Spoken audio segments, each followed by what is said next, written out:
everyone, and welcome to the very first PlayPosit Exchange.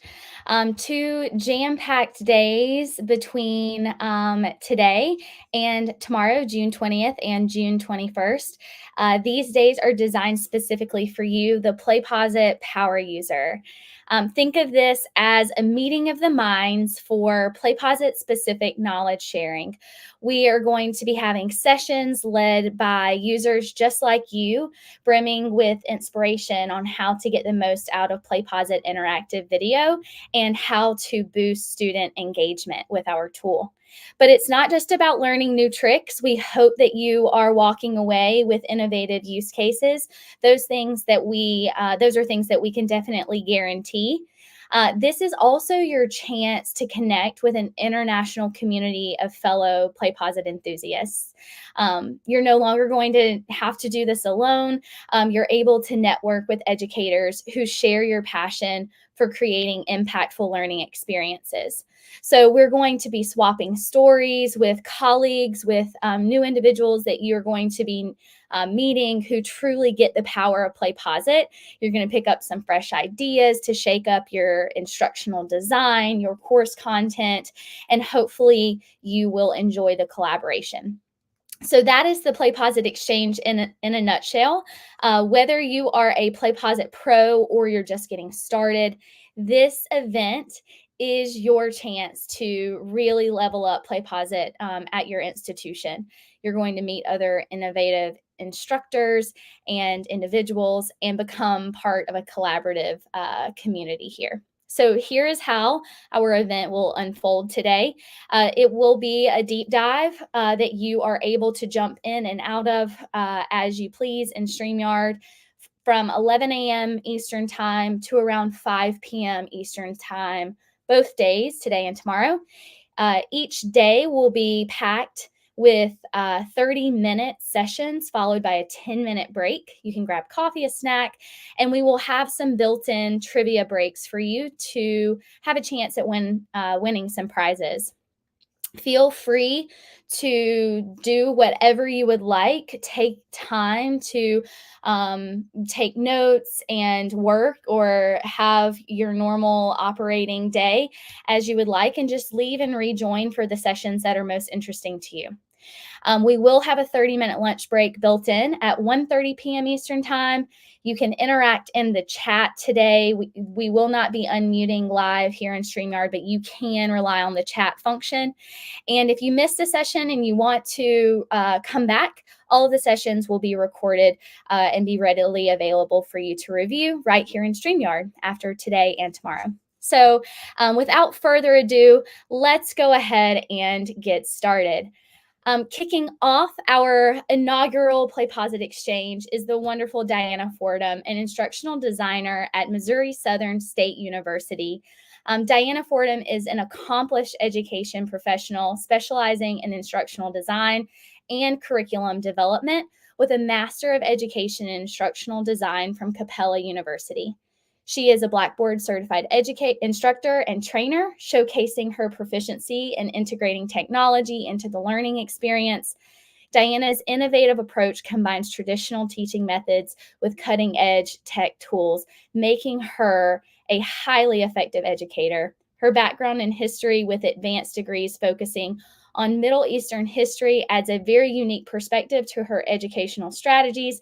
We are so glad that Diana is here today to showcase how PlayPosit can truly transform passive video viewing into an interactive and engaging learning experience. So please join me in the chat in welcoming Diana Fordham to the PlayPosit Exchange stage. Thank you for being here, Diana, and take it away. Okay. I'm grateful for the opportunity today to be able to share with you some of my ways that I leverage PlayPosit within my courses. I love history. I have always dreamt of being a historian. I realized when I got to my third degree in history that history professors are a dime a dozen, and most of them don't have tenure. And so I went a different track. And so I went into instructional design for online learning. Now I get to create online courses, history online courses, and I also get to teach.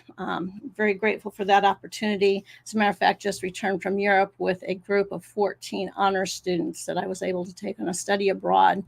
And so I get to use my instructional design and my history background. So what I'd like to do today is tell you how and why I use PlayPosit. During COVID, we actually took advantage of CARES monies that came from the government to look for platforms that would help create engaged online learning environments. And I have to say that PlayPosit is one of my favorite. We have selected several. We have a backpack, and we use these technologies to create that kind of learning environment. And for those that teach online, I love to be in front of the classroom. I love hybrid. I love face-to-face. I have not always liked teaching online, although that is what I specialize in. But I can tell you, with the way we leverage PlayPosit and other tools, I love teaching online again. And so with that, I want to show you how I use PlayPosit to engage the students. First off, I do want to share with you some of what my students said this last semester. I ended teaching this course probably 4 weeks ago, and I always give a survey for all of our engagement tools. PlayPosit is one of my students' favorite, but I did want to share with you as we go into their course to show you what they said.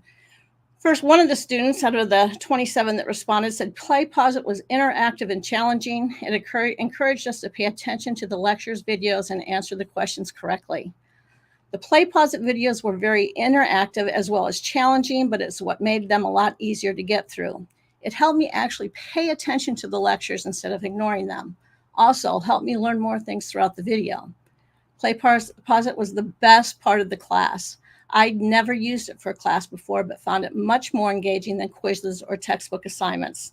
I think the inclusion of so many videos was very informative, but also a great tool that wasn't boring. And as you can see on some of the other comments from my students, and these are several very good comments, there were several more very good comments. I will tell you that there were a couple of not so good comments, but this is the worst of the not so good comments. I'm really not a history major, and so there was nothing that could make this more engaging. That was probably the worst of the worst. It really had nothing to do with PlayPosit. It had to do that they just didn't like history.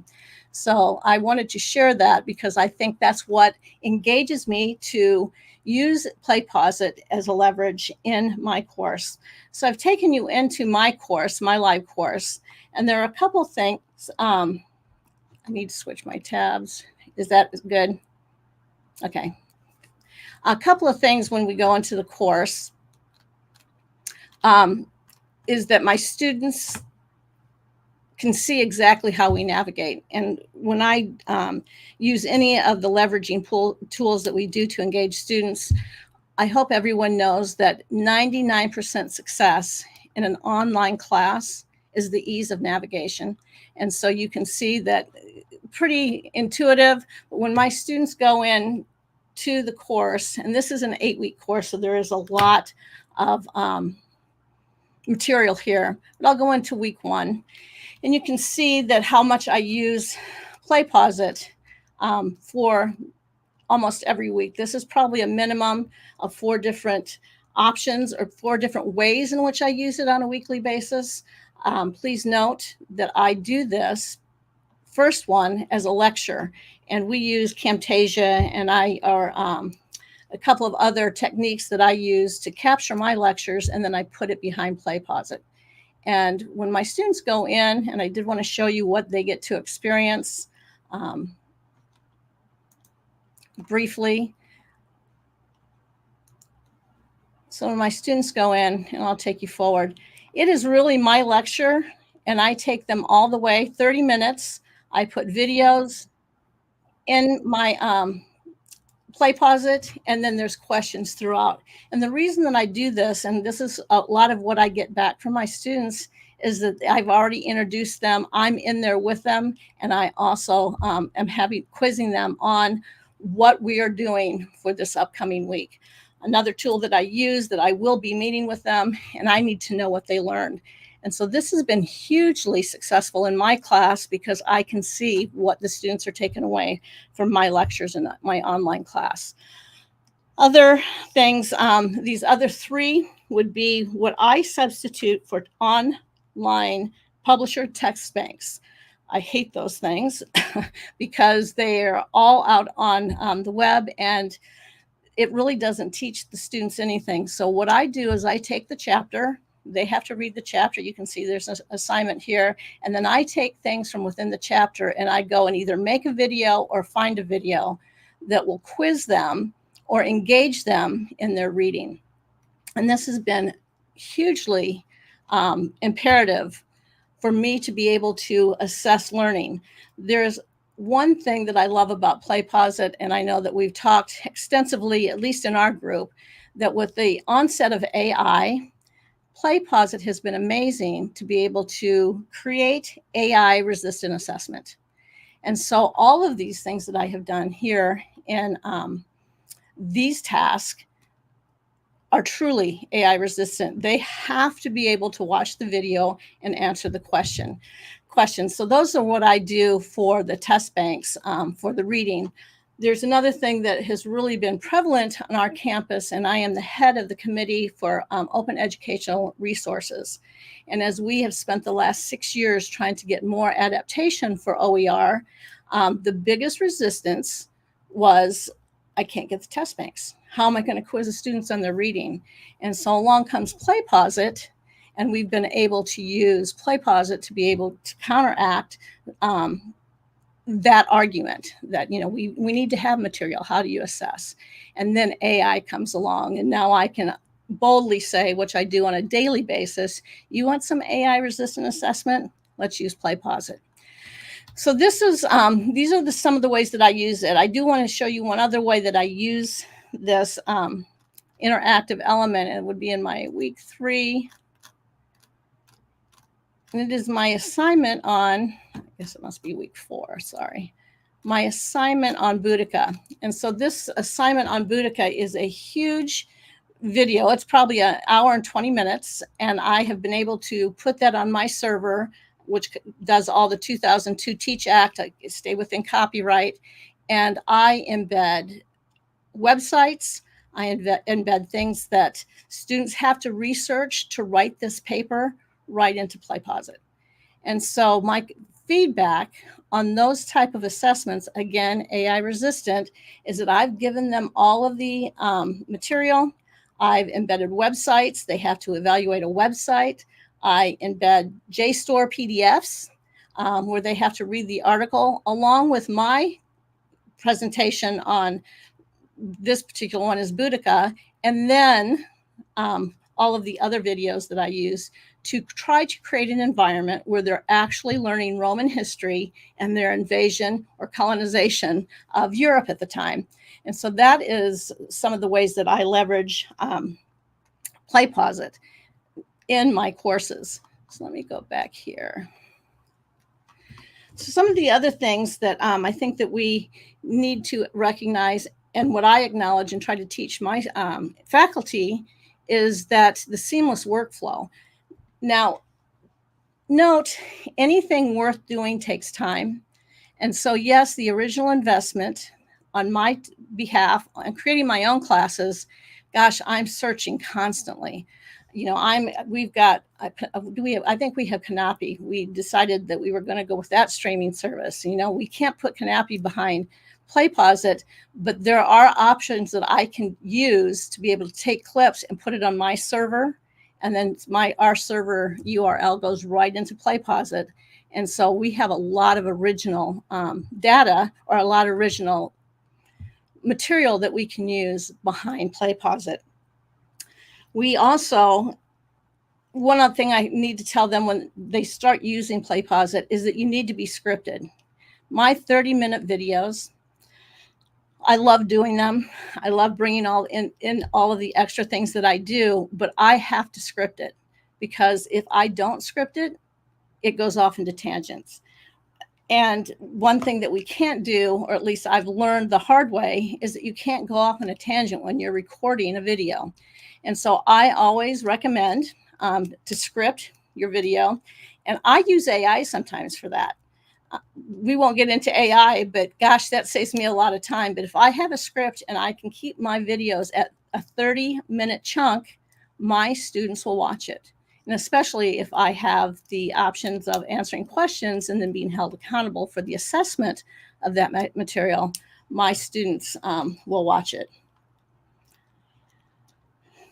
There's some other things that when you use PlayPosit, and this is feedback I get from faculty, I don't do things just to have students do things. So there has to be relevancy. There has to be relevance in whatever we put on PlayPosit. And what I mean by that is that when I am designing or when I am trying to create what I need to create for this PlayPosit portion of my course, what is the relevancy to the chapter? And if you guys have not looked at what is out there to make your chapters or your PlayPosits relevant, take some time to just search what is it that I could bring to my class that would help them learn the material. So I'm really excited about teaching relevancy when I teach my instructors on how to make those courses relevant. What kind of interactions have you found to be most useful in keeping students engaged? Great question. A lot of times I'll just use a question, fill in the answers. Or I'll do open-ended questions, but realizing if you do open-ended questions, you have to go in and grade them. I do that a lot. A lot of my faculty don't like to do that. They would like just them to be accountable for the material, but I do use open-ended questions. And when I use this platform to leverage maybe papers and a research paper, I do use those open-ended questions that AI can't really answer for them. So it's a combination. And what's wonderful is that PlayPosit has so many options. A lot of times I will create a pause in the PlayPosit video, and I will take a website and put it right in there and say, I want you to evaluate this website and pick the 3 things that made this relevant to the article that you just read. And so I'm doing some higher order thinking skills along with what I am doing to engage the students. Does that answer your question? I hope. Also, please make sure that you don't all end load it. And I do this for some of them. What I mean by end loading it, one of the options is you watch the whole video and then you have a set of questions at the end. And there are times when that is appropriate, especially if I don't want to interrupt what I'm trying to convey here. But 9 times out of 10, I chunk even a 10-minute video to make sure that the students have gotten so far in and they're actively answering the questions. And so that is one of the other things when we develop these courses and when we use PlayPosit to develop courses, that we always chunk it and that we try to put those questions throughout the video. It also helps when you do sequential. And so if you notice in my class, I'm not going to go back to the tab, but I have everything sequential. And I can tell you when my students come in, they know what the week is going to look like. I equate that to when you go into an online course and you go into a classroom, you know that the chalkboard's at the front, all the desks are usually, facing the chalkboard, although there are alternatives to that. But when they come into my class, I want them to feel like they're coming into a class they recognize. So when they go into week 1, they know that I'm going to tell them all the tasks that are going to be available by Sunday night. They know that the very first thing that they're expected to watch is my lecture, because I'm going to give you an overview on everything that you're going to do this week and all the tasks that you need to accomplish in a timely time frame. And my students respond to me. My students tell me that means a lot to them, that it's not haphazard. So make sure sequential learning. And I always do reiterate in a different tool, but I always reiterate either at the end of my lectures or at the end of the week through feedback, through announcements. I reiterate what we learned. Because if you miss something, this is probably going to be on the exam, go back and watch that PlayPosit. Go back through that learning material. So when I am designing this for my own, when I am designing it for other faculty or when I am showcasing what we do here at Missouri Southern State University, I'm always doing these type of techniques that show how to best leverage this for an online learning engaged environment. Are there any questions?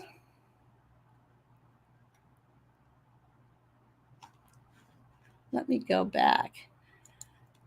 So I didn't read all of these. I do want to just touch on a few others. It says PlayPosit was the best part of the class. And I love to get that, but I'm going, gosh, there were a lot of other really good things too. But okay, I'll take PlayPosit was the best part of the class. I'd never used it before and found it much more engaging. I really love this version of learning. The videos were more interactive and actually had to pay attention to complete the answers. This helped make the information actually stick in my brain. The PlayPosit this semester has been my favorite aspect of this course. It is an amazing way to receive information visually while also immediately getting to answer questions regarding the current information you are absorbing. I never realized it, but it seems to be the best way I learn and actually retain information, and it has been a game changer for me. Wow, that's powerful to me anyway. PlayPosit was my favorite part of this course. Not only was the video interesting, but the questions administered during the video kept me engaged in learning. I found myself learning so much on these platforms. I enjoyed the option to watch the videos up to 2 times the normal speed, as this saves time and the information is still retainable. The platform was also very mobile friendly, which is hip. I wish more of the classes use this platform. So as I evaluate and as I go back and I say, what can I do better? There are always things that I can do so much better. But one thing that has been constant is the improvement on PlayPosit to be able to help me deliver my material, but also how to use PlayPosit in different regards. I have not tried branch learning yet because that's not something that fits well into my genre, but people that have are really excited about the branch learning opportunities that PlayPosit gives. And I really am excited that you can upload PDFs now, and I have the PDF on the left-hand side of the screen, and I'm asking questions about the article that I place on the left-hand side of the screen, and have gotten some really higher order critical thinking responses from students that I don't know how I could have done it any other way. Are there any questions? What valuable analytics do you get from there? Okay, so my analytics, number one, I get analytics because I ask for them, but also I use Blackboard, and we are using Ultra. And so I can get analytics based on questions in Ultra, but more importantly in PlayPosit. So they've got an analytics tab, and I can see what my users, how many people are accessing the activity, the grade distribution. Probably what's been more important to me in the analytics this last semester was how many times are they taking this activity to score a better score. What that does for me analytically is when I get to talk to them, because I do use a synchronous type element in this course, what is it? Why did you take this 3 times? And I get a lot of feedback from that, which I wouldn't have asked if I wouldn't have used the analytics on the PlayPosit side.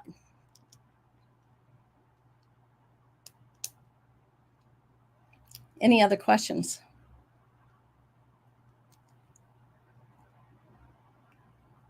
Okay, how do you think about what materials go into PlayPosit and what should be presented? Good question. When I map out a course, when I map out my weekly time frame, and since I have been teaching Western civilization for a long time, I'm always looking for things that would entice my students to learn. And I am a visual learner, so a lot of that is based on what would excite me about this material. And so I do a combination of videos and PlayPosit. I also do things right within Ultra Blackboard where I can create a little mini website in their documents, and I can have them assess a video and let's say a JSTOR article, and come up with something that can prompt their thinking, and so that I can assess their thinking. So it's just a matter of preference and knowing your students going in, and knowing that the generation that we are seeing now really are more prone to, because I'm hip now because I use a platform that works well on mobile, but it is something that they can do, like sit there at the park and they know they have this assignment. So I do try to keep very cognizant of what is it that our students are trying to do, and what is going to excite them about this material. If I'm talking about Alexander the Great, I probably am not going to use a PBS whole lecture on it, but I could use a 15-minute thing on Alexander the Great that has been done by What's Up History or whatever. So I'm always looking to see what is it that's going to attract my students and engage my students. Thanks for the question. Anyone else?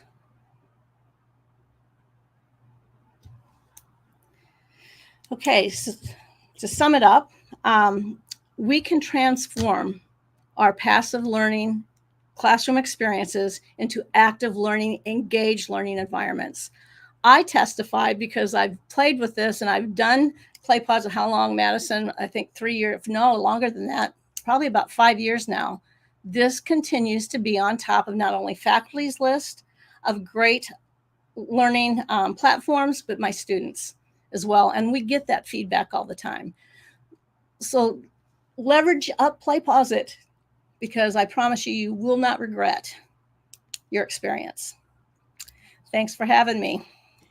Thank you so much, Diana. We really appreciate you being willing to go first here on the PlayPosit Exchange. We do have another question, just really quickly, since we do have about 4 minutes left here before our next transition. What have you tried that didn't work? Mistakes that you have learned from? Anything quick that you'd like to share there? Yeah, sometimes I will. The web page, when you embed a web page, they will block, some web pages will block PlayPosit from letting them utilize it in the platform. And so sometimes I don't check that. It might work one semester, and I think everything's going great because it worked last semester, and I didn't go and check before I gave that out as an assignment, and that has come back to bite me more than once. And so always check, even if you're going from semester to semester, which I do, that sometimes things change. And it seems that more and more web pages are blocking PlayPosit from using those within their stream or from within their platform. That's the big one. Thank you so much for that. Yes, we definitely really appreciate the data driven feedback that you shared from your students. Student feedback is always crucial and important, and you're going to see that a lot with several presentations, is the use of PlayPosit to actually gather student feedback about PlayPosit and how students feel about partaking in those types of interactive video experiences. So thank you so much, Diana, for speaking to that and the feedback that you yourself have been intentional to collect, and for also taking us into your live course. Thank you so much for that. So we are coming up on the 30-minute mark. And as we shared at the beginning of the PlayPosit Exchange, built in between each 30-minute session, we will have 10-minute transitions. So we will be back in 10 minutes with Daniel Janicki, an instructional technologist at Indiana University, who will be sharing with us about scaling interactive content in Canvas. So we will see you all again in just a few, since it is pretty early for most on the West Coast and even a little early here for us on the East Coast. Please feel free to take some time to grab an extra cup of coffee, a glass of water, and we will be back in 10 minutes.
Welcome back, everyone, and thank you for joining us for our next session. Next up on the PlayPosit Exchange stage is Daniel Janicki, an instructional technologist at Indiana University. Daniel Janicki has been working as an instructional technologist for Indiana University for over 6 years. He works with third-party vendors to implement tools like PlayPosit into IU's LMS and to train the trainers on those tools. When he is not helping others at IU, he enjoys playing with his dog, exploring nature, or playing games. In his session today, Daniel will share how Indiana University uses Canvas and PlayPosit to enhance their programs of scale, large, high-impact courses designed for greater access. Learn how they can create engaging, reusable content while maintaining consistency across semesters. In today's session, you will gain insights into the video strategy created from this program and how to maximize interactive learning at your institution. Please join me in welcoming Daniel Janicki to the PlayPosit Exchange stage. Hello, thank you. So yes, I am Daniel Janicki, an online instructional technologist for IU. And today, as I said, we're going to talk about scaling interactive content in Canvas and some tips and tricks from what we've learned from doing this here at Indiana University. So let's just jump into it. I do have some time at the end set up for questions and answers and all that. But if something does pop up as we're going on, I've been told that it will show up for me and I can answer it for you. So please feel free to bother me. I do a lot of this stuff all the time, so no worries on that.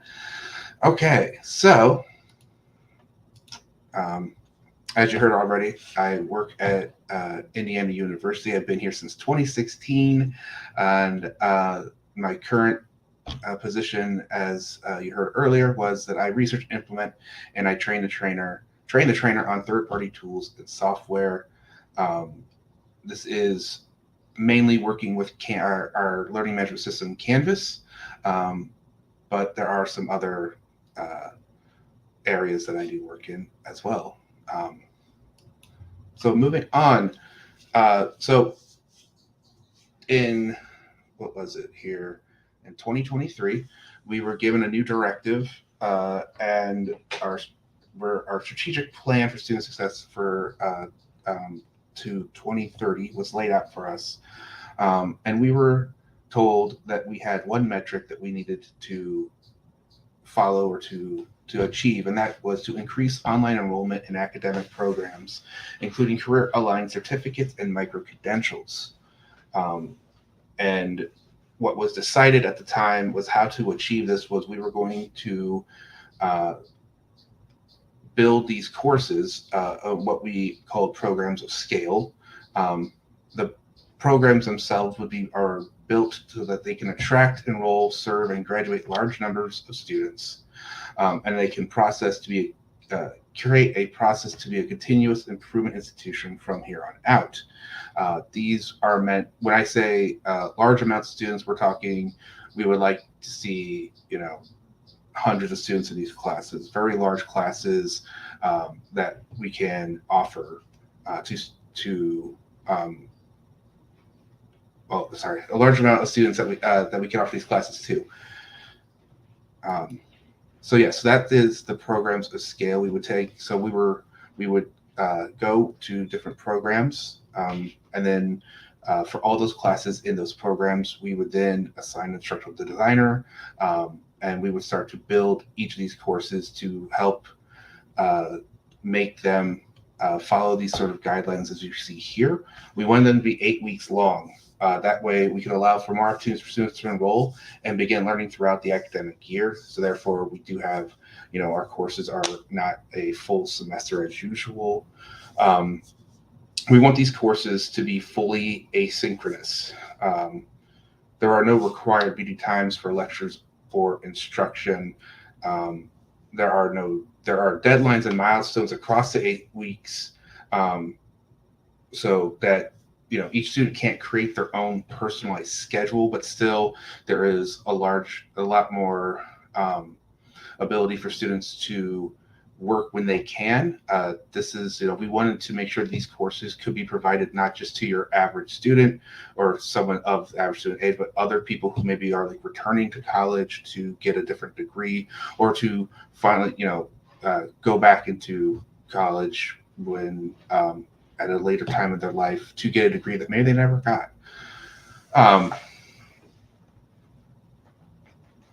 So, we wanted to make sure that these were, good for students who, like I said, who also could be taking multiple courses online simultaneously, have a full-time job or family commitments. And then, so that ability to work whenever they wanted to was very key in all of this. And then last but not least is the high enrollment. We sort of hit on this a little bit earlier. And that is that these courses are designed to support students with a wide range of abilities, from beginner exploring a new career opportunity all the way up to the working professional seeking additional degrees or credentials. We try to design the assessments that are self-grading and or utilize a well-designed rubric. And then our team in particular, like my side of the team, worked to support the development of these courses that fit this model and could be shared. So we were all just, we worked with our instructional design side of our group. We were called in, especially I was called in for specific help. So I have a number of classes that I will sit in on the meetings of the instructional designer, meeting with the person who is teaching that course, and also possibly a third person And I just sort of am there to answer specific questions on technology, or if they have specific problems, I can then shine like, oh, you should use this or that. And one of the biggest things that we had was, how do we share content from semester to semester that is both, recorded content or videos, that is also interactive, in a way that's easy and accessible, and that we could set up in this way that it can be shared with multiple instructors, so we don't have to have the same instructor each time, and that also sort of helping to make sure that FERPA doesn't get violated while sharing this content. So let's go in. I have a few slides here about what is PlayPosit we're about to go through. That is for another presentation I'm actually giving this at, but since you're here, I'm assuming you guys already know what PlayPosit is, so I'm not going to bore you with that detail. So let's just skip on over this. All right, so our workflow that we have set up was, as you can see here, we have a video production workflow that we gave to our IDs and lead IDs, and this was to help build, a consistent stream of content that's coming in that is all correct, all the same. We were working with, oh man, I think as of right now we've done somewhere around, well, it's over 100 to 200 courses, I think, probably more. That, and what, each of these courses has its own content, has its own slides, graphics, designs, all that, and we need to find a way to keep that all together, accessible, and then again easily shareable or copyable. So we created a lot of processes in this, and this is our video production workflow.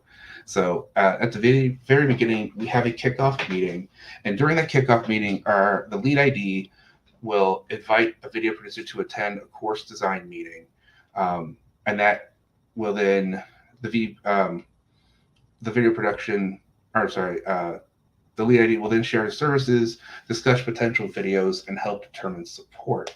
So we talk with our faculty, and we go over, what do they have for their ideas for potential videos, or if they already have videos they've already created, and then what do they need for those. Some instructors coming into this were completely, they just taught face to face. They never had to record. They didn't have any experience recording. And we have recording studios both at our main campus in Bloomington, as well as on Indianapolis campus, as well as few of the regionals. There is a way, and that those are linked together so that we can get the instructors into video production somewhere if they don't have that, and it will give us, I would say, high quality recording. We don't have to worry about like an instructor recording themselves with their webcam, and you just have, the large, instructor face is just the whole video. We would take that and work with it and make sure that we had trained professionals recording, and we have, good set, or just at least the background wasn't too obtrusive.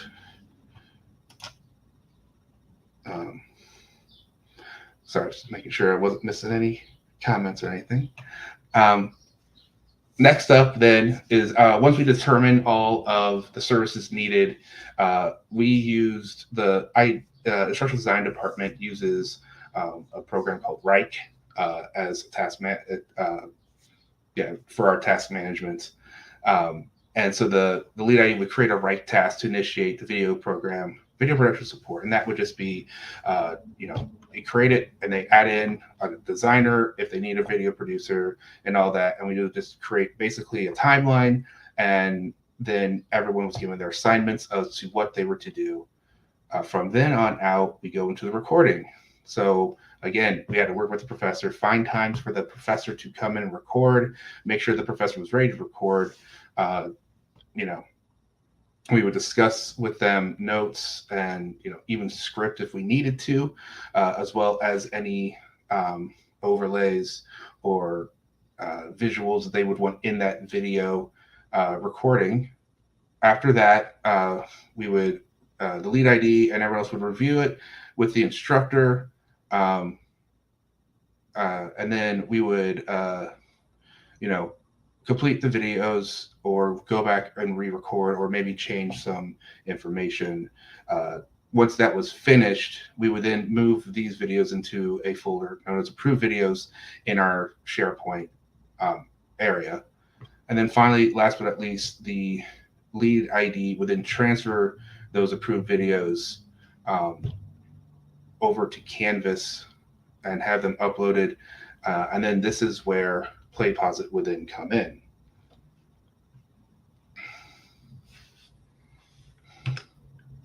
Oh, there we go. Sorry. So this is so then we would go into our PlayPosit workflow. I would like to give one little heads up that this workflow is meant for creating a large number of PlayPosit bulbs. So this is meant for churning out a good amount of bulbs. So if you're trying to do this for someone with like 2 or 3, it might be not the best. You might want to try a different workflow. However, it is still a pretty good use case. So what we do first off, we would create a checklist. We have, depending on the ID, we would have either a checklist or a spreadsheet just to track the videos, where they belong, what their status is. And this would also start when we started to do the video production discussion, and just sort of keep us on track of what is needed to be done, how soon, all of that. After that, we would then sit down with the instructor. We would discuss PlayPosit and what PlayPosit has to offer, and with the interaction types. So does the instructor want a quiz, a poll? Do we want this, a section of the video to jump out to another side of things, and just go over all of that together? And we would, of course, start making a list of timestamps, trying to figure out where those go, and what we could do to make those videos a bit more interactive, just to help with student engagement, and also, to make sure that whatever the instructor is teaching is coming across well, and that these students are learning and understanding everything that we need. So once that was created, and one thing I would say is we would also make sure to list all of the correct answers for the questions that we were asking students, because early on we did have a few issues where we would build the content and then not know the correct answer and have to go back and just cause a bit of a time lag. It's nothing terrible, but it's one of those things that I have written down because it was one of those like, oh, did we get the correct answers? Because so many times the instructor already knows it, so they just send us the information and they forget to mark, oh, this is the correct answer. And then it's, another, it could be an hour to a day delay of just, hey, which one of these are correct? Because, not many of us are subject matter experts in this area. Moving on from there, we would then upload the videos into PlayPosit, and then start adding in those interactions. We would check to make sure those interactions were working properly. We would have the instructor come in, take a look, and make sure that everything was running and working smoothly to their liking. And then it makes sure everything's good to go. And then from there, once everything is done well, we would then move it into Canvas. Actually, I think I jumped a little bit, sorry, about the creation of the interactions, but let's move on. Okay,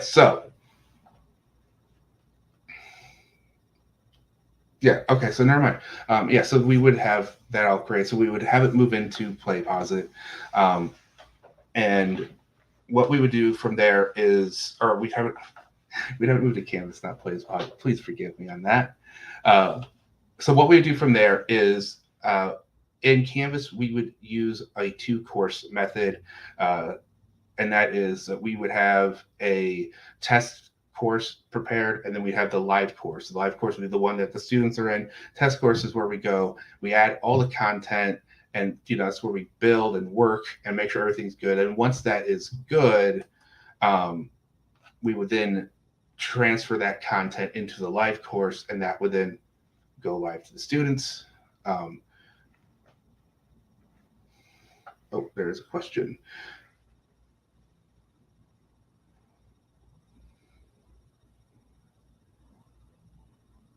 Yeah, so Sarah asked, not sure if you guys can see or not, but do the instructors create a spreadsheet or something similar with all their videos, timestamps, and the interactions they want, and then just provide that to your team? Yes, that is the general. They would provide that information to our team. We would probably have a meeting and then just go over that and make sure everything is correct and into place. And then, but for the most part, yeah, they would create a spreadsheet, or we would work with the instructor. Spreadsheet probably the best. I think some people did use like a Microsoft Word file, but for the most part, yeah, they would create some sort of form, and then we would get that and then use that when creating or helping to add interaction to these.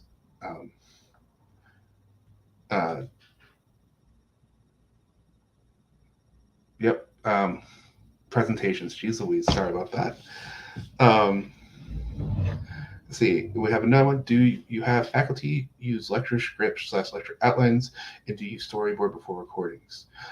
We do have faculty who use scripts and outlines. We usually try to at least provide an outline to the faculty, and this also depends on the faculty in question. Some of these faculty members have been creating videos and content with IU for, while they're at IU for a while. Others are brand new. The brand new ones, yes, there'd be a lot more scripting, there'd be a lot more outlines. And while others, we might get a little bit more leeway to them because they obviously know what they're doing. They obviously know how to prepare correctly. And with the storyboard before recording, again, depends on the instructor and the content. Some of the times the content we had was very straightforward.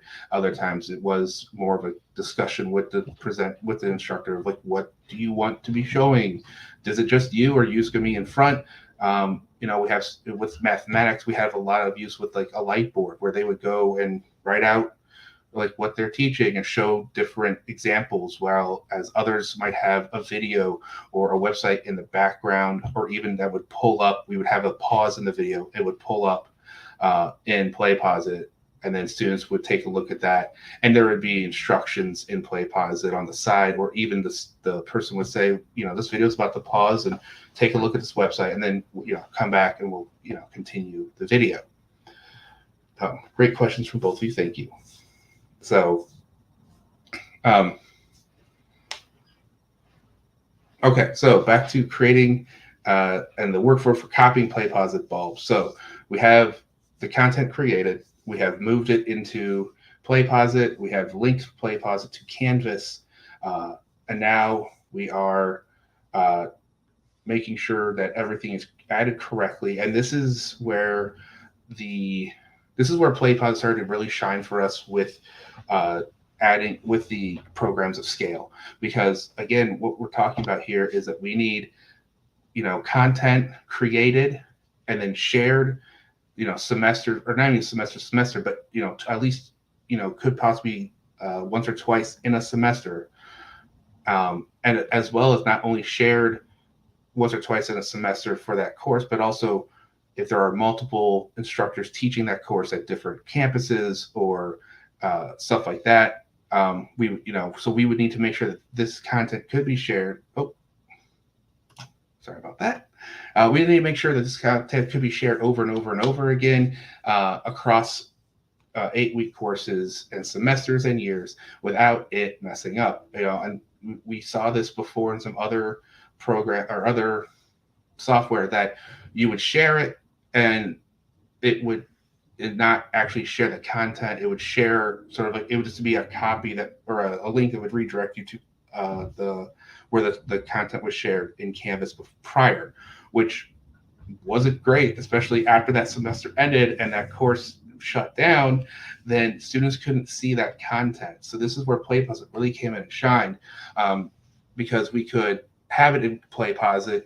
We could share it with a new instructor if we needed to, and then that instructor could have the content right at their fingertips, and knowing it would work. It would just be put into the course, and we know it would work. But how did we set that up? How can we share this stuff? And that what we did was, we created the bulb. From the bulb, either it would either be created. Usually was created by the instructor or by the ID, with the instructor as a co-editor on there. What would then happen is that we would then add in a designated group account as a co-editor. So for our graduate programs, we had each school use the same group account for the bulbs. And then for undergraduate programs, there was actually one account that we used. We would then go and we would change the role of the group account from co-editor to owner. Each bulb can only have one owner, so it will automatically shift anyone else to co-editor. And that would be, at this point, it would shift if a faculty member helped build it, it would shift them to co-editor, as well as any IDs in the process. And then what we would do is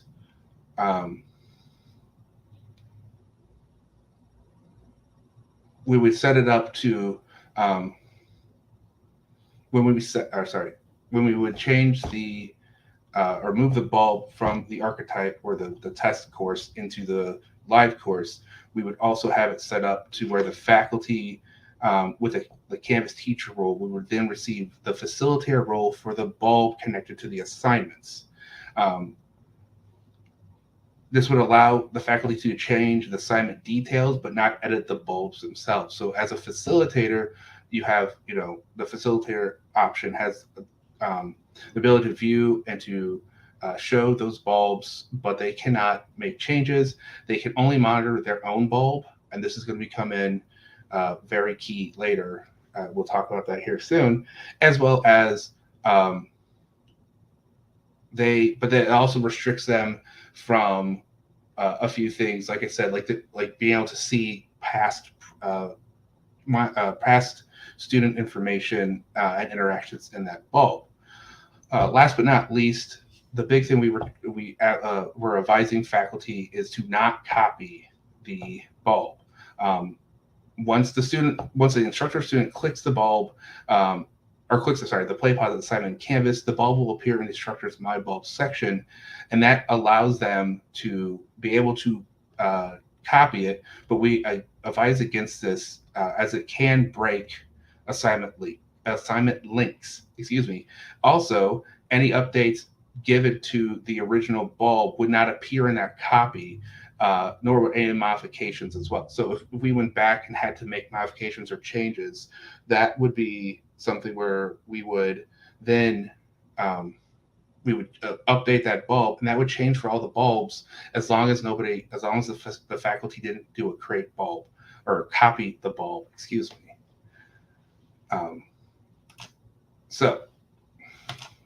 A few additional notes, and then we'll have some time for questions and answers if we still have some. I think we do have at least one. And I can take a look at that here shortly. But so when you're doing this, we strongly suggest that you work through the PlayPosit. Work through PlayPosit. Do not add them into Canvas and then go through the Canvas tool. That is why we always talk about how we built them in PlayPosit, and then we would add them to Canvas and add them to Canvas assignments later. That is because while you're in PlayPosit, or while you're going to PlayPosit through Canvas, the tool will close after a bulb was created, and therefore you're going to be creating a bulb, and then it closes. You have to go all the way back in and redo the process. So this just it streamlines things a lot easier. Also, tag your bulbs, please. Like if you're doing this on a large scale, tag, because tag, you know, what course it's for, what program it's for. These things will help in case something happens. Someone has to find this bulb. Like I said, all of our undergraduates are under one group account, and we have to be able to find an individual bulb. So those tags come in very, very handy when searching through PlayPosit. We can put in the course and, or even the program, and it'll pull up for us really quickly. So that is great. While in PlayPosit, there is a lovely thing when you're adding content to a bulb. We have a video recording software called Kaltura that has a lovely little area or it's linked to our PlayPosit, and there's a little search bar that you can search for your videos. We always suggest instructors do that. It makes things quicker. We use it all the time. It speeds things up because you can just search through there instead of having to, scroll and scroll and scroll through all the videos you've made and to find the correct one. The one thing we found later on is so with us, if we had an instructor using YouTube, they would upload it to Kaltura, and then Kaltura, we would upload to PlayPosit. The issue with that is one of the big things we used Kaltura for was to help with if we needed closed captioning. So, but when you upload it from YouTube to Kaltura, then Kaltura to PlayPosit, PlayPosit would see that this is a YouTube video and would go and bring in the YouTube captions, even if you had Kaltura captions. So be careful with that. If you are bringing in YouTube content, just to make sure that you go in and if you have specific closed captionings prepared, that you go in and download those captions and then upload them into PlayPosit. It's a pretty easy thing to do. And then last but not least is a FERPA compliance. And this is where we talked about earlier, where the facilitator role allows faculty to see student data for students in the course only. Bulb owners may view student data for all students who engage with the bulb. And that's where we took that ownership away from faculty and asked them to be facilitators because that will allow it to be FERPA compliant. So when we have faculty use this, that's why we have them in facilitator roles. And that is mostly it for me. Are there any other questions? Excuse me. Thank you so much, Daniel, for that really thorough overview. I don't believe that there are any additional questions in the chat that we missed, but definitely something that I'd like to point out is Jennifer shared a comment about the way that their institution operates with a very similar system or their own system to what Daniel was sharing. And that's what we really hope that you all will gather and participate in with this collaborative time. Is as institutions have representatives sharing about their workflows that are specific to their PlayPosit implementation, please use this time to really be kind of a meeting of the PlayPosit minds. We do have just a one moment, so maybe you could answer the question that just came into the chat. Please explain how you keep FERPA compliance again, and then we'll wrap things up. Sure. So basically how we keep in FERPA compliance is we have these videos. The owner of these bulbs, because I keep saying videos, bulbs, is a group account that is controlled by the instructional design and technology side, or EDS is what we're called, the e-learning design and services. And we keep that closely guarded and secure. Faculty who are teaching the course are given the role of facilitator. And a facilitator role through PlayPosit means that they can view it, they can view students taking that or interacting with that bulb, but they cannot see any data outside of their own bulb that is being shared with them in that course. Students can only see the data from that faculty. They can't see anything else. So this is how we keep all the data that we get from PlayPosit to only being for that one section being taught right then and there, and that no one can see any other data outside of what is being shared in that bulb. Thank you so much, Daniel. Thank you again for just being here and for sharing your expertise. Next, we will be joined by Jessica Muth, Director of Career Success Initiatives at CSU Channel Islands. But before we hear from Jessica, that will be sharing her career readiness course tour, stick around during this 10-minute break as Alexis, one of our incredible customer success managers here at PlayPosit, powered by WeVideo, leads you in some fun trivia. So this is going to be your chance to win a few door prizes. So I am going to pass it off to Alexis, and we will be back with Jessica's session in about 8 minutes. Perfect. Thanks, Madison. So yeah, we're gonna be doing some trivia. So I'm gonna be reading off 5 questions. I'm gonna drop that question within the chat, and whoever answers the question first gets to win some cool prizes from us. So again, 5 different questions. So whoever can answer that question first will be the winner. So is everyone ready on the other side? So the first question is, what was PlayPosit called when it first began a little over a decade ago? I'm gonna put the question on the chat. So whoever can answer that first will be the winner. What was PlayPosit called when it first began a little over a decade ago?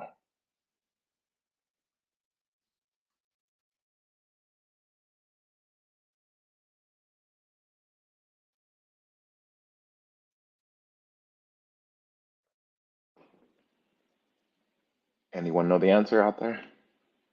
Perfect. Uh, Megan, you got it, Educanon. So, Megan, you are the winner for the first trivia question. So, I'm going to be putting your name down, and we'll be communicating with you shortly on the prices. So, thanks, Megan. Second question. What is the name of the 1996 sports comedy film starring basketball player Michael Jordan and Looney Tunes characters? And I'm going to put the question here in the chat.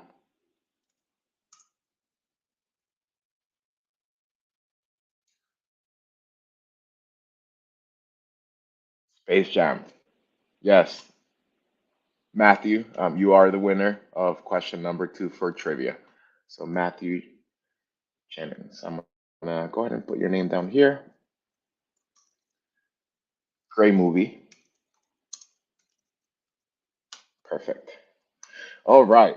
So for the third question, which 90s boy band had a hit when the song I Want It That Way?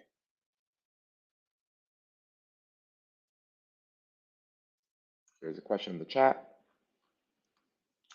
Which 90s boy band had a hit song?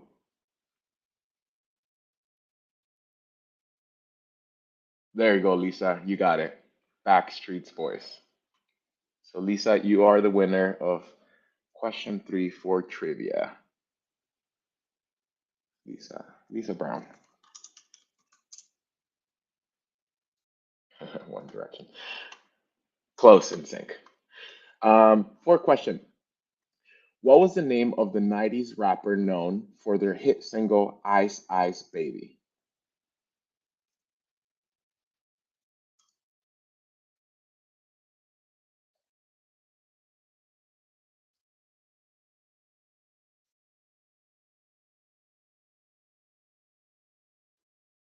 Yay, Jennifer, you got it. Vanilla Ice.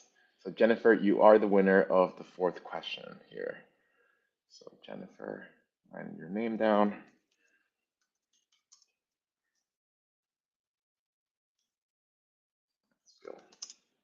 Perfect.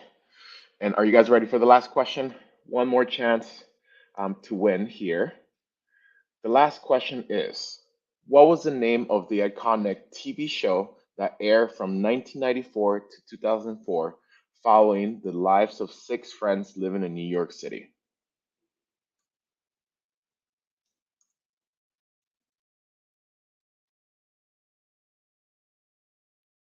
Again, what was the name of the iconic? There we go. That was fast. Katie, you are the winner of our last trivia question for this. So congrats to all the winners. We'll be coming back with trivia later this afternoon. So for those that didn't get a chance to win this round, you'll have plenty other chances to win as well. So thanks everyone for participating on the first trivia for today.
Welcome back, everyone, and thank you for sticking around to participate in our trivia time.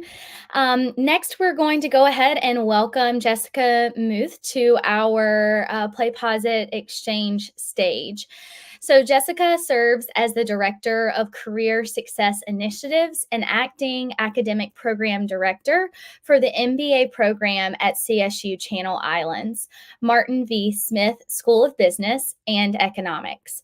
With over a decade of experience in higher education and career development, she focuses on improving educational and career outcomes for students.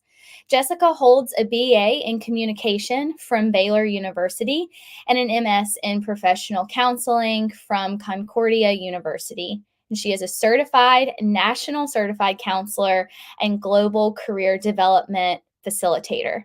She is particularly interested in using digital technology to enhance communication and student engagement.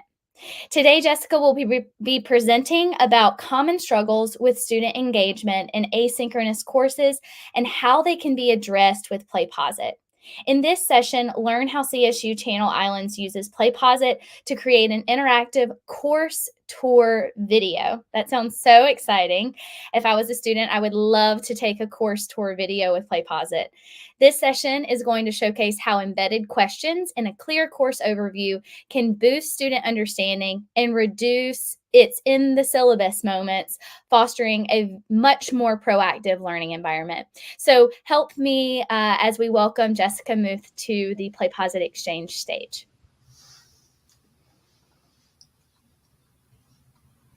Thank you. Thank you for the introduction.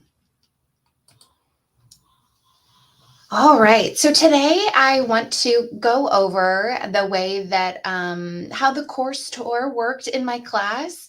The goal was for it to serve as kind of this low stakes, high impact tool that helps students navigate the Canvas course and then really get oriented with the class and help promote their educational and career journey in the course. So just a little bit about Channel Islands. It is the youngest of the CSUs, the California State University system, with a mission of placing students at the center of the educational experience. We have undergraduate and graduate populations, and our mission is to facilitate learning across all disciplines with integrated approaches, emphasizing experiential service learning and graduate students with this multicultural and international perspective. We're hovering around 6,000 students, growing 25,000 alumni. We are a Hispanic serving institution with 61% of our students being first generation students, so first in their families to go to college, and 54% of our students are Pell eligible. Now, with CSU Channel Islands, we have a wonderful teaching and learning innovations team that I was introduced to a few years ago when I really started teaching. And when I was making Canvas courses, that's our platform. And I just saw that there was so much they could do. There's so many things you can do. You could spend hours and hours kind of creating a beautiful Canvas course. So first, I just wanted to say that we have a teaching and learning innovation department, and they are the ones that really guided me and just in trying PlayPosit and trying new things in the Canvas course.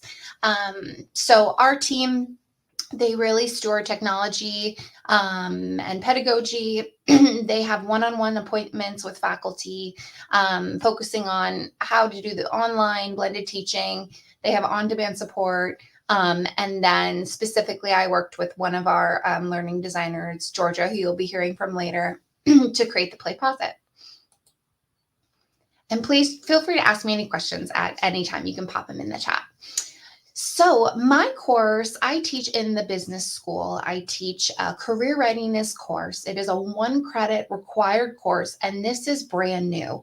So I was tasked with creating this brand new required class in all different modalities. There's a face-to-face modality, there is a online modality, and there is an asynchronous online modality that is 8 weeks. So I will be talking about that 8-week class. Again, it's completely online, asynchronous, and it is for our extended university population, which means that they are never coming to campus. They are coming from a variety of backgrounds, especially when it comes to career preparation. Some of them are seasoned in their roles and others are just starting to make a LinkedIn profile. So the course really was designed to prepare for the transition from college to career, identify job interests, qualifications, create resumes, cover letters, resources, and trying to do that in 8 weeks. So when I was looking at the course, I put it into 8 modules. I felt really confident about the way the Canvas course was laid out, but I was finding that teaching online, especially in an asynchronous environment, does have a few challenges. And I wanted to start with the syllabi and just orienting the students to what were the expectations of the course, and then also how can they navigate this site. So a couple of the challenges for the syllabi. One, I really wanted it to be clear, comprehensive, because of the asynchronous nature of the course. And again, that students are coming from all different backgrounds and experiences. And this was a brand new course. So I didn't want them to just log on and say, what is this 1 credit course? I'm fine. I already have my career. Why do I need to take this? Or what is this 1 credit course? How am I supposed to do this in 8 weeks? And then also the syllabus, I wanted it to show kind of the depth of the content. Some of my assignments had a few different options depending on where a student was in their career. So I really wanted to explain that so they didn't feel overwhelmed and they felt like they could meet the learning objectives of the course. Truly, the course is a pass-fail course. It would take a lot for the students to not pass the course. However, you get out as much as you put in. So I really wanted them to be able to get a feel and get excited for some of the things they would be able to learn in the class that maybe had been on the back burner. Because sometimes when we think of career success and we think about postgraduate where students are going after college, it can be an afterthought because they are trying so hard to get through their classes. Okay, and then also the syllabus, I wanted it to be flexible, like I mentioned, meet the needs of the various student populations. So I met with our learning design team. I met with Georgia, and she had the idea of a PlayPosit course tour, and I really liked that. So I can share all these links if you'd like. This is just a link to some of the modules in my course. I made it on the Canvas Commons page if you are curious to look at it. And then I'll also have a link to the PlayPosit. But I went ahead and just started recording is what I did. I went on Zoom and I started recording. I shared screen. You can kind of see my face in the corner.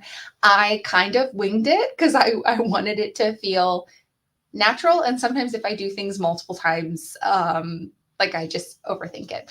So this is a screenshot here. I really just shared the Canvas page that was created, and I asked a variety of questions that I'll show throughout the video. But this is just a screen grab here of I was kind of showing one of my modules, and one of the questions that I paused, I said, please review the 8 modules and which module has the mock interview assignment. So students needed to go through the modules. My goal was to kind of get them excited or interested or kind of think of how to plan out their time in the next 8 weeks and also kind of think, ooh, what is a mock interview? Why is that important? So that's an example of one of the questions for the PlayPosit. Here is another screen grab. What I really liked about using PlayPosit is just when I was recording that video, like I said, I was just kind of naturally flowing through the Canvas course. And then I went back into the PlayPosit and added these pauses. So this would be a screen grab of when I was getting to the section that showed the syllabus. What I liked is I made this syllabus on a Google Doc because sometimes it changes a little bit. So I made it on a Google Doc, and the PlayPosit let it just like go to that screen, if that makes any sense. So I had here the syllabus, which was on the Canvas page, and then the PlayPosit allowed them to like open it in a new window. So I liked that feature too. So you can see on the left, I only asked a few questions. My video was 6 minutes long. I first did the welcome to the Canvas course. I had them review 8 modules and just multiple choice, click a question. I had them pop out to the Google Doc that was the syllabus. I also highlighted another assignment, which was a career assessment, which would have also been a site that they needed to navigate to. So I wanted to make sure they were familiar clicking on that. And then the last question, I just had like a fun question about Fortune 500 companies and their hiring, which kind of like made them start thinking of careers. And then what is also pretty neat about the bulb analytics here is that you're able to grab the student progress. So for my course, there were how many students? About 30 students. So you can go in and you can see as much information as you want. When a student started, when they paused, how they answered the question, what they said. There are just so many options. And then the bulb analytics is great because it, if you make it as an assignment, it essentially grades it for you. So that also eliminates some time on the back end too. A couple things. Well, I'll just pause for a second. Are there any questions so far? You are welcome to put them in the chat. I know I get excited and I talk quickly. Okay. I think when I did this, when I used this learning tool, like I said, I kind of just recorded it once and hoped it would work out, and then went in and kind of like added different questions to it. I think that this slide is me kind of thinking about next steps and some things that I would do differently. So in when it comes to like getting more students engaged and having it be more accessible, I really thought of 3 things that I would definitely change in the future. So one, I already have what another thing that our TLI team encouraged, or it's something that you could try. I had a learner info survey. So that I made on Canvas. It's set up as it's set up for 5 points.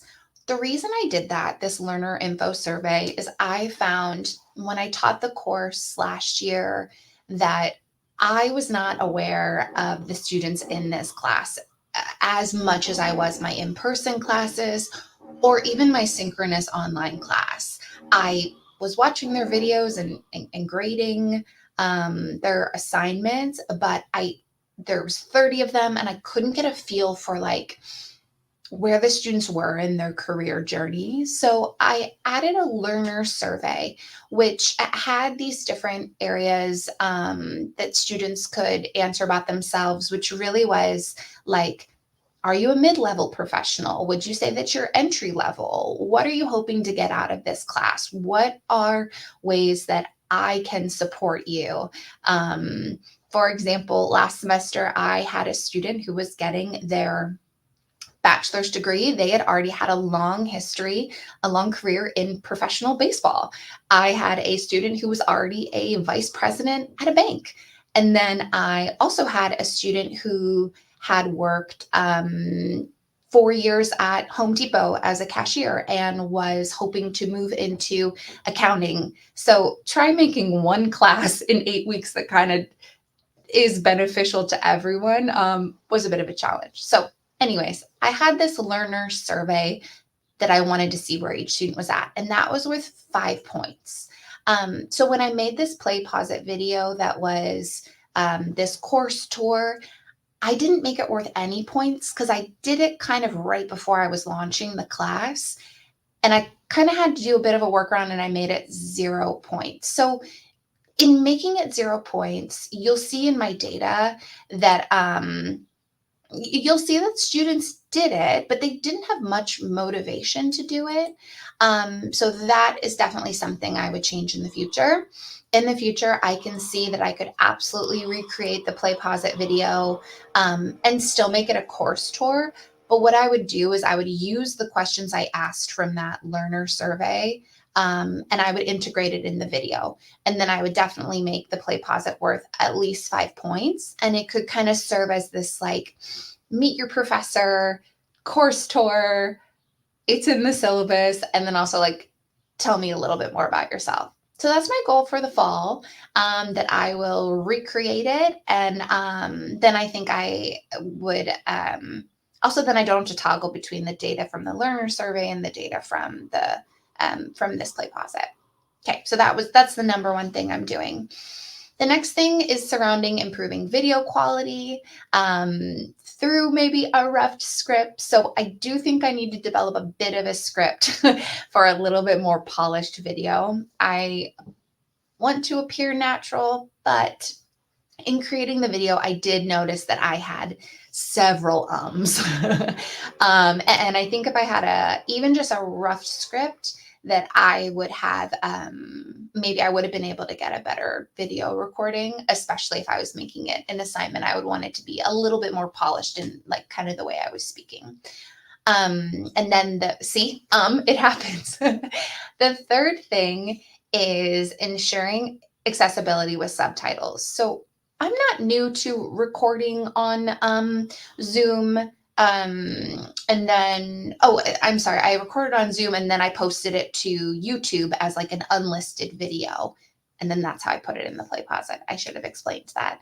So I'm not new to that, but for some reason I couldn't find the button in the right way that allowed me to add subtitles. So I was kind of, like I said, rushing to add it to Business 411 because I had a meeting with Georgia from TLI and I was excited to just get it in there. And I couldn't figure out how to add the subtitles on YouTube prior to creating the PlayPosit. Fortunately, TLI went back in and helped me add the subtitles. But I want to eliminate any of that work. And in the future, I'll make sure to record it and add the subtitles for accessibility. I don't want to have any videos on the Canvas course that don't have subtitles. So those are my top 3 things that I will be doing a little bit differently. I also have on here, I think what I also really like about our TLI team is that they have blogs, they have different highlights for faculty members to be able to try some of these new digital learning strategies in their class. So I was written up in one of these 3 digital strategies to orient students to your course.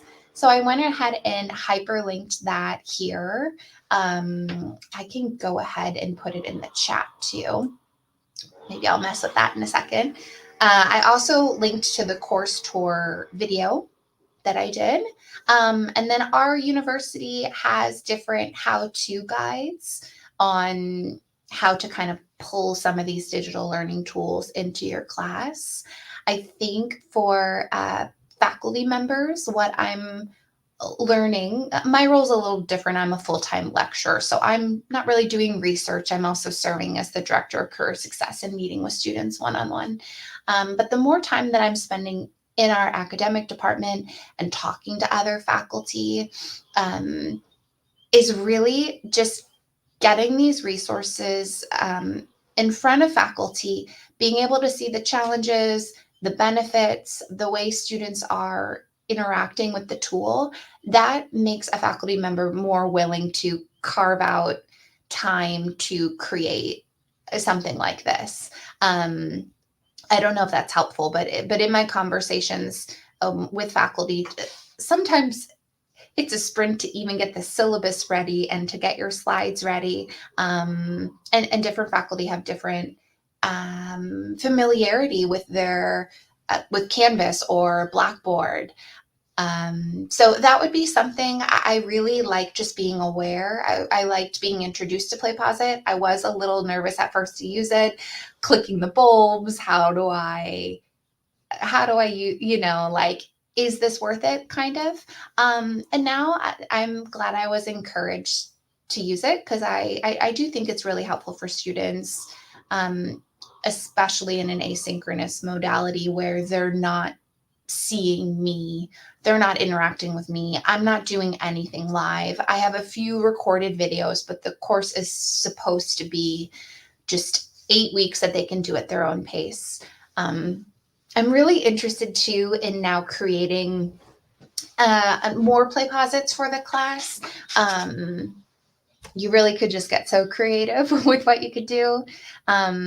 I'm thinking through, and I hope to learn more about how to incorporate them in a face-to-face class, which for me, the face-to-face class kind of has like a flipped classroom model, and students have their resources and they have a really good idea of what we'll be working on in class. And then in class, we are just like workshopping and discussion and practicing interviews and looking at their resumes. So I'm curious to think through ways to use it in a face-to-face course. Also in the online synchronous course that I teach, that's like students logging in 1 hour a week. I'd like to play with the monitor feature and see how I can use it. I would love to figure out how to use it for some different employers. I bring a employer industry panel to the class. I bring alumni in talking about their careers. Some of those alumni or employers, it's hard to get them live. I could see it being really cool to have them record a video, or record a panel and then have questions in it too. So again, I really like that it can be as an assignment, and I absolutely am going to do that next time. And I hope to learn more. I am very open to answering any questions here that you may have. This is a picture of our beautiful campus. Come visit sometime if you have a chance. We are in Camarillo, California. So yeah, I thought I'd throw that picture because I love the mountains. I'm from the Midwest, so I still am smitten by the sunshine and the mountains. And when I was introduced, I really liked the way you said Baylor University, because that's exactly how they say it in the South. You had the exact accent for it. But thank you so much, and I'm open to any questions. Can we have a link to your video? Yes, absolutely. Here it is.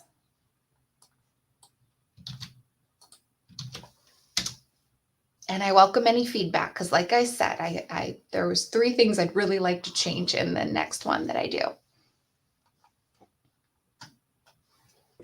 Thank you so much, Jessica, for joining us today. And you also were spot on. I am from South Carolina. I'm located in Charleston, South Carolina. So, and coincidentally, Baylor University is also one of our customers. And there we go. and I support them. So I am really excited to kind of facilitate a few questions that we have here. So thank you so much for your session. I really appreciated you talking about a couple of key things. The flexibility that you found with PlayPosit being able to meet a variety of different learner needs. I also loved hearing about the really diverse professional backgrounds of your student populations. I think that is something that we could definitely have an entire webinar about, is just in higher education, how do we leverage the power of PlayPosit to provide a kind of curated learning experience to students that need more time, less time, different needs. And I also appreciate you reflecting on where you would like to go with the tool. So like new things that you'd like to learn, new features, functionalities that you want to use for potential use cases and assignments that you've brainstormed. It sounds like maybe learner-made bulbs could be something that you could look into if you're wanting your learners to ultimately have the opportunity to create a bulb of their own and send that back to you. So learner-made bulbs might be an assignment type that you might check out with your customer success manager. But thank you so much. We did have one question from earlier. How long do you make your lectures? So that might be a question that would be good to answer for Patrick. Yeah. My course is 50 minutes because it's a 1 credit class. So in person, it's a variety, but that's the class time. For this specific 8-week, 8-module, I did not really do lectures at all. I really just completely beefed up the Canvas course, and I had it set up as like read, watch, assignment. Like each one I tried to make really clear of like exactly what they needed to do in it, and I just gave a ton of content. I think there was maybe 2 of the modules where I popped on and just did a quick like slide video. Hi, here's some extra information. Yes, so that would be my answer. This video that I recorded was 6 minutes, and when I look at the interaction, the students watched it. I guess I didn't get feedback of if that was a good amount of time for them, but I figure if they're not interacting with me that much, then 6 minutes at the beginning of the class is seems pretty good. So I hope that answers your question for the asynchronous. I don't do any, lectures. And then for my online synchronous class, I do like a 50-minute lecture. Awesome. Thank you so much for sharing that. So I've heard you talk a lot about leaning on the monitor page and relying on student data to kind of tell a story about your instructional practices and like where you're being effective. Can you talk a little bit about like the use of the monitor page? Like what have you, maybe a tip or a trick if someone hasn't actually explored the monitor page before? Is there a feature or a piece of the monitor page that's your favorite? For like the analytics? Yeah, like the analytics. Yeah, for sure. Or that's most informative to your instructional practices. Yeah. Well, even on Canvas period, I like to see how much students are doing. Like I like to see how long they stayed on it. Like, the amount of time that they spent on the video. I also like the option for the PlayPosit. I will do it for the next session, is where they can type in. I really like just having it in an Excel document. I can like quickly see their responses. I like looking at trends from the report too. I'm always trying to get a handle on just the different learners and their needs. That will be I'm always going to try to figure out how to make the class helpful to those who are like really at the beginning of their career journey and those who really could almost teach the class. I don't know, they can contribute. So I like to just look at the full scope of the students and then kind of try to see some trends, I guess. Like, oh, everybody wants to learn about resumes, or, oh, actually no one answered this question right about the hiring trends. So yeah, I guess that's what I liked.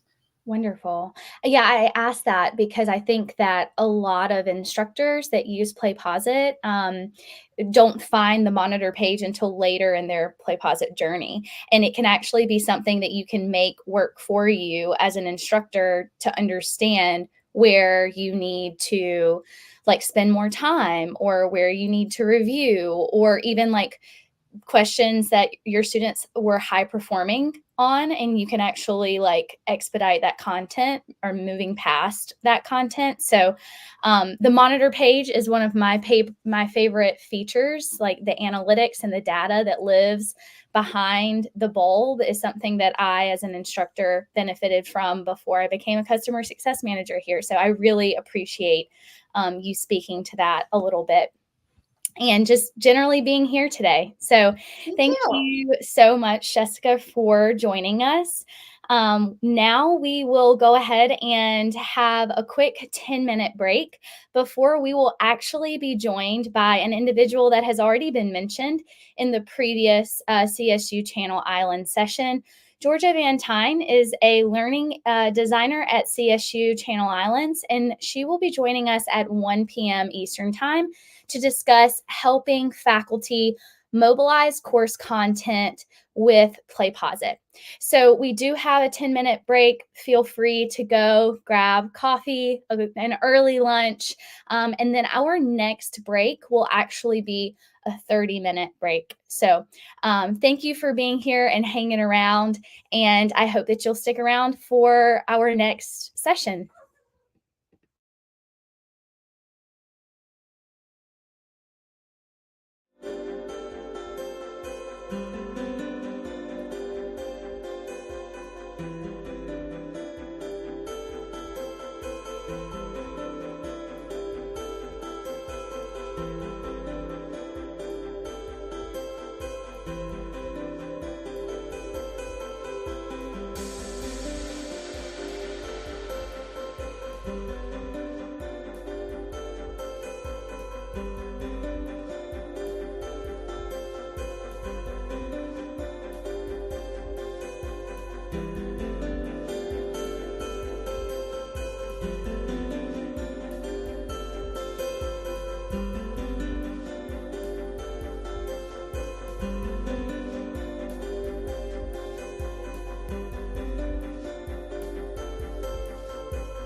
Welcome back, everyone, and thank you for joining us for our next session, our last session before we take a quick 30-minute lunch break.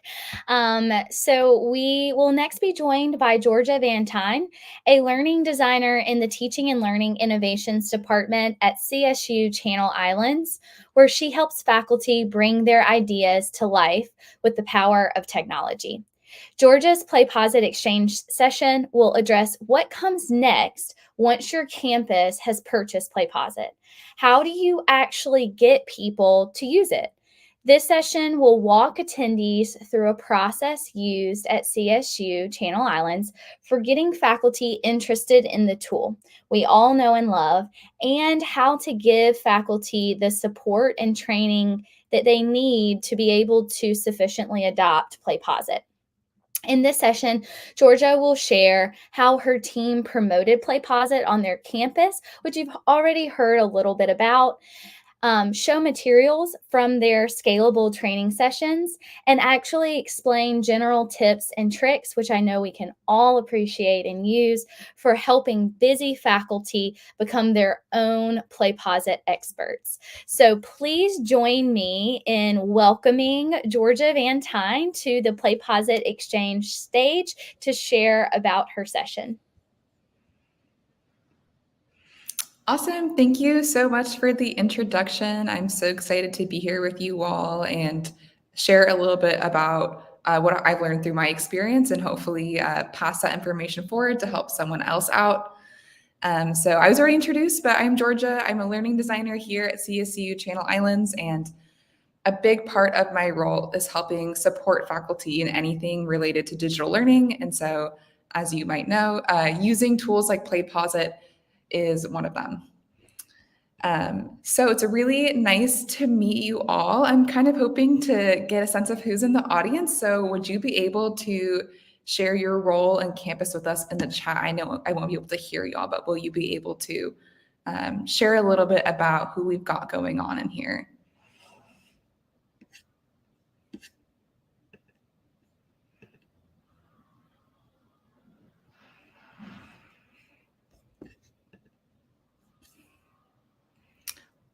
Awesome. We've got Toby from New York, New Orleans. Awesome. We got an instructional designer at Fullerton. IDs. Awesome. Faculty, instructional designers, academic support coordinator. Awesome. LMS admin. Awesome. So we've got faculty and we've also got some back-end folks. So I know that you instructional designers out there will be able to relate to a lot of these struggles. And anyone who kind of has a support type role where you are in a similar position to me, where you're helping people adopt these tools. Even if you're faculty, right, these might be helpful tips for helping other people in your department use these types of tools or spreading the PlayPosit love. Thanks for sharing, y'all. Nice to meet you all the way from Channel Islands. So getting a PlayPosit license is one thing, but once you have that license, how do you actually get people to use it, right? You're not going to go into every single course and insert a PlayPosit for them. Not only how do you get people to use it, but how do you encourage people to use it in a pedagogically sound way? So how can you do this not just from an academic tech point of view, but how can you have a positive impact on the pedagogy of campus? And also, how do you get your instructors to become independent learners? And you can incubate them and help them learn about PlayPosit, but how do you pass the baton to them and basically use your limited people resources in as smart a way as possible? So we'll kind of talk about what we did here on our campus. So I'll talk about the main thing we did was a series called Engaging Students in STEM with PlayPosit.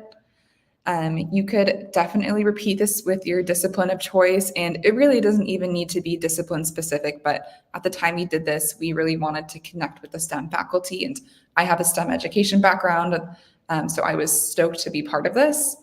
So we did a series and it involved a handful of things. So the first thing we did was we wrote and posted a blog about a PlayPosit use related to STEM teaching and learning. So posting a blog, I'll talk about this a little bit more later. After the blog, or in the blog, sorry, we had campus created how-to guides on how to create that use case, right? So in the blog, they read about what PlayPosit can do. Then we have a how-to article that says, here you go, here's how you do it on your own if you like this. And we also had how-to workshops for those people who like to have that social interaction, creating a culture of information sharing with our peers on campus, right? They're not just always independently in a silo working, creating their PlayPosits with a guide. We wanted to have workshops to have faculty to chat with each other so we could learn about faculty, all those types of things. And I'll dive into one of these, each of these three things a little bit more. But we did this 3 times for 3 different PlayPosit use cases. So we did a whole blog, how-to guide, and workshop, 4 interactive videos. That's the classic one. that we all know and love. We did it again for interactive worksheets. And then we did it again for exploring the analytics. So by the time this was all said and done, I think it's fair to say a lot of people on our campus at least knew what PlayPosit was. So let's go ahead and dive in and let's talk about the blog. So the blog had a few things that I think are really important when you are trying to get people to adopt a tool. And we are lucky that we have our own blog that we post to regularly. So this is a no biggie for us. We already have blogs going on. The most important thing, at least I think, was centering it around a STEM teaching pinch point that instructors can relate to. So since I was a STEM educator, I could really draw from my own background here. One of the pinch points in my first blog was about interactive videos, was about, I see we do have some STEM folks in the chat right now, so you can relate, but we talked about how students sometimes in formula-based classes, they will plug and chug, right? They'll just use a formula and they honestly might have no idea why. So with PlayPosit, we put an example PlayPosit in there of a calculation video, but with questions in there to prompt students to think about why are they using that formula? What formula might you use? So keeping it discipline specific and keeping it relatable in the blogs was helpful. And yes, Patricia, these are trainings for college faculty. So we are supporting we are teaching and learning department at a higher ed institution. So we're helping faculty adopt tools. We did end up having some staff members come to our workshops, and we do have some staff members use it kind of for more trainings. And if they hop onto that train, we are super happy, but faculty are usually our target audience. Thank you. So keeping it really relatable to them was key. And this is how we are able to influence the pedagogical side of things and hopefully have a positive impact on that. I think a lot of people who work in the instructional design world, it's really easy to kind of put yourself in a just academic technology role. So anytime you can slip in a little bit of pedagogical information in there or pedagogical strategy in there, that's always a win. So the blog helped us do that. Each blog also had an example PlayPosit embedded inside of the blog so people could play it and watch it.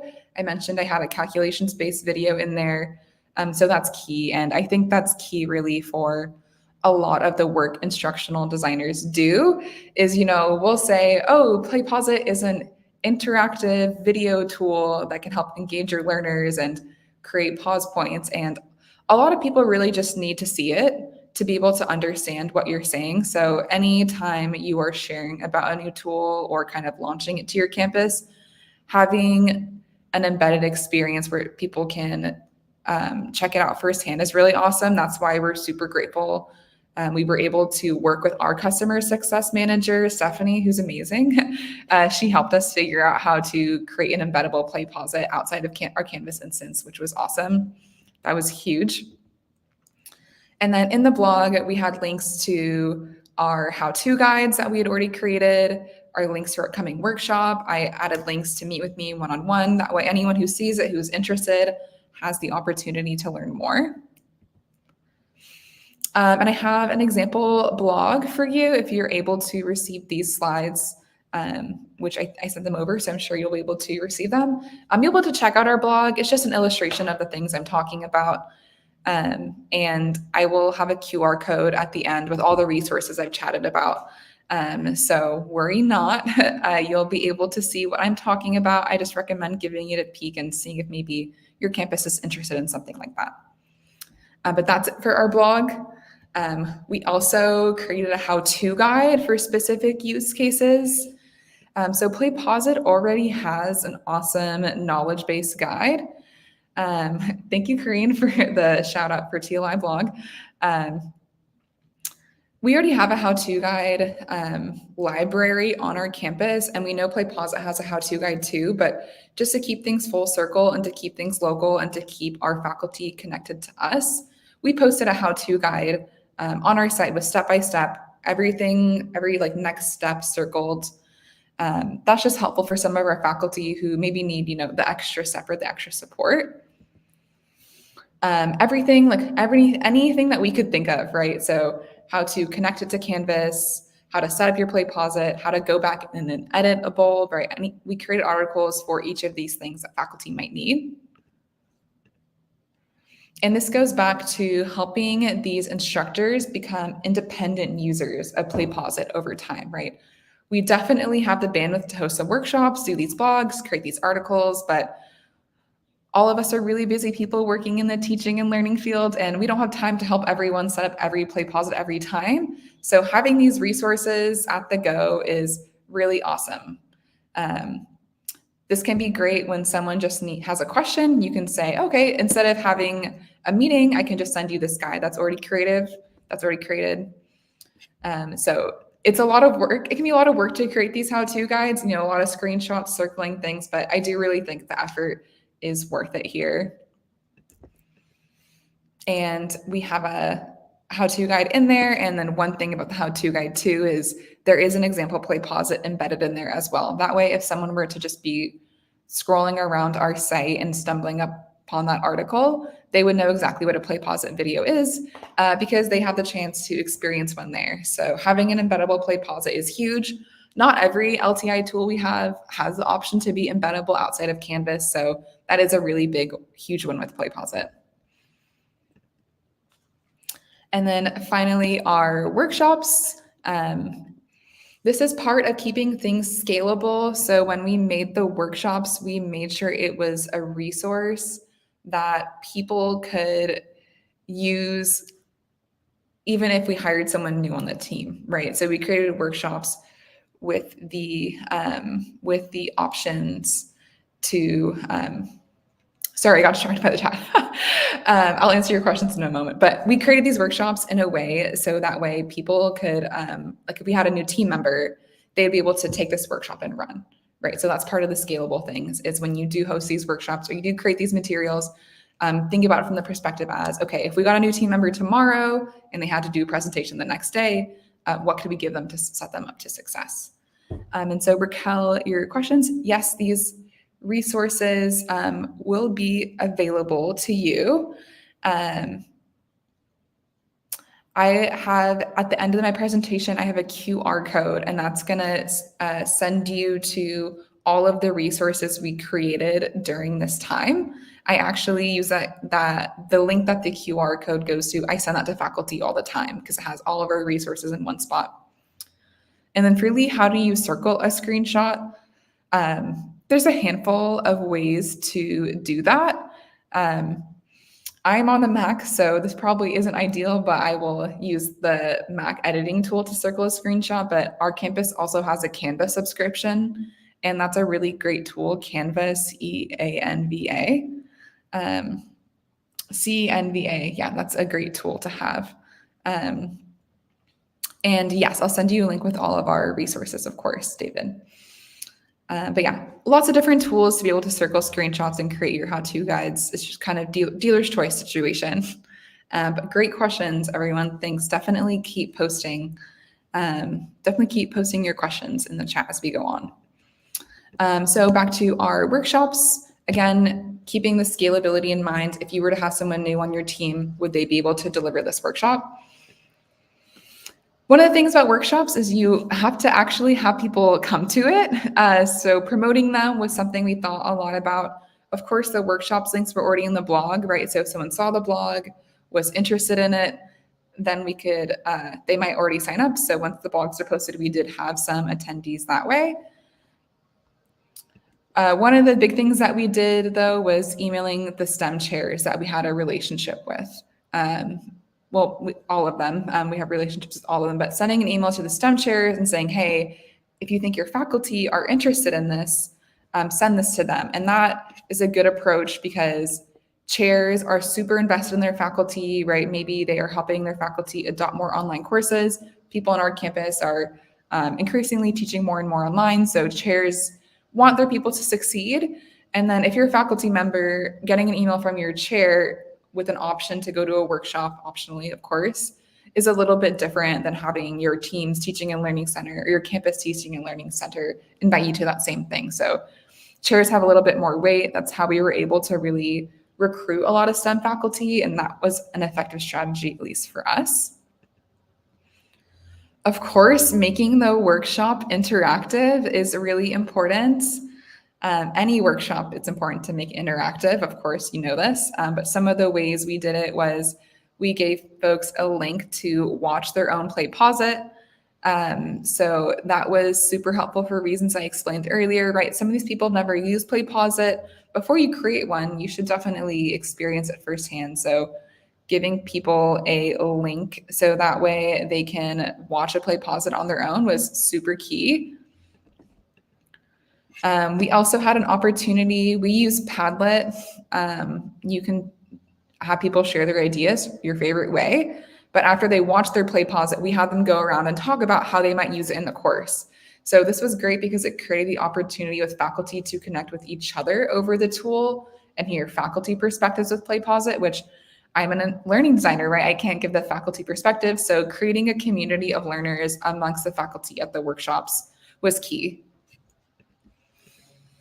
And then it was hands-on. So we did have them set up their first PlayPosit. So part of this was saying, hey, this is an interactive workshop. Come with a link to a video and you will create your first PlayPosit. And then, of course, no one's PlayPosit was perfect, right? We helped them set it up. We helped them add an interaction or two. Not perfect, but we did give them resources for how to go back in and edit it later, right? So a lot of times adopting a new tool, the thought of starting is really overbearing. So if you can get people to start it and create it in your workshop, that's going to be huge, right?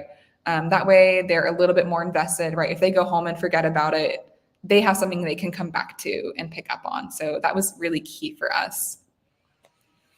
And then a huge part of the workshop, which I'll do for you all, is setting people up with how-to resources. So the workshop sites were kind of like souvenirs.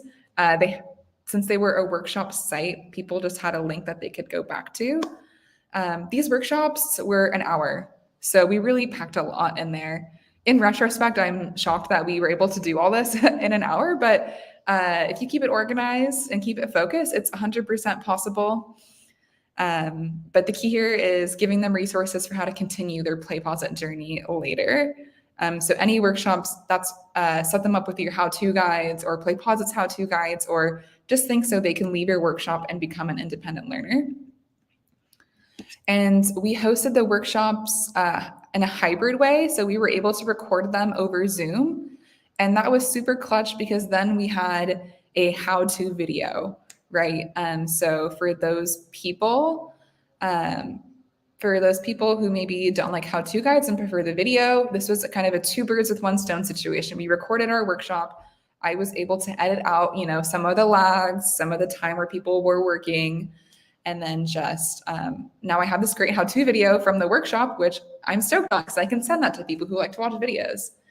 And Lisa, your question, does everyone use a generic video for their first PlayPosit? Some people brought videos that they already wanted to use in their class. We did provide some links to general videos. So if people came and they didn't have a video to use, I just in the chat put a link to like a sample video promoting our school, basically. So it really just depends on the person. I think it's most useful with our adult learners, faculty, to anything they create, make it be something they're actually going to use for their course. So that's why in the messaging for the workshop, we made it really clear, bring a video, bring a video that you would actually use in your course, if that makes sense. Of course, you can't control what people do. Some people didn't want to create a video. They just sat back and relaxed and watched, and that's totally fine too. Kind of like participant's choice there. So here's an example of our site. I'm going to attempt to share my screen. I may need a CSM help, we'll see. I'm going to try and share it again with the workshops.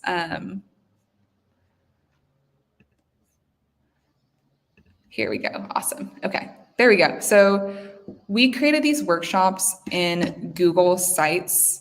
And if you have never created a Google site before, this is a tool I highly recommend. Google is our campus Google license. It's a resource we already have for a lot of people. Thanks, PlayPosit. This is reusable, which is really nice. Google Sites is really intuitive, and I'll just walk you through what we did really quickly. We had a tiny URL to the site, so you could type this in your browser now and have access to this. The main point is it made it really easy for faculty to log in, whether they were one of our in-person attendees or they were over Zoom. A tiny URL helps out. We were able to embed our slides in there. So for the workshop portion where I was talking, I was able to click through the slides here. I'm not going to go into every single one, but you're going to have links to this workshop so you can explore it later. We had the sample PlayPosit for them to try. So if they have the website, that means they already have the example that they're going to experience. We had a place for them to share. And so it was really key in the workshop having all these in one spot. That way they're focused on what they're learning rather than clicking from thing to thing. So having your slides, your example PlayPosit, and your sharing opportunity all in one place, that was awesome. And the key here is the resources tab. So I recommend exploring the resources tab. I recommended to our participants to explore the resources tab. And this is where we had all of our how-to guides.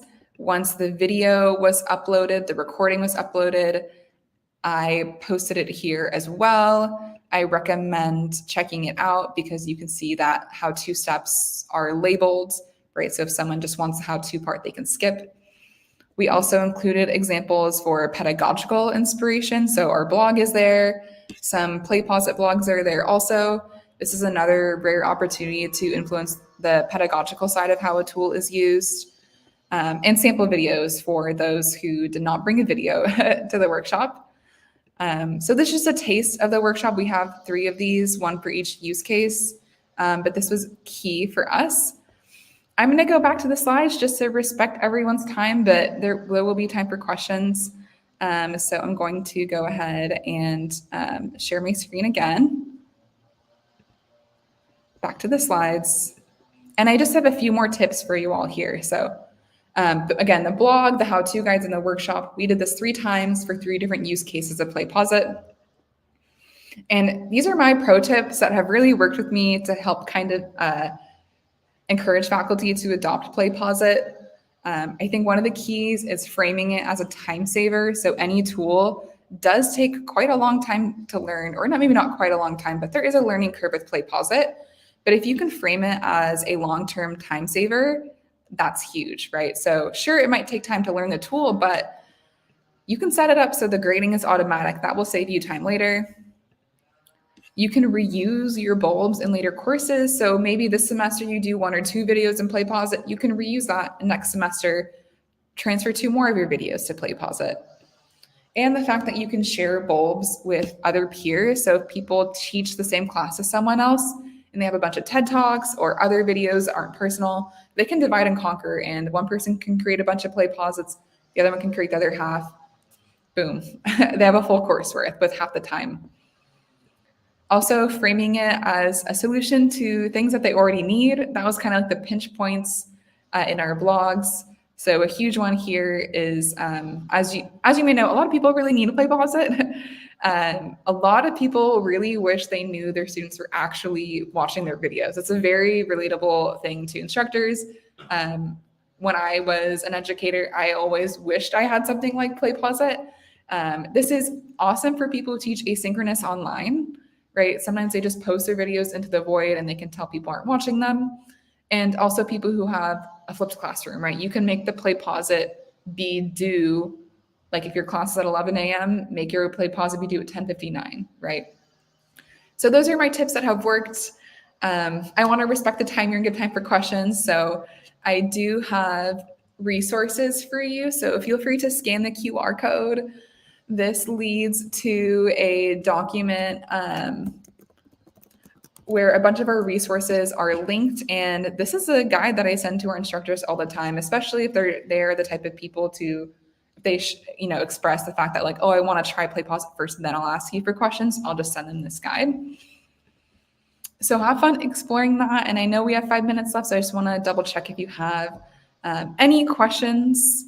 Any more questions? You asked some awesome questions during the presentation already, but I see our success manager is back. Thank you. Hi, Georgia. Thank you so much. So I'm looking back, and I think that you have answered the majority of the questions that are here. If you asked a question earlier and didn't get answered, Georgia did a wonderful job of answering in real time. You can feel free to post that here. I want to thank you so much, Georgia, for participating in the PlayPosit Exchange today. I think that your session was extremely valuable because as a customer success manager, it speaks to the partnership between learning experience designers and instructional infrastructure that is already there for tools like PlayPosit, and the partnership between customer success manager and the institution to enable and bring to life training and resources and an intentional rollout of resources to meet faculty needs. So thank you for taking the time to provide those kind of follow-up resources as well. One thing that I wanted to point out and also just kind of reiterate that I really loved was that you spoke about the known learning curve of having honest conversations with faculty about adopting new tools. And so like conversation points for that you can bring up when you're talking to faculty. So I just wanted to reiterate those two because they really stood out to me. So PlayPosit as being a time saver, kind of an upfront commitment for a long-term payoff, a long-term investment that then is very easy to make changes to, right? Because of PlayPosit's editable nature, it's very easy to make small changes to content that can be sustainable for a really long period of time in some courses, and then PlayPosit as a solution to existing needs, right? We're not trying to reinvent the wheel. We're not trying to make a tool fit for the sake of making it fit. We want to be sure that it's meeting a need. So being able to identify the needs of the faculty and then create an intentional plan to make sure that it is going to actually be useful. So we do have just a moment. Do you have any final thoughts, Georgia, before we wrap? I just want to thank you so much for your time and for speaking to such an important session topic today. Of course. I have a thought in response to what you were saying. First of all, thank you so much. I think in regards to the time-saving tool too, a lot of people who are creating their own videos, they spend so much time creating the videos that PlayPosit, makes that time spent creating the video worth it, right? Making sure they actually get watched. But I just want to say thank you to you and a huge shout out to our customer success rep, Stephanie. She's really amazing. She's been great to work with. And a lot of these things wouldn't have been possible without her, right? Like I mentioned, she helped us figure out how to embed these things publicly. So working with your customer success rep is awesome. And thank you so much for having me, everyone. I really appreciate it. Yeah. Thank you for being here, Georgia. Yes, Stephanie is one of our many incredible customer success managers here at PlayPosit, and truly that is a resource that at institutions, our customer success managers are truly there to help you figure out and build these types of plans that help the tool be successful at your institution. So thank you so much, Georgia. I hope you have a wonderful rest of your day, and thank you for being so willing to share your resources with us in the chat. So after our 30-minute lunch, which is going to start here in about 1 minute, we will be followed by Dr. Maria Guerrero, professor at Miami-Dade College. And so we will be back here live, ready to go at 2 p.m. Eastern Time, 11 a.m. Pacific Time. So thank you so much for joining up to this point. Please feel free to take a break, and we'll see you back here in 30 minutes to have a very jam-packed afternoon full of more informational and helpful PlayPosit Exchange information.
Hello, everyone, and welcome back.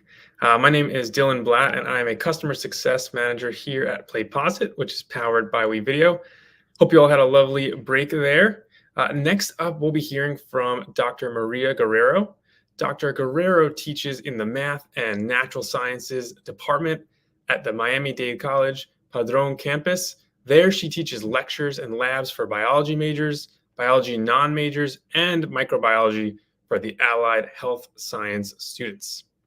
A bit about her session coming up in just a moment.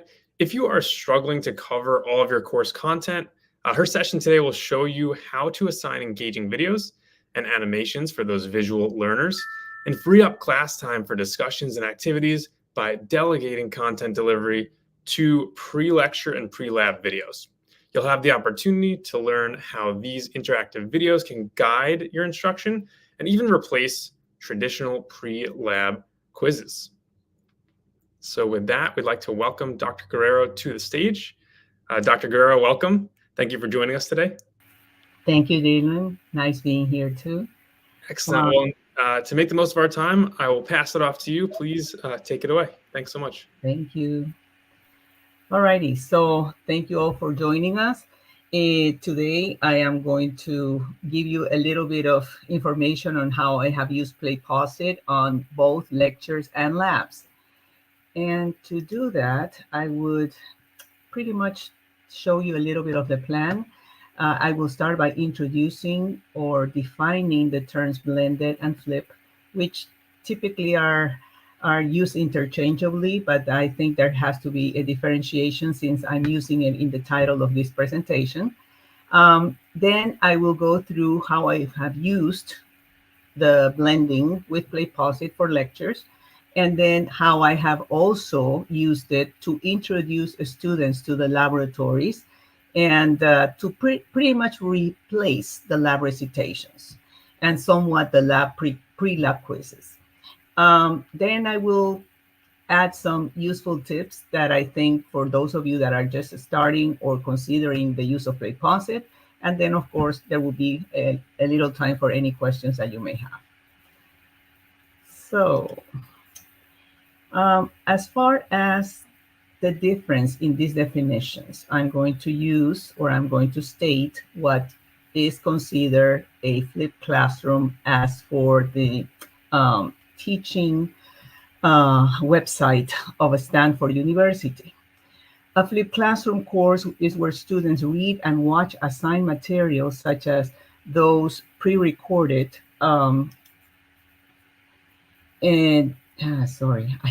pre-recorded lecture videos or assigned readings.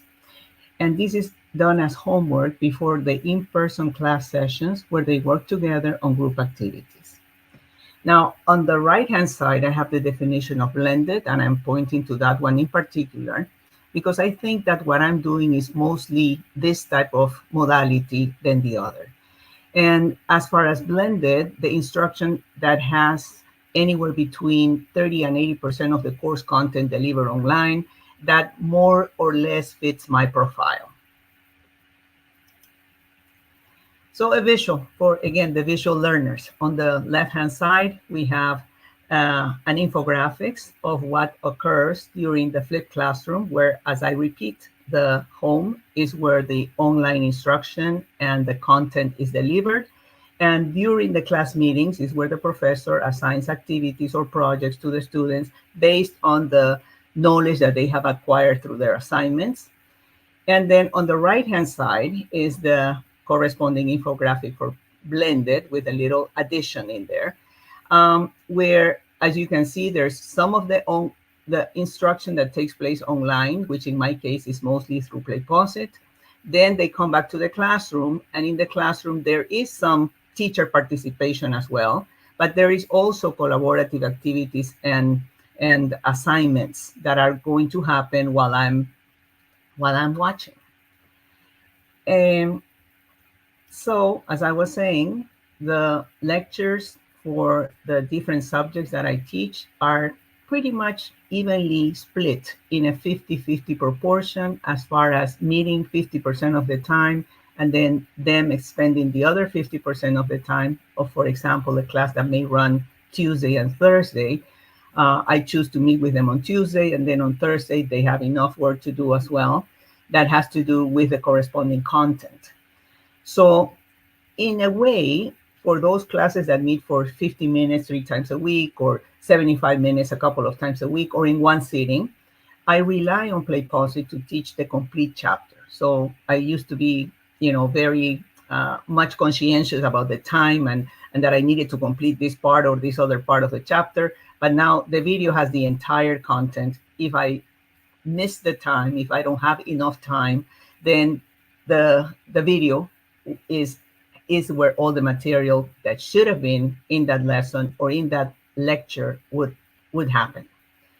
So in a way, our class meetings are now dedicated to highlights, to topics that I think are important and that historically have been problematic for students.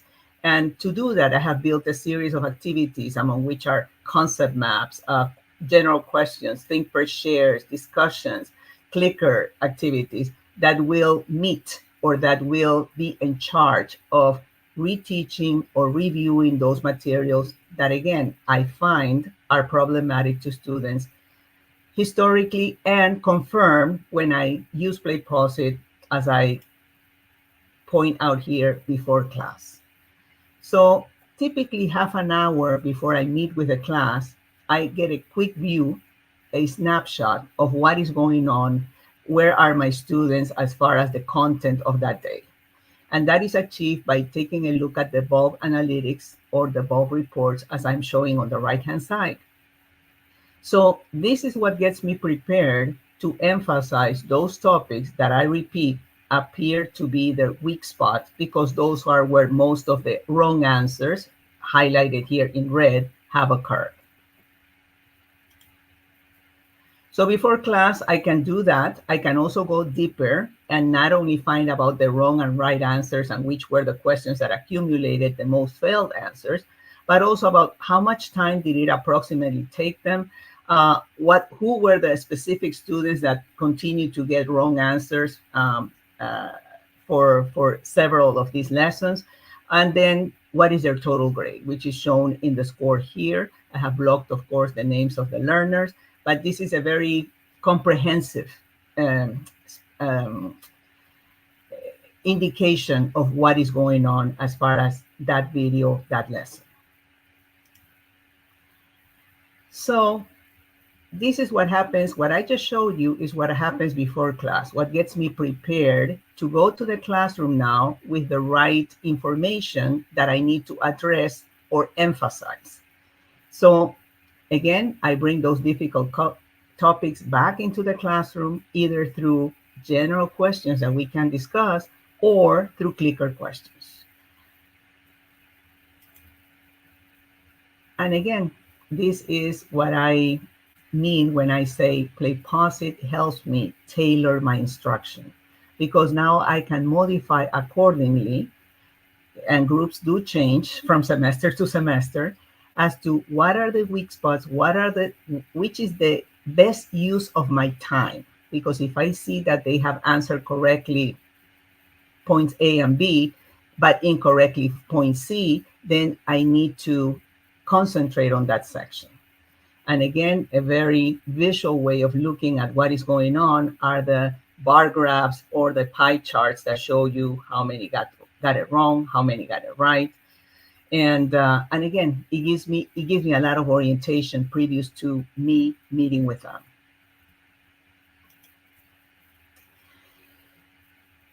So, of course, we all want motivated students, but that's not always what we get. And the truth of the matter is that, in particular, at the college, there are not typical students. There are not rarely full-time students. We have a lot of students that work at least a part-time job. Some of them work a full-time job, and some of them have their full-time jobs and families. So it is, even the best of them will do the work, but will not do work that is recommended. Okay, I still use a series of introductory microbiology videos that appear greatly aligned with the topics that we cover in the class. And I would recommend that they watch the video previous to actually reading the chapter. And when I went back to the classroom and asked questions about certain aspects of the video that I knew were important, I got no answers. So in conclusion, they did not watch the video. In conclusion, they did not watch the video because the video wasn't graded or that assignment wasn't graded. And I'm sure I'm not the only one that faces questions like, is this going to be for a grade? And if it isn't, unfortunately, I'm talking from my personal situation, it will not be done. It will not get done. So what I found that was really important for me is that I really wanted them to watch those videos. I really wanted them to go through those animations. So if what they really wanted is to get compensation for that, well, this is a way to do it. Learners with these interactive videos are accountable for their learning. That is what this column right here that indicates the score is for. And so I'm not justifying them for not doing going the extra mile, but I do recognize that our students are not the typical full-time student, and therefore they will do the work, but they will need to see how that work is going to be compensated in a way. So PlayPosit videos have, in fact, I started using them for the lectures, but then I also found their utility in the labs. And in both, I can say that gives me the opportunity to expose the students to the chapter or laboratory topic before the class. It also shows me where are the problems so that I can reteach or reevaluate, whether I'm using in-class activities or clickers, that I can choose. All the students, the lecture students and the lab students, recognize the PlayPosit helpfulness because they do like to clarify what they did not understand, but they would not dare to answer in a regular classroom setting. And so that helps the students, but what helps the instructors is that you can actually learn about students' understandings, about the group understanding. In the case of the laboratory recitations or replacing the laboratory recitations with the PlayPosit videos, it becomes important from 2 points of view. It is a matter of safety that they actually know what they have to do in the lab. And it's also a matter of saving and not wasting reagents or kits that are expensive if they do not do or do not follow the steps and the protocol correctly because they just were not informed about what to do. Many students will not read the topic, or the usual thing was to recommend them to review the protocol, but some of them are in front of technical terms that they will not understand just from reading. So the video gives them both the visual, the video, the pictures of the instruments or the settings, and therefore that gives them a little bit more familiarity with what they're going to do when they come into the lab. And again, it does save me a good half an hour of lab recitation as the group comes in, because this has already been done in the video lesson or in the video recitation. And because of the interactions that are placed in that video recitation, it also partially takes place or replaces the pre-lab quiz. And I say partially because I still quiz them with clickers as they come into the lab. So within the video recitation, you can definitely use interactions that have to do with the theoretical background of that lab. And most importantly, with the expected results, how to interpret the results as they go through their experiments so that they know what is what. You can also use interactions where they can actually write a short description or a short explanation based on the information in the slide. so as to anticipate what it is that they are going to be, again, experiencing in the lab and in their lab reports. So during the last 2 semesters, starting on the fall, which is when I started using this in the lab as well, I have surveyed the class and I have gotten very positive results when I asked the question in that post-lab survey of, did the PlayPosit contribute to the preparation for the lab? And as you can see, there is a good 80% that are strongly agree that it did. And the same thing occurred in the spring with the groups in the spring. There was very positive responses as far as this question of how the PlayPosit helped them to prepare for the lab. And finally, I just wanted to share with you a couple of things that I find are useful tips. To don't make it a grandiose project, to start small, to start with topics that you feel are more likely to lend themselves better to these videos, to keep the video short, because in reality, the longer the video is, the longer time it will take to upload, and the longer the time it will take for the student to actually start the video and for it to load. And many times the students may not have a very good internet connection or a very high-speed connection. So in consideration to that, it is also very helpful to keep the video short. I started using PlayPosit during the lockdown. So I was at home and I prepared most of the videos that I continue to use today during that time. And all I've had to do is to continue to update interactions, continue to update animations or videos that I find more appropriate for the times after 4 years, and that is no problem, keeping them updated. Many times there might be a couple of professors that have the same course assignments that teach both of the biology labs or microbiology labs, and you may want to find that other person that may want to split the work so that not all relies on one person. And for that, there's a useful collaborate option within PlayPosit. I always keep a notebook at the instructor's desk because there are questions in the class that later I can adapt to be used as interactive questions within the videos. And this last semester, I started to also experiment with the due dates. And I found that for example, my labs are all in the early afternoon. So the due date is like at noon. I don't mind if they do it right before the lab. I think it will be fresher in their mind if they do it right before the lab than the night before. And this is something that I have also seen happen.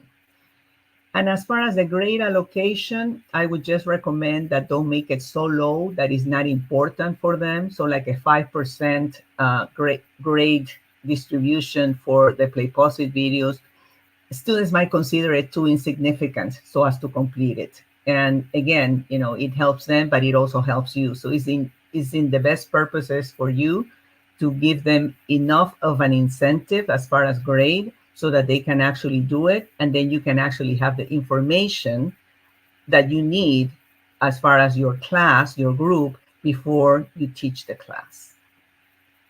And that's basically my little summary of my experience with PlayPosit. Thank you so much, Dr. Guerrero. Really appreciate your time and thoughtfulness here. I've got some of my own reflections to highlight, but we do have one question currently in the chat, and we welcome any more as well, from Sarah Smith-Robbins, who's had some excellent questions today, by the way. She asked, if you can see on the screen, if students don't complete that pre-lab video, are they still allowed to complete the lab? So could you speak to that? Yes, they are. Yes, they are. Because the lab videos means a 0 if they don't complete it. So that zeros really bring down their grade. So it sounds like there's a big incentive to complete that based on their grade, but they're still allowed to engage in the lab. Yes. Excellent. If there are any other questions, feel free to place those in the chat. We've got a couple extra minutes to answer some of those. In the meantime, just from my time working with Dr. Guro and just from listening in today, I can share a couple of highlights that I took away. Maybe will resonate with some folks listening in today as well. I know you mentioned you use PlayPosit for blended learning, and a lot of your coursework is delivered online because of it. I really love the way you use PlayPosit in this kind of cyclical approach, right? You use it so students can prepare for the class. You look at it before they join in person with you to get an understanding of what are some of those learning gaps, those high leverage areas that you can, dive deeper into and focus on with your limited time. And then I know that you adapt and make changes to your PlayPosit bulbs based on what happens in the lab or in the classroom space. And that cycle kind of continues until your content gets stronger and more meaningful for learners. So that's one of my favorite pieces of the way you use the tool, informing that future instruction. I also know a big part of what you mentioned was accountability, right? Learners oftentimes won't engage with the content if there's nothing in it for them, right? And in this case, they grade it, they won't do it. Exactly. And you grade it, you add the feedback. I know you do even manual feedback for some of those open response or discussion interactions. Yes. And just one thing to add there, I know that you also sync that grade book to Canvas, so probably saves you some time there as well. Yes. Like you mentioned, there are some questions where they have to elaborate a little, like a short response question. And that, of course, doesn't get graded automatically. So when I go back and grade and give them feedback, if the question was not answered correctly, then I can always do the synchronization of grades at that time. And I advise them from the very beginning, you may have completed all your automatically graded questions, but I need to go back and do the manual grading. And therefore, your grade, the grade that is showing right now, is not your final grade. Hopefully, you will get more points because I need to do the grading for those other ones, and that should add to what you already have.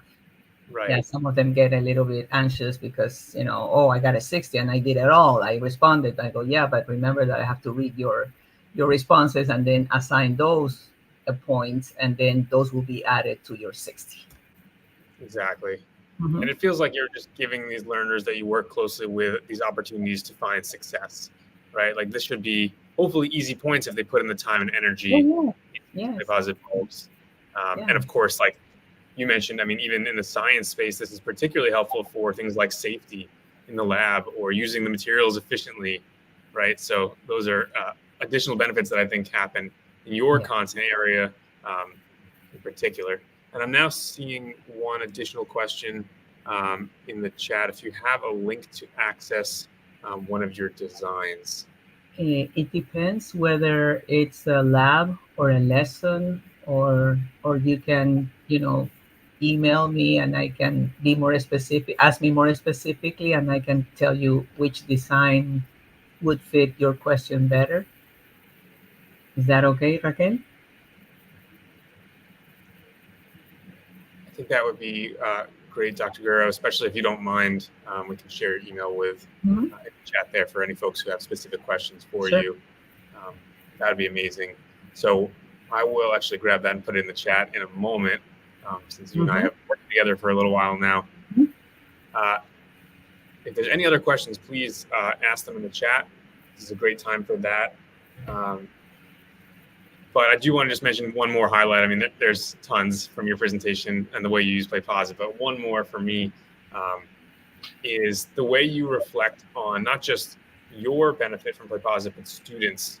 You give them that opportunity at the end of the course to respond to the survey, which I'm sure has a ton of great questions. One of which is that, does PlayPosit help you prepare for the lab? And it seems like semester over semester, you're getting kind of a resounding yes from learners as well. And it's important to, of course, take their feedback into consideration. I mean, I was listening from a couple of students, but I said, okay, if these two, which are good students, feel this way, does everybody feel the same way? So I inserted that in my post-lab experience. And a good 80% feel the same way. Yeah, I'd be curious, to hear more from those other 20%, what you can do and what we can do to even get them on board as well. But those are probably the ones that, like one of the questions asked, those are probably the ones that did not bother to complete them.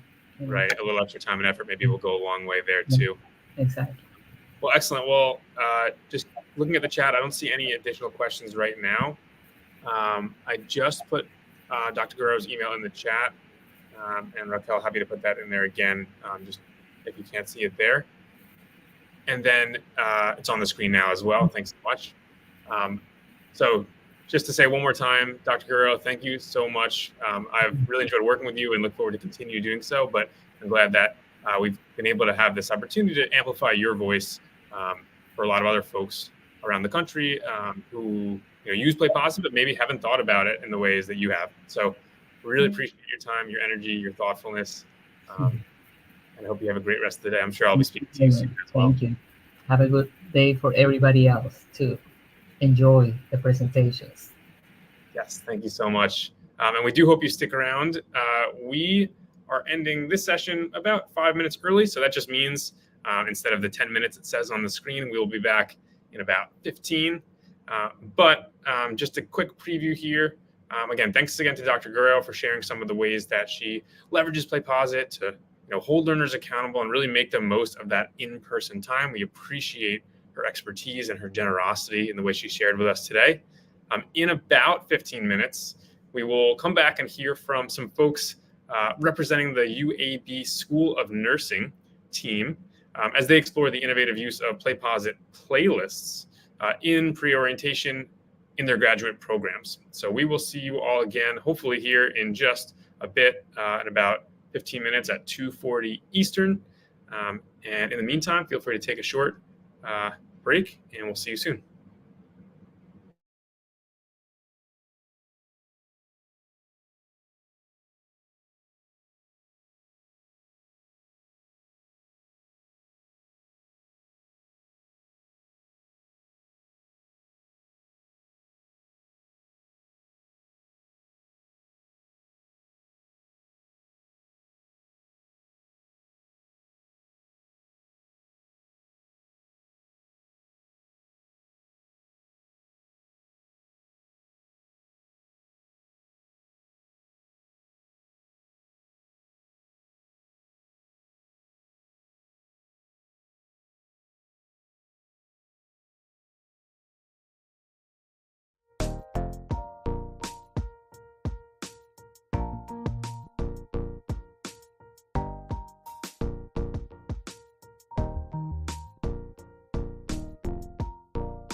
right, welcome back, everyone. Next up, we are going to welcome 3 very special guests to the PlayPosit Exchange stage. First, we have Matthew Jennings with a Master's of Education in Instructional Design. He is the Director of Instructional Technology for the UAB School of Nursing in Birmingham, Alabama. Matthew oversees the implementation of online course technologies, provides instructional design and technical support, and develops technology training resources for faculty and students. His passion is helping teachers utilize available resources to create effective, learner-centered, and humanized learning experiences. Joining Matthew today is Dr. Tidra Smith, an associate professor with over 20 years of experience as a pediatric nurse and 11 years as a pediatric nurse practitioner. She is deeply involved in simulation, pediatric, and adult content. She completed the Institute for Medical Simulation instructor course in 2013 and regularly develops, implements, and debriefs simulations. Dr. Smith also serves as the Critical Thinking Case Study column editor for pediatric nursing and is a member of the Sigma Theta Tau, the National Association of Pediatric Nurse Practitioners, and the Society of Pediatric Nursing. And last but not least, we welcome Dr. Curry Bordelon, who is an associate professor and assistant dean for graduate clinical education, DNP programs at the University of Alabama, Birmingham School of Nursing, holding a BSN from Northwestern State University and an MSN from Emory University, a DNP from UAB, and an MBA from the University of New Orleans. With extensive leadership experience, Dr. Bordelon has contributed to numerous publications and presentations on teaching innovations, neonatal care, curricula, and leadership. We have quite the guests coming on screen in just a moment. In this session today, we are going to be joined by this UAB School of Nursing team. They'll be exploring the innovative use of PlayPosit playlists in pre-orientation in their graduate programs. I will turn it over to these special guests right now and let them take it away. So welcome. Thank you. I'm glad you get to say all of that mouthful of introduction. So that'll save us. I mean, that just shaved like 5 minutes off of our presentation. So I hope everybody's doing okay today. I am Matthew Jennings. I'm the Director for Instructional Technology. I'll let the other 2 introduce themselves real quick. Teacher? Can you hear me? Yes. I'm sorry, my connection was kind of going in and out because I couldn't hear Matthew. Hi everyone, I'm Tidra Smith, and as you heard, I'm the Assistant Dean for Graduate Clinical Education MSN program here at University of Alabama, and I'm very delighted to be here with you today. Excellent. I'm Curry Borland, Assistant Dean for Graduate Clinical Education, all things related to our doctoral program. So Tidra and I are basically twins, we often call ourselves, because we're spanning the entire graduate program here at UAB. Yeah, so I was just going to get us started off with some background, some history of what we did with our pre-orientations. Several years ago, Curry came to me and was like, hey, we have some issues with our orientation for our students that come into campus before they're actually students. Is there any way that we can get them access to materials, video, without them having to have a university ID system in place? Because many of those students, by the time that when they come to orientation, they still have not gotten that part of their student process set up. And at the time, we really didn't have it. But shortly after he and I had that conversation, I was at a conference and met with some people from PlayPosit and started listening to them. And they talked to me about the playlist option and how we could share those out and how we can make those anonymous. So it became a very intriguing issue.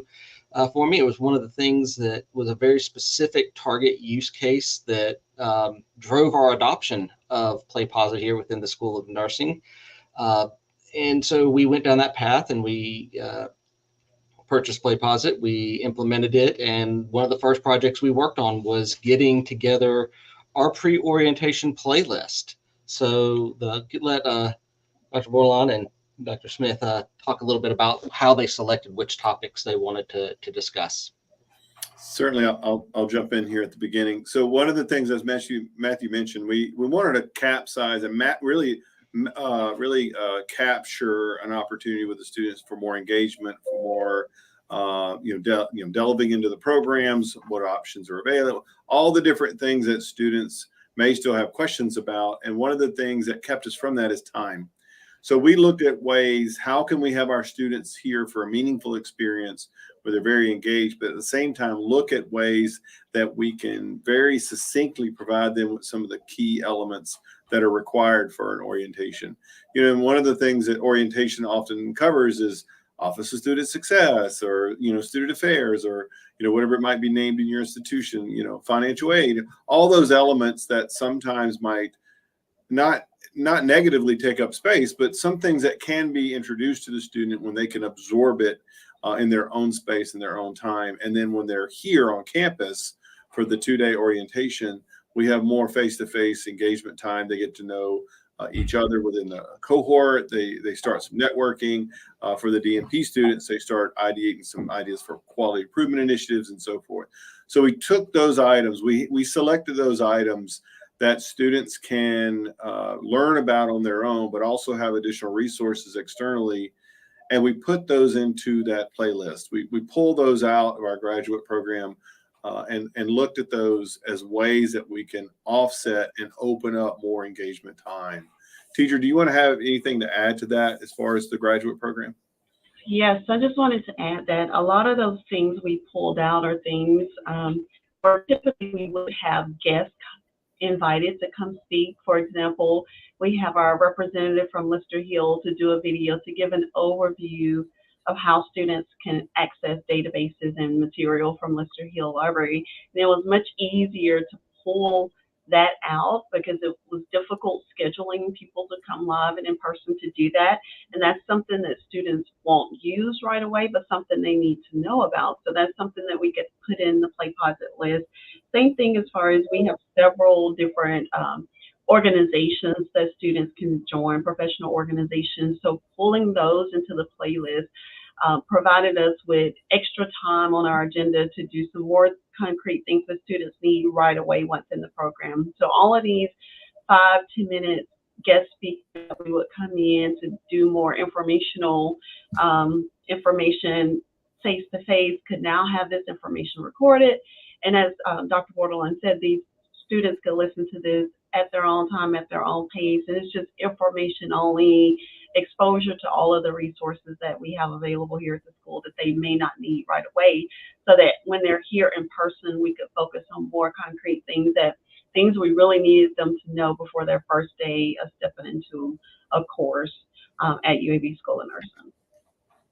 Would add, like, so my office would typically be one of those sessions where we would come in and talk to the incoming students about our learning management system, and how they would interact with the technology, what to expect with logging in, when their courses would be open. And it was a pretty standard presentation, just as one of those guests that would come, and it would, you know, we'd come in, we would share our little piece of information, and then we would walk out and leave. And it was hard to know how much they took from that. But by adding that into PlayPosit, we were able to like add some of these interactions and questions, kind of make sure that they're paying attention and engaging and understanding some of the important information that we were told. Because I think one of the things that we were, at least I felt, it was that you can see these students are in there and they're just getting a fire hose of information all day long. And sometimes that might be hard to retain. So I think by moving those into that PlayPosit, that they would do that playlist prior to even coming, they have that chance to watch it, to absorb it, to kind of, you know, be self-checked on it, and then present it. So the next piece to that was, hey, what's going to be the process? How did we build it? What did we do? So now that we kind of determined which speakers we wanted to come and transfer their live presentations into the video bulbs for the playlist, we coordinated with each individual. For my team, we have a video studio space, so we had everybody come in and record their presentation, either in full video or in a little video introduction with a narrated PowerPoint edited into it to kind of guide their presentation. And throughout that process, we streamlined it. I think we went through a couple of versions where, you know, the first version, we had some things, we had each individual extracurricular activity, all the different organizations do them separately. And I think we've kind of come back and reduced that to streamline that and reduce the amount of information that they were getting there.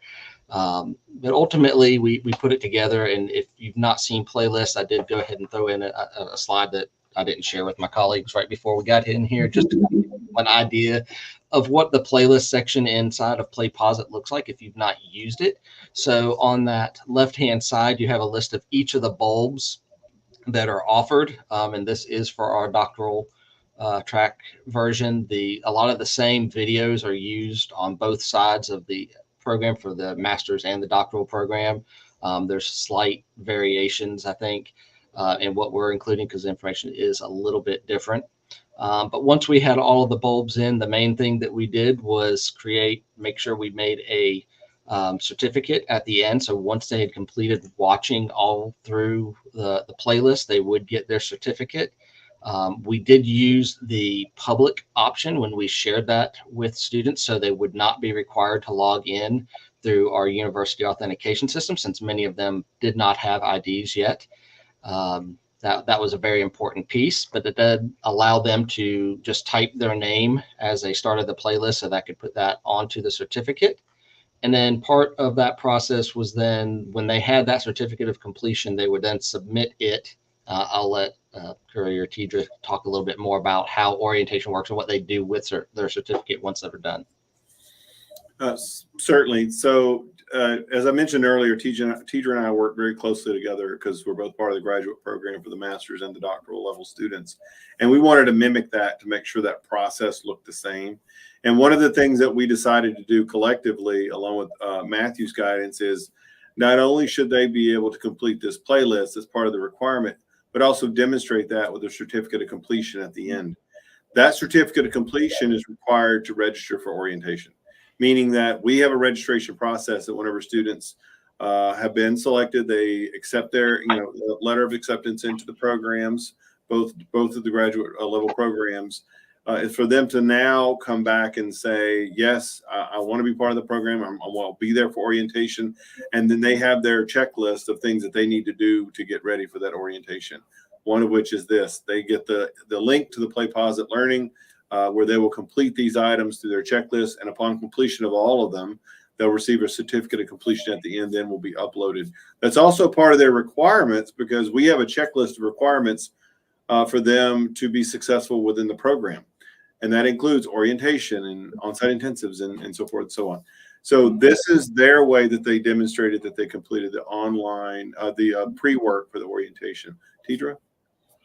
Yeah, so part of our process is that we send out an informational email a few weeks before they're expected to be on campus for the face-to-face portion of the orientation. And within that informational email, there's a QR code and a link to a Qualtrics survey where they're able to go in and upload the certificate. So then we're able to verify that the students did review the information and receive that before coming to campus.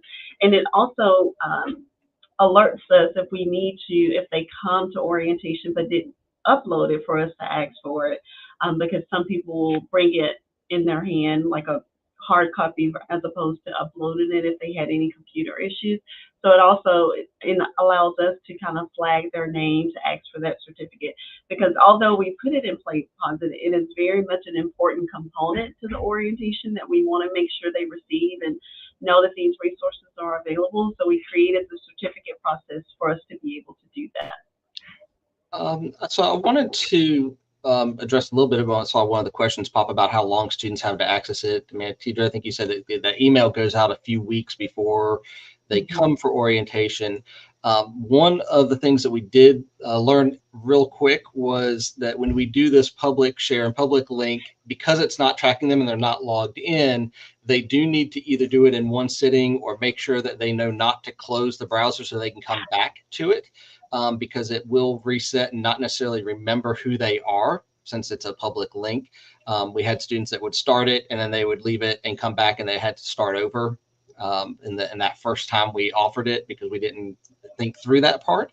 So an important part is making sure that the students are aware that it is a kind of a one sitting. They need to do it because it is public and they're not logging in, mainly because we did not want to create a login process where they could get in outside of their university ID.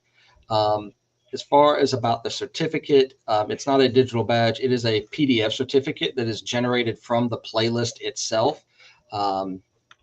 When you are in the playlist, we have this section down here in the bottom, kind of the center bottom of there for the certificate settings, where you can add a badge. We kind of just put a blank square there because we didn't have a really great badge or an image that we put in there. And you can put in a signature, you can add additional messaging, but we kept it really, really simple. So the certificate basically is just a PDF that they can download that says that they completed the pre-orientation playlist on with their name and what date they completed it. So then they take that PDF that they download and upload it. On a separate note that's not necessarily related to this pre-orientation, we do have some people that are within our school using the playlist, and they have integrated it to where they share a link where people can claim a Badger credential, or what used to be Badger, now Canvas credentials system, so that we actually can create those credentialed objects and link those within the PlayPosit playlist as well.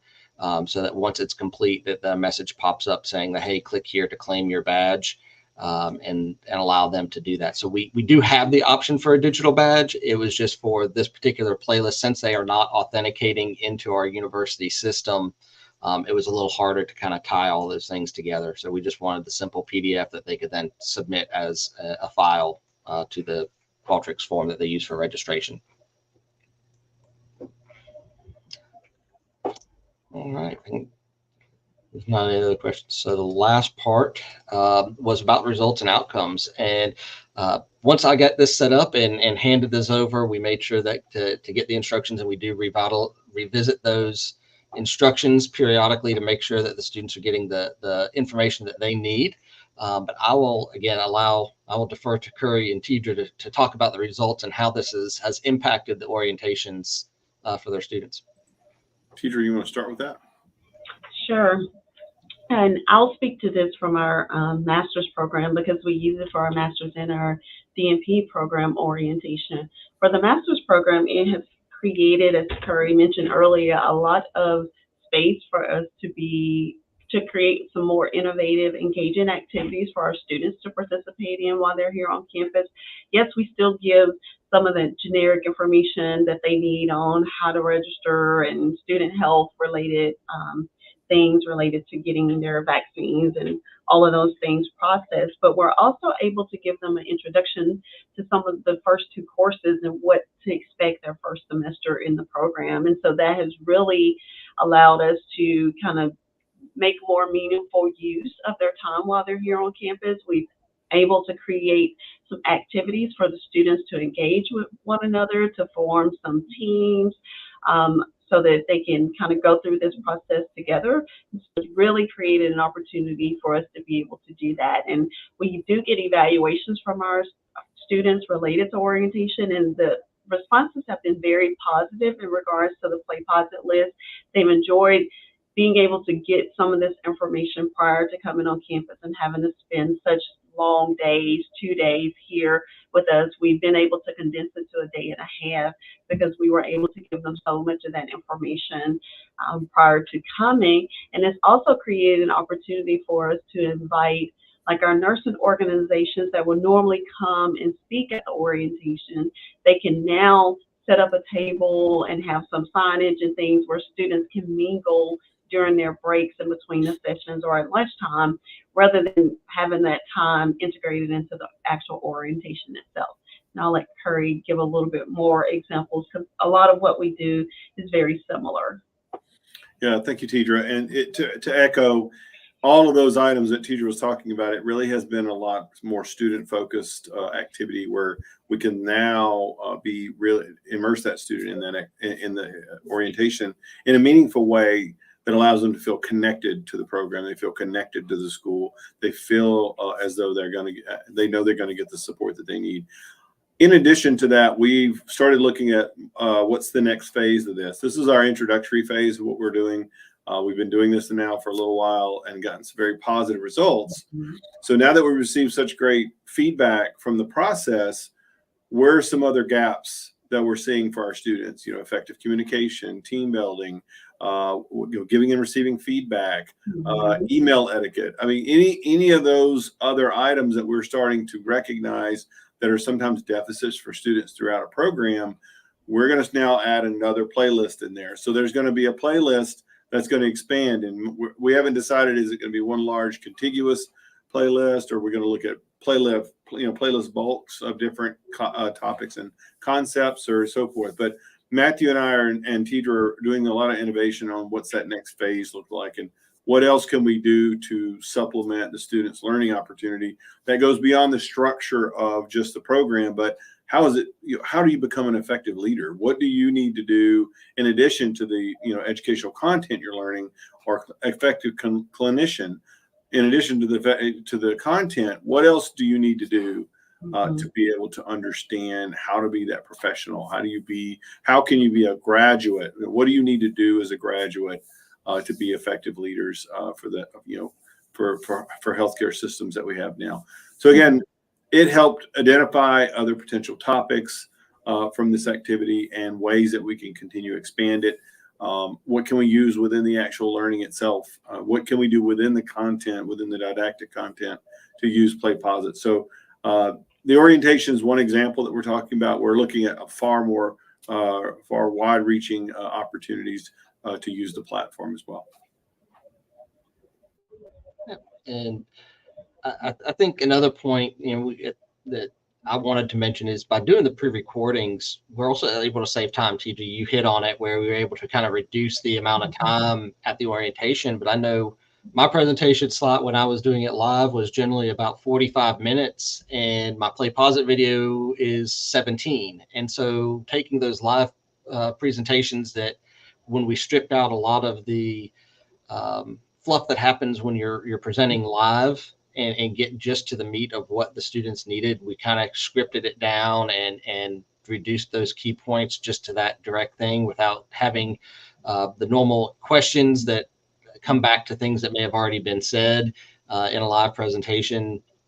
And just being able to stress those over the years of doing it. I had made great notes on, like, where do students normally ask questions, and that's where I would interject my question into the playlist, because I knew that, hey, about this point, students are normally asking me this question, even though I covered that in the first 2 or 3 minutes of the presentation. They're just kind of catching up and wanting to ask that question. And so knowing that after doing them live for so long, it was really easy to kind of script those in and add those questions into the presentation using PlayPosit. And at that point, I think that's about all we had in our presentation. And like I said, they took our introduction. You took about 5 minutes of it, just going through all of our stuff. I thought we were going to wind up having to do. So we do have a few extra minutes if anyone has questions. Yes, and thank you so much, Matthew, Dr. Bordelon, Dr. Smith. I apologize for stealing your thunder with the intros there. I really thank you so much for sharing this really powerful way that you all use playlists in your work at UAB. I have a handful of takeaways and highlights that I personally gleaned from this presentation, but let's just take a look at the chat here and see if we have any other questions first. I think you all did a great job so far at just covering the few that came through. All right, I'm not seeing any new ones yet. Those, please answer, or please ask anytime if you have them. In the meantime, just a couple highlights that I took away, maybe that might resonate with some folks who are listening in today. So, Matthew, I know you mentioned this was one of the first projects that you all took on with PlayPosit Playlist. It seems like a huge success. One thing I heard you mention that I thought was powerful was that, prior to this initiative, it felt like students were, I think you said, receiving a fire hose of information at a time, which really gave me a great visual to think about, how can you give them the space to process that kind of at their own pace, or at least some of it, right? So I think that was huge. Dr. Bordelon, you talked about a handful of topics that I think were really important. But one that I felt like was key here was just getting more face-to-face time for that social interaction and engagement, which I know, Dr. Smith, you also added on a few times to that as well, talking about the way that the content, which was previously 2 days, is now 1.5, more opportunities for folks to connect in person and feel, I think you said, Dr. Bordelon, connected to the program. because of this new initiative. So I'm personally really excited to hear how this goes with other playlists that you implement, or if you add on to this one as well. But I'll pause here if there's anything you wanted to add on for what I shared, or I was going to add on. I think one of the things that was really, really key for us within the School of Nursing in acquiring PlayPosit was having this specific target, right? When we purchased PlayPosit, it wasn't we were just buying a technology and, hey, let's find a use for it. We had a very, very strong need, and PlayPosit fit that need. And so it was using the right technology to solve the problem that we had. Even to the point where now the rest of the university has now adopted PlayPosit. So we bought it personally, it's separately for within the School of Nursing, and we were able to turn that into such a successful outcome that the university is now adopted it university-wide and is about to launch it this fall. And as a parent of an incoming college student that just sat through 2 days of orientation, that was really, really long and a whole lot of information. I hope that they will take some of these things that we're doing and then maybe adopt that into their new student orientations as well, so that we can reduce some of that fatigue of just sitting through all of those sessions. So I'm hoping to see that it expands. Right. That's cool that you had that perspective as well, or maybe unfortunate that you had to sit through that. And I guess one more piece just to add that I also just imagine that students, when they have this experience, also are introduced to the tool for maybe some of the ways they'll see it inside of their coursework, right, in the graduate program, and kind of setting that expectation that, hey, you're going to be doing some work outside of in-person classes, and here's what it could look like. So that's one thing I sort of imagined as well. And then we do have one question in the chat from Timothy. I'm happy to speak to this, but I'll definitely give you all the chance first. Kind of the distinction between playlists and bulbs or PlayPosit videos. Yeah. So what the playlists allow you to do essentially is to stack multiple bulbs, and then able to lock the progression from bulb to bulb, and then it enables you to offer that certificate at the end. I was trying to pull back up my screen here. And Matthew, while you do that, the reason why we picked the deliberate ones we did too, and then putting in that bulb design or that playlist design, allow us to have that deliberate progression of that knowledge building. So as we pick that first topic of the welcome, and then the Title IX, and just moving through, it allowed us to progress through that deliberate learning practice. And not that one is more important than the other. It really is to show that progression in topic level, and also the levels of support that students get, again, from Title IX or disability services or so forth. But then moving them into, what are the university type resources, what are the university or school resources, and then moving into what is your academic resources such as writing and so forth, and moving into what professional organizations are available. It kind of got you're into this progressive piece of understanding that it's within the school, within the university, and within your community, what you all have available to you as incoming students. Yes, and so just showing this here. So each on that table of contents on the left, each one of those is a separate bulb that they would complete, and they each just stack on top of each other. And yes, the certificate is a part of the playlist function inside of PlayPosit. So that works really, really well, issuing that out. If I was good, I would have grabbed a screenshot of what that looks like. And I don't know if there's other things that y'all want to add. Oh, I think we lost him. We might have lost Matthew just temporarily. That's okay. But I want to thank everybody for listening to our work. It's really, it's been a very positive experience for us. Within the graduate program, and to see the students have positive reception to that, and also seeing what our next couple of phases are going to look like to even build that out even more. It's a really great product. The students have gave feedback that it was really easy to use. Navigating it was really easy on their end as well as our end, so that's been really good for us as well. Thank you so much, Matthew, Dr. Smith, Dr. Borlon. Pleasure to meet you all in this space, and also hear from your expertise and experience. So really appreciate your time, your energy. At this point, if you have any additional questions, or if you're curious to learn more about playlists, Maybe you don't have access to that tool right now, but you want to figure out how to get that, reach out to success@wevideo.com, please. That's in the chat. But again, thank you so much, Matthew, Dr. Smith, Dr. Bordelon. Until next time, have a great rest of the day. Thank you. And with that, we are going to transition in a moment to some trivia, but just to give you a quick sneak preview of who we'll be hearing from next, we have a session coming up featuring Bill Wold and Julianne Lasley from Capella University. Their session is going to focus on training faculty to create engaging online courses using PlayPosit. Before we do welcome Bill and Julianne to the stage, we'll take a short break, about 10 minutes to be specific, for some more trivia. This is your chance to win some prizes. And with that, I will be passing it off to my colleague, Alexis Trebek. Thanks, Dylan.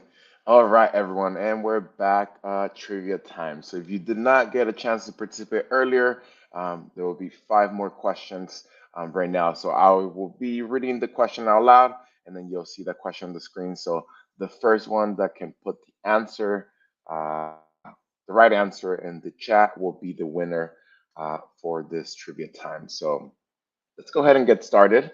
So the first question here that we have: what was the name of the dinosaur-themed adventure sci film released in 1993 and known for its groundbreaking special effects?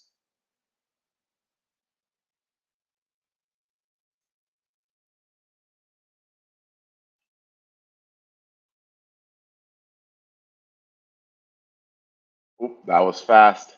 Nate, you got the answer. Jurassic Park was the answer. So congratulations, Nate. You are the winner of the first trivia question for the second half.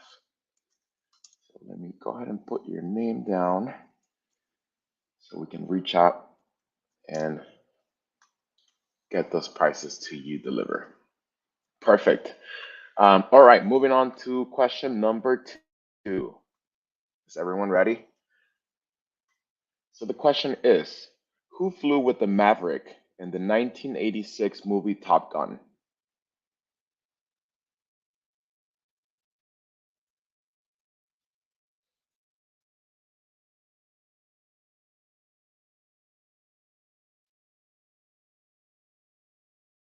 And it looks like we have a winner. Nate, you're killing this one. The right answer is Goose. So congrats, Nate. You won the second trivia question as well. So give it up for Nate, taking all the questions here.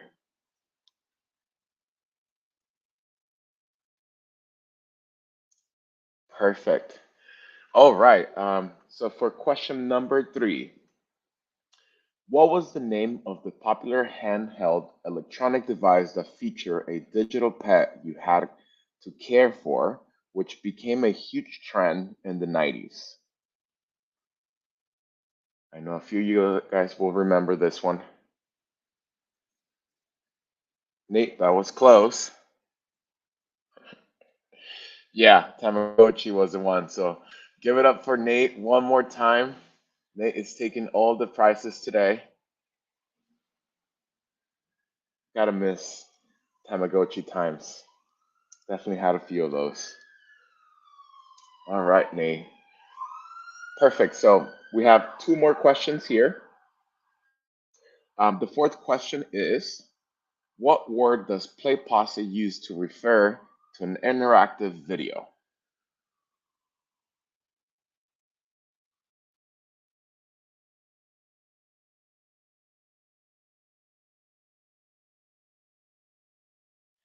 There you go. Alyssa, thank you for that. They are called bulbs. So thanks for, we have a new winner in this category now. Nate didn't take this one. So congratulations to Letitia.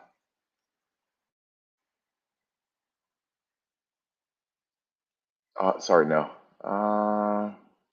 Alyssa. Alyssa was the first one. Dylan, can you confirm that? It looks like I saw Alyssa put it first. Yeah.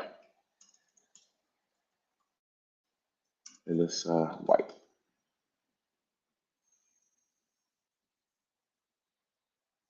Or was it Amy? Dylan, are you seeing this? Yes, apologies. For the last question, the correct answer was bulb. It looks like Amy was first. Amy, right? Yeah. Yes. All right, perfect. All right, Amy. So thanks for that. We'll put your name down. Perfect. And the last question for this trivia time. I wish we had a drum roll. But the last question is, which 90s girl group is the best-selling girl group of all time?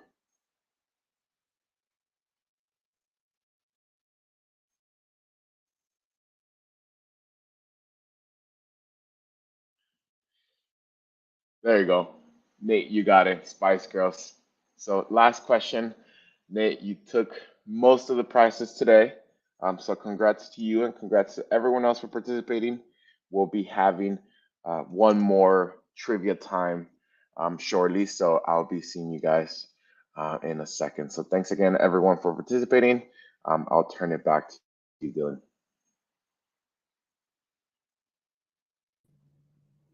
Thank you so much, Alexis. We've got just a few more minutes here, so we will return at 3:20 Eastern. So until then, take a short break if you need, and we'll see you in a few.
All right. Hello, everyone, and welcome back.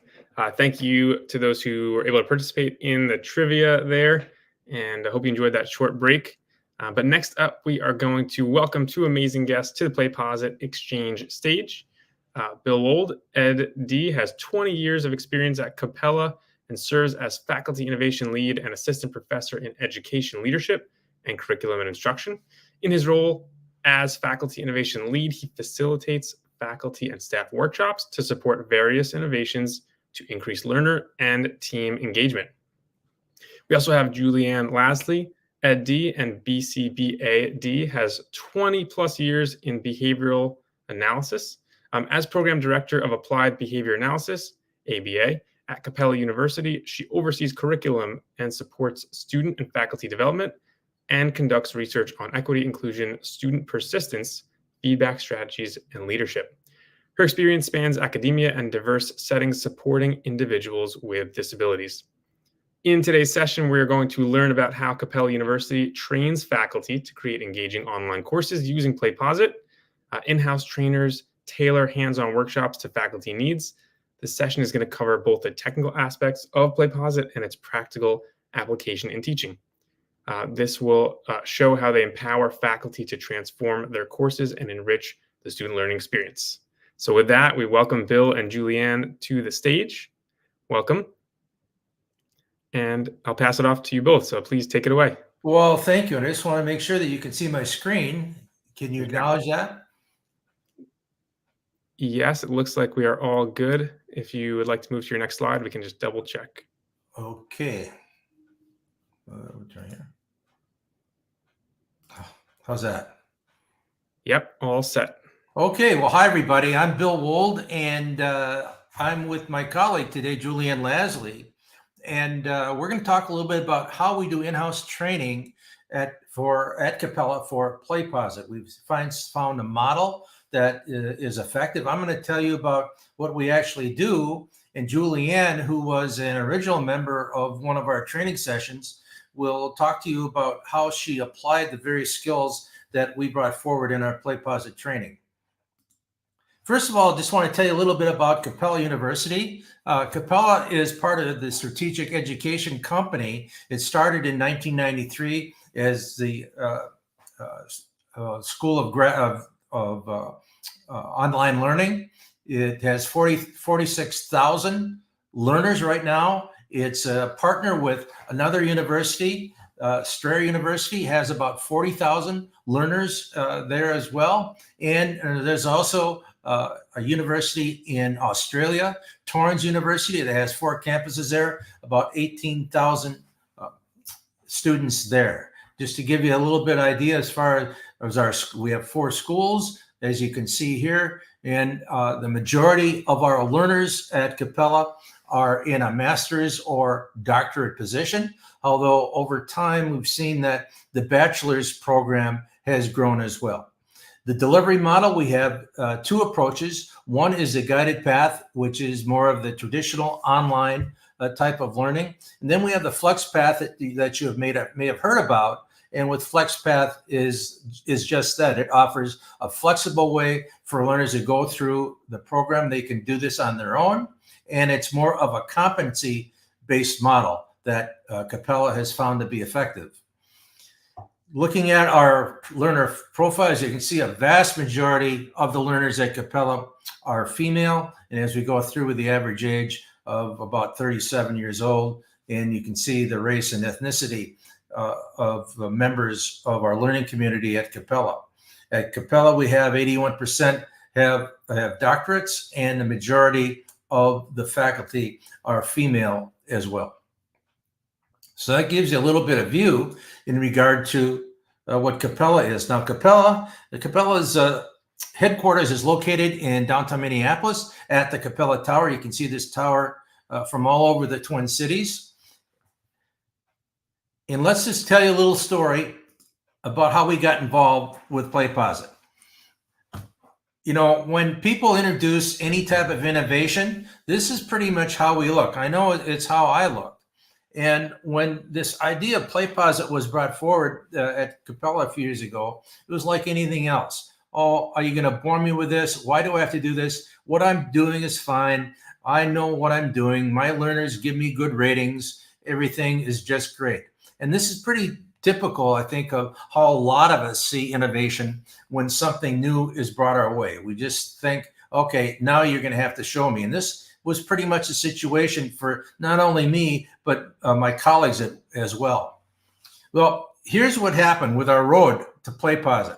We had a small group trained with PlayPosit personnel.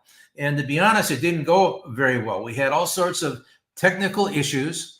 And what happened was everybody dropped out but me. I was the only one left. So over time, I was left to work with the good people at Capella on the technical end, as well as the great people at PlayPosit on the technical end, to try to work things out and get things fixed. And we did that in a short amount of time. And we were able to get everything going. So everything worked. We had all the connections we needed. And then we worked with a PlayPosit consultant who offered some training. We had a handful of people who were involved with that. And once we did that, they said, okay, Bill, now that you know how PlayPosit works, let's have you do the training. So that's how I got involved with this. I wasn't an expert. I just hung in there and happened to be the only one left. And right now, we continue to work with our outstanding PlayPosit representative, Stephanie Gates, who assists us whenever we need it when we're working with PlayPosit.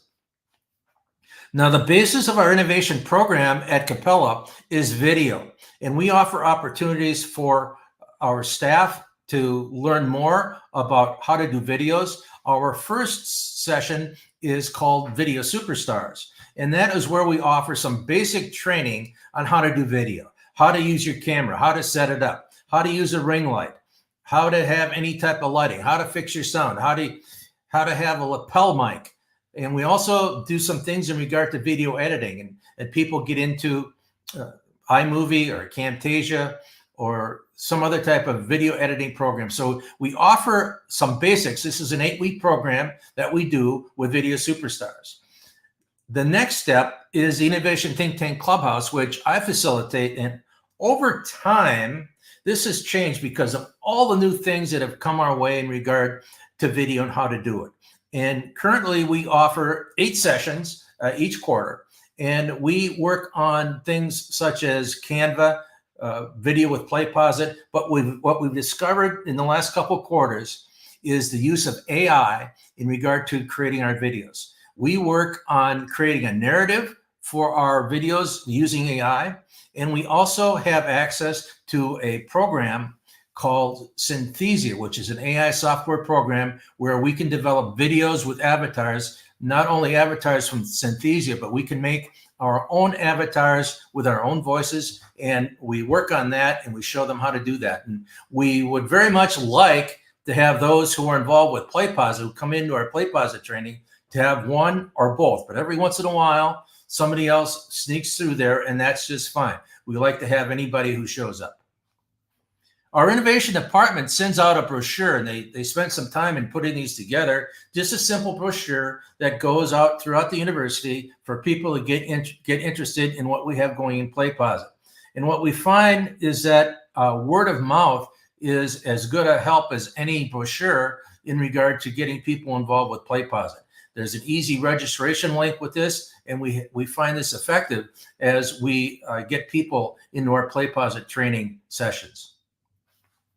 Now, once we have people sign up and once we have our pool of people who are ready to go, we'd like to put them at ease. We'd like to have a personal touch as much as we can, even though if we're online. So here's a little video, and hopefully you can hear this video. Well, hi, everybody. I want to welcome you to our PlayPosit workshop training. I'm Bill Wold, and I will be your facilitator for our 5 weekly sessions. Now, the goal will be to enhance our current videos with interactions, and we do that through the creation of what we call bulbs. Now, your job is to select a current video, one you've already made, and have it ready in Kaltura. Everything can be loaded from Kaltura into PlayPosit. Now, there's no homework. All the work will be done within the workshop sessions, and I'm sure that you'll like that. I look forward to working with you with our PlayPosit training.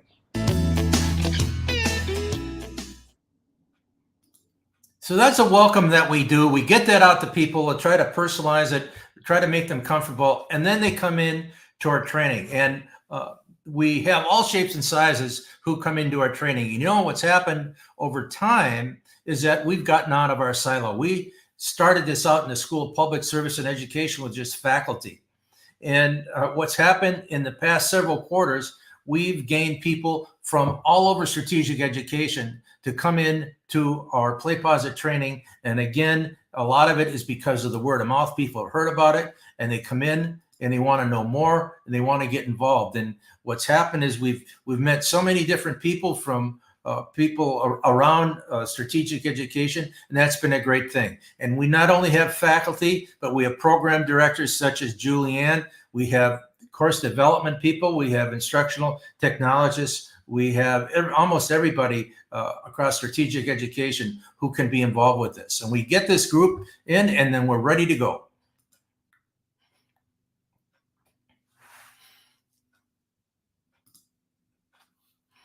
And we try to make things as comfortable as possible. You know, a lot of times we might attend trainings and they throw a whole bunch of things at us all in one, and then they say, okay, now go do it. We like to take a more strategic or slower approach and try to do things more on a scaffold type basis. So we just throw some slides at them to tell them simply what it is. And folks out there, you know what it is, but if people have not been involved with PlayPosit and aren't quite sure, we just give them just some basic information in regard to what it is, that it's all about making the videos more interactive.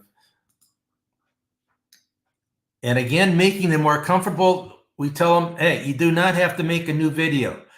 Just take one of your old videos, one video in your library, and that's what we're going to be using. And from there, we're going to add some interactions, and down the line, we just give them a vision that they can put in a multiple choice, a fill in the blank, discussions, and all sorts of interactions that they can do. But again, it's all about trying to achieve a comfort level with these new people. And we tell them that they can put these elements in various spots throughout the video, and this allows the learners and team members to get more involved and become more active in the course. We tell them up front, these are the considerations. This is how easy it is. You take a video that you already have, and we try to stress we want them to do a video, have a video where they have some practical application where they can use it, not something that they're just going to throw on the shelf, so to speak, and gather dust. We tell them about how to link Kaltura, YouTube, and Vimeo. Now at Capella, we're very much tied to Kaltura. We're doing most of our videos in Kaltura, and this is easily linked within PlayPosit. And we can send those links out to learners. We have something like, with all the students that we have and over 1,000 faculty members, over 1,000 courses, we only have a handful of courses that have actual links to PlayPosit. So we stress to them that they are going to be sending links to learners, and that's what we're going to focus on. With any of our innovation at Capella, the important thing is to increase learner and team engagement. If we cannot do that, then we're probably wasting our time in whatever innovation that we're working with. So when we do anything, and especially PlayPosit, we want to increase engagement. And over time now, we've gathered data and shown how PlayPosit has increased learner and team engagement. And Julianne is going to talk a little bit about that when she comes on. So we start out with a Zoom in our Zoom meeting room, and we work on skills for 30 minutes. We might today do a certain skill. We'll stop. We'll have people work on it, and then we'll do another skill. And from there, we ended 30 minutes. And at that time, we say, okay, now we're going to go in what we call our sandbox. And I stay there till the end of the hour, till the last one's there. For the most part, people do hang in there for the sandbox to work on the various skills for that particular session. Some people might choose to leave and go work on their own, and they certainly can do that. But all the sessions are recorded, so if they miss a session, they can obviously get the recording, Or more likely, they can have these sessions in their own library so they can go back and review what we've worked on with our skill sessions. So simply put, this is how we set it up. We have in the first session, again, to try to make them more comfortable, we do some basic things such as adding a class. We show them how to select a video. We show them what an interaction is. We show them how they can move that scrub bar along at the bottom. And we kind of just move down the line. We start out with a simple interaction, the pause. We maybe create a poll. Then we get back to the actions where they can assign the bulb to a class. And what we encourage them to do as we get to the end of our skills session is to copy that link and send it to themselves or send it to someone to make sure it works. And then we conclude with our sandbox. With a second session, we start out with a recap, and we do that with every session. We do a recap, and they can ask questions of what happened the week before. And then we get into some other things as far as the difference between editing and a preview. And you can see some various things that we will work on that second week. Again, not too much, but we give them enough. It's interesting as we talk about this collaborate button. We have a lot of people at Capella who work with others on bulbs, and they can share editing rights with those PlayPosit bulbs, and we see that being effective as well. We also talk about the monitor page and how they can go in and see the actual interactions and what people on the other end are saying in the bulb. And we encourage them to get to the point where they can send out their bulbs and be able to view interaction within that monitor page. We get to session 3. We're going to recap session 2 and then get into things such as the difference between discussion and free response. We'll play with the rich text editor. We'll show them some of the different things. We found that there's quite a bit of interest in the audio feature. If people like that and they play with that, and we find that to be effective in regard to sending out our PlayPosit bulbs. We do the bells and whistles, so to speak, how to dress up your PlayPosit bulb there in session 4 with the how to do a durational, how to do the interaction placement, opacity, and how to do 2 or more videos. And then we close it out with session 5. And this is always kind of fun because this is our PlayPosit bulb showcase. And we also give out awards. And what we do here as well, we send out a little video to make them comfortable.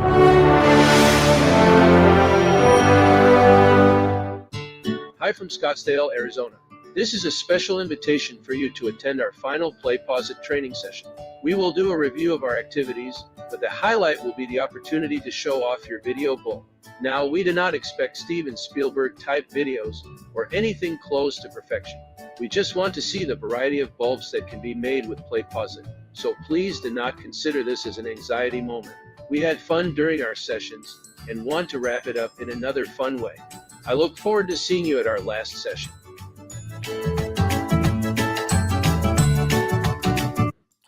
Again, we send that out to try to make people more comfortable with coming in. And once they get in, welcome to our final PlayPosit training session. Hi, PlayPosit colleagues. I want to thank you for your good work with our PlayPosit training sessions. During our sessions, you gained skills to get you on your way in making effective PlayPosit bulbs. Today, we are going to have some fun showing off our bulbs. It does not matter what level of bulb, we just want to see how you use some of the skills from our workshop. I also want to invite you to our advanced PlayPosit training sessions. The PlayPosit folks offer us 5 workshops each year at the advanced level. Since you completed our training, you are in good shape to attend the advanced training. In the future, you will be sent information on these sessions. Once again, thanks so much for participating in our sessions. Please tell your colleagues about our training and invite them to next quarter's sessions. by the way, those last 2 videos were made by that AI Synthesia program that I told you about, where we can make our own avatars and do our own voices. And then we award certificates, and it's always kind of fun to have them step up and get their certificate. And you notice down at the bottom, we have that grade school type of approach where we put the class photo, those that chose to be in the photo, and we send them along and thank them for their participation. It's always fun to have that final session and congratulate them. Now I want to turn it over to Julianne because she's found a way to make her skills applicable within her work. Julianne? Thank you so much, Bill. And yeah, as a graduate of Bill's training program, I'm so happy at the things that he taught me, and I just love so much about the process that he uses to teach all of us faculty here. As he mentioned, the sandbox time is great because for us, at least as faculty and as the program director, a lot of times we're very busy. So I feel like this approach where he said, here's an hour, I'm going to show you a couple things. I'm not going to spend too much time providing the instruction. And now you can do, and I'm here for questions. It really helped us, I think, maximize our time because we had this dedicated time to do it. And then we learned it.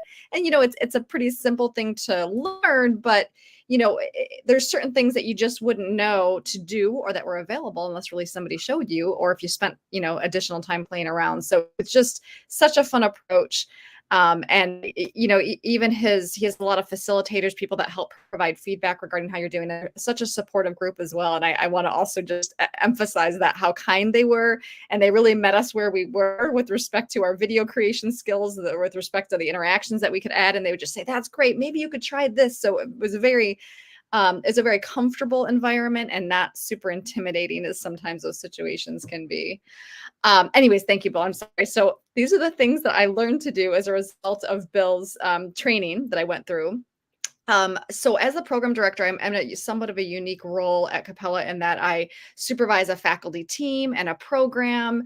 I also do some teaching as well as part of the workload for my job. So there are very many uses with this PlayPosit because, as I'm sure many of you that are here know, when you are managing a team remotely or teaching remotely, when you communicate information or try to just teach skills, you don't have that end feedback of, did they understand what I said?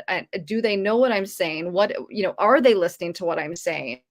And I really feel like PlayPosit kind of closes that gap for me. And that now I know whether somebody's listened to what I said or shared what I said.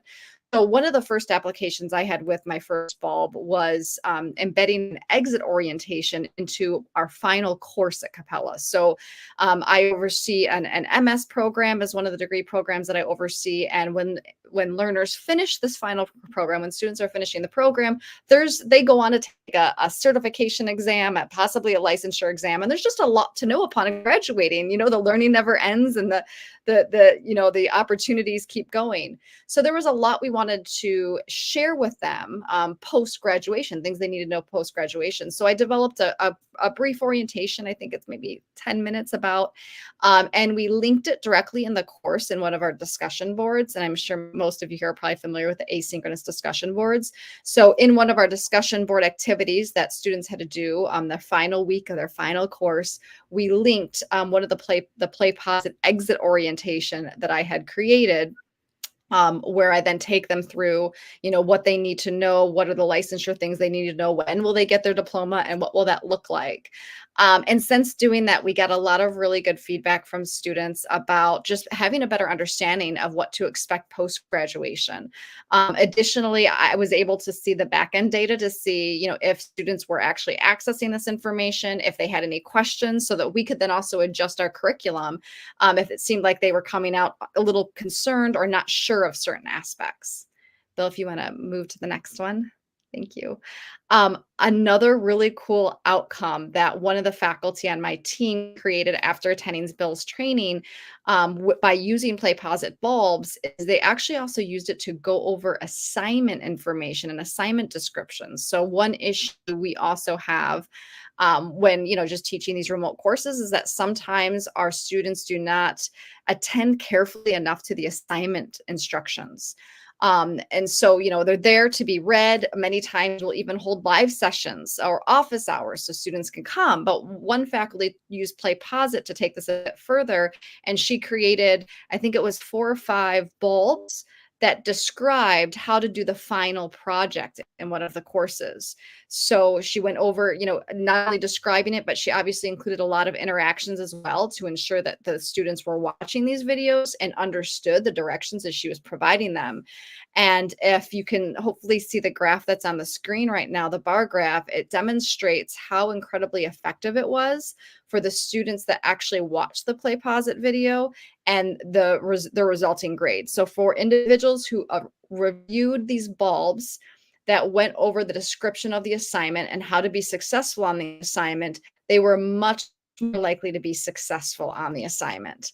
And also as a result of that back-end data that we get, the analytics that show us, how they were responding to the questions, whether or not they watched it, we are also able to tie in some fun extra credit for individuals doing it as well. And I don't think that resulted just in the grade change. They also, performed better.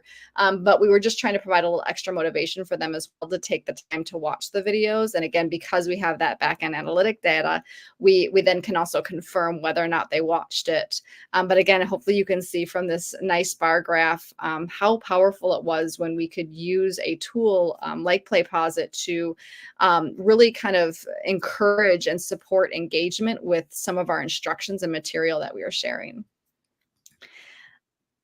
Other bulb uses that we have found in our program, again, as a result of our training, is teaching concepts or remediating concept misunderstandings. So if somebody's really struggling with a concept, they've submitted assignment, they've taken quizzes, and we're seeing that there's particular topics that they're not understanding, we then ask, we have a PlayPosit video. Oh, here's the difference between operant, respondent conditioning.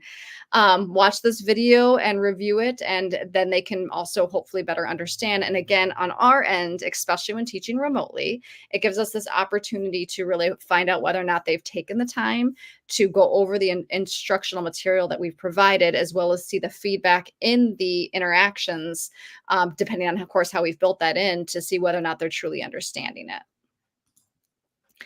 And then, of course, to me, one of the best advantages of implementing these bulbs in the courses is confirming the engagement with the videos. Again, we have so many students that will say, I don't understand this concept, or I didn't do this. And if we can communicate our concepts or teach these concepts through PlayPosit, we always have the back-end data to know, is it that they don't understand it because they didn't listen to it, or didn't take the time to listen to the material, or is it because they did and we are not doing a good job on our end actually teaching and delivering the information that we need to be delivering?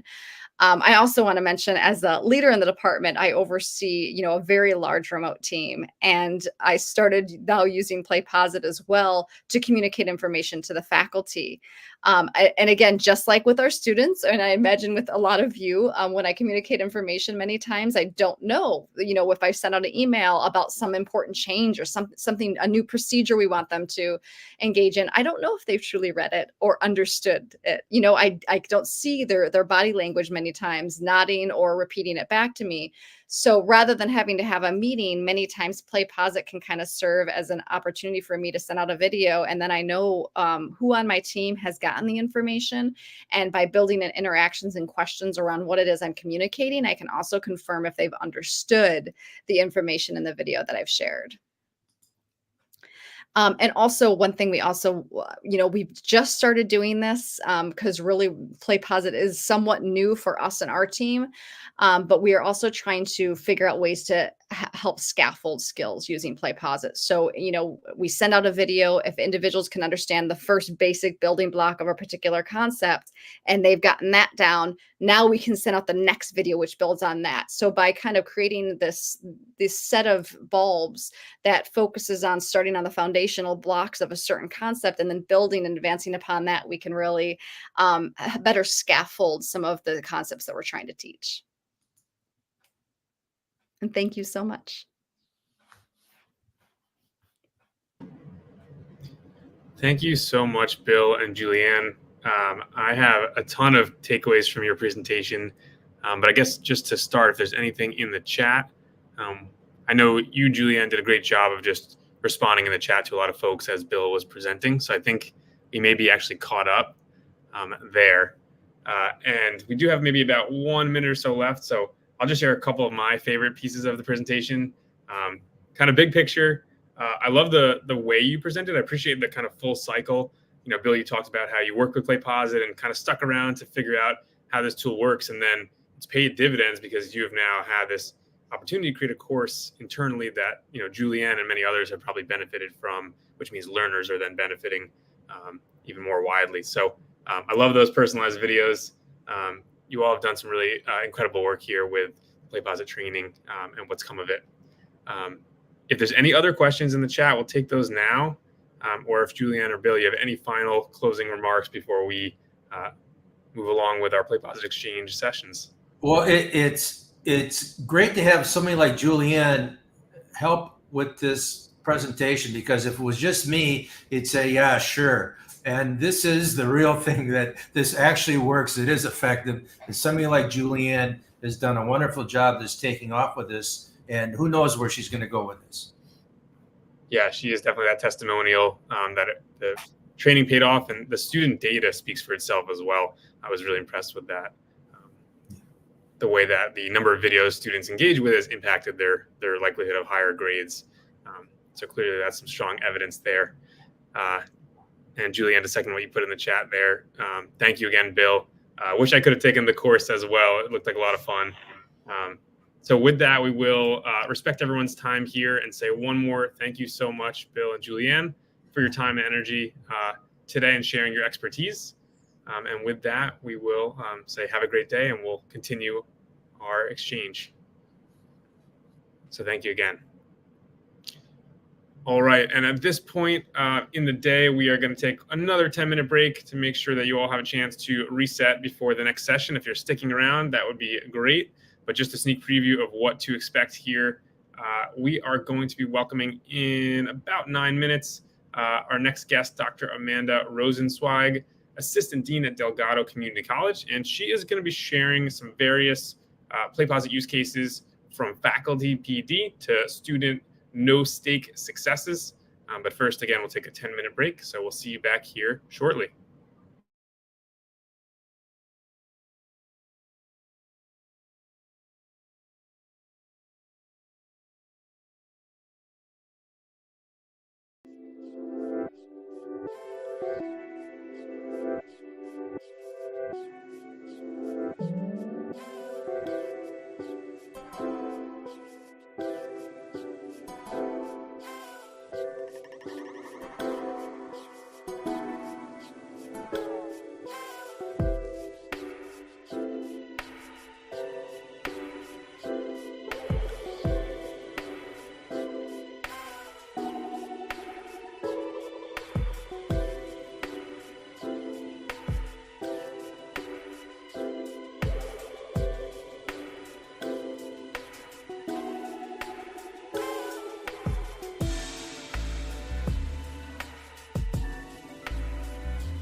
Welcome back, everyone. Our next guest is Dr. Amanda Rosenzweig, Assistant Dean of the School of STEM at Delgado Community College, DCC, who holds a PhD in Curriculum and Instruction from the University of New Orleans.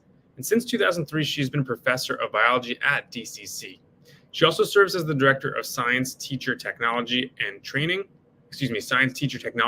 promoting active student learning through professional development workshops for K-12 educators. Dr. Rosenzweig is the author of Creating E-Courses for Dummies, an administrator for the Canvas Learning Management System, and a facilitator for a 5-course series on course development and instructional design. She's actively involved in various NSF grants, holds a master's in accessibility, and has earned an accessibility badge from OLC. Amanda has earned several leadership certifications, including the Aspen Institute and the National Science Foundation Working Partners. Her session is going to focus on different use cases for PlayPosit, from faculty PD to student no-stake successes. And you will have the opportunity to learn how to use PlayPosit as a driving force to deliver content prior to being in a class, during a class, or remediation to the content presented previously. So with that, we welcome Dr. Rosenzweig to the PlayPosit Exchange stage. Welcome. Hi, everybody. Do I just click forward and it works? Yep, perfect, awesome. So thank you for that wonderful introduction. I'm just going to start off by saying my title, EduPlay, kind of fits my personality. I'm very playful, creative, and play is very important to me. Even though a lot of people consider that K through 12, I think it's very important as we move into higher ed also. So just a little bit about me. I am severely dyslexic and I'm neurodivergent. And I say that because I was horrible in elementary and high school. My grades were not great. And I had one teacher that presented learning through a more creative, playful manner. And she gave me decisions of how to learn that allowed me to control my focus, it helped me plan, and it allowed me to remember. And so this really kind of sparked a joy of learning to me and allowed me to discover. And as I was discovering stuff, I was like, wow, this is much more meaningful. I am connecting familiar experiences that I enjoy to the topics and disciplines that I'm learning about. And because of all this, I've been able to carry some of these skill sets into my adulthood. And the practice I've had throughout my life has helped me with really innovative thinking, and it also improves my flexibility in any type of real situation that may not be what we consider the norm. So I'm really into play. I think it really prepares us for stresses, challenges, and actually helps us with empathy.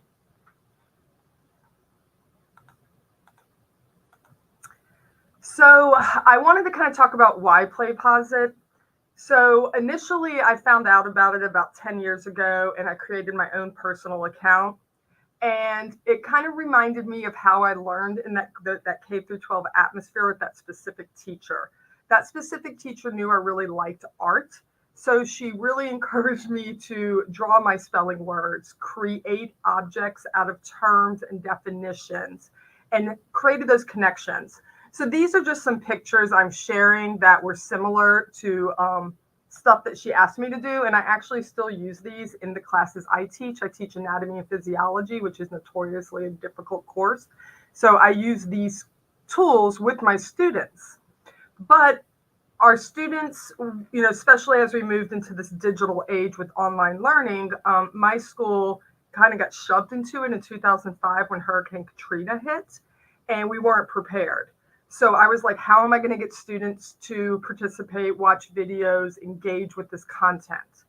And that's when I found PlayPosit, and I introduced it to some of my peers, some of my administration, and they liked it. So we started talking more in detail, and we talked about, you know, how this could be used college-wide. And I showed them the type of learning that it could capture and increase the student activity within the course. And something that I used, and it's keywords in education, I call it educationese, but it's RSI, regular and substantive interaction, which we know is a requirement for distance education in the US. So I was like, This is a great hallmark of effective teaching, and it's going to be really important because it can help us keep our students engaged, help students understand the material.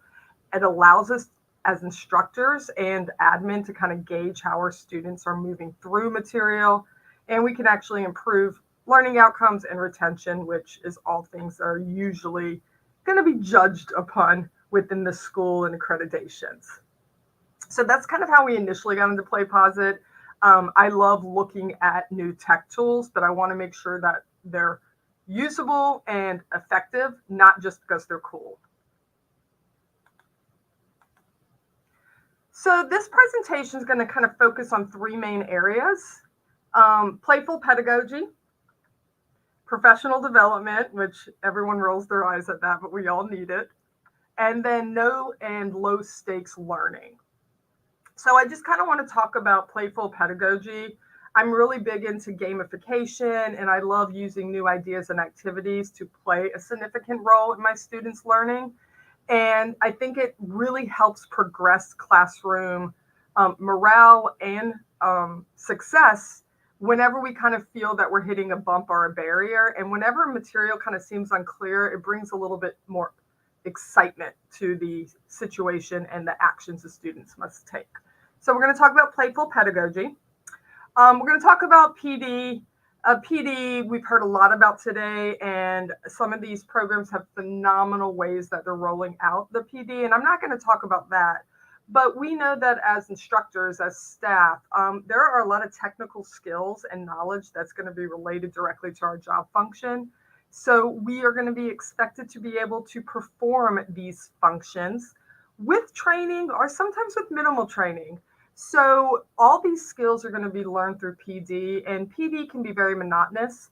So it's really important that we find ways to capture faculty's attention, staff's attention, but also be very respectful of their time.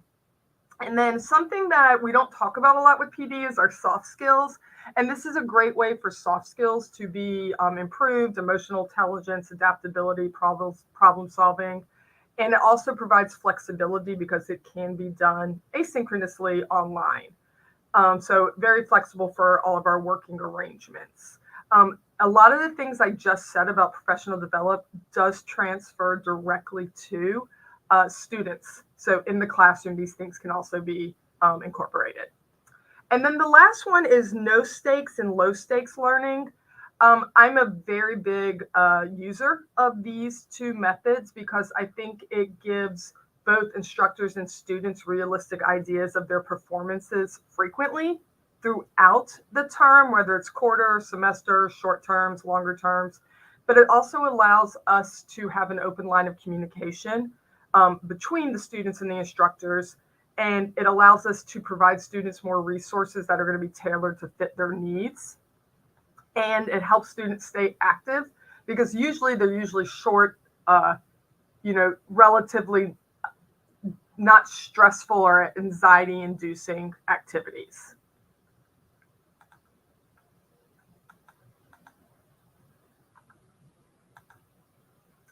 So we're going to start off with playful pedagogy. And I'm going to show you examples. I'm just going to give you a little background to some of these, and I'm going to show you examples that we actually use at my school at Delgado. I do want to start off that when we adopted PlayPosit, my school is just relatively slow to adopt new tools. So we've been using, I want to say, PlayPosit for 10-ish years as a school. I'm not exactly positive on that number, but this is our probably most used tool now at the school. Our adoption and engagement among faculty and students every semester rises. So it's great to see a tool being heavily used and to see the feedback we get from surveys from our students. So with playful pedagogy, I'm really big in guided play. So yes, a lot of people are going to think, okay, this is not elementary school, but play is exciting, even as adults. So yes, as a teacher, we are going to assume that role of the planner. We're going to observe the students. We are going to be an active participant in their path, and we're going to be the one that documents everything. So when we prepare for these like guided play experience, we are going to intentionally plan and invite the student into the environment that we're going to set the stage with the meaning and the interactions. And we're going to also create the vibe.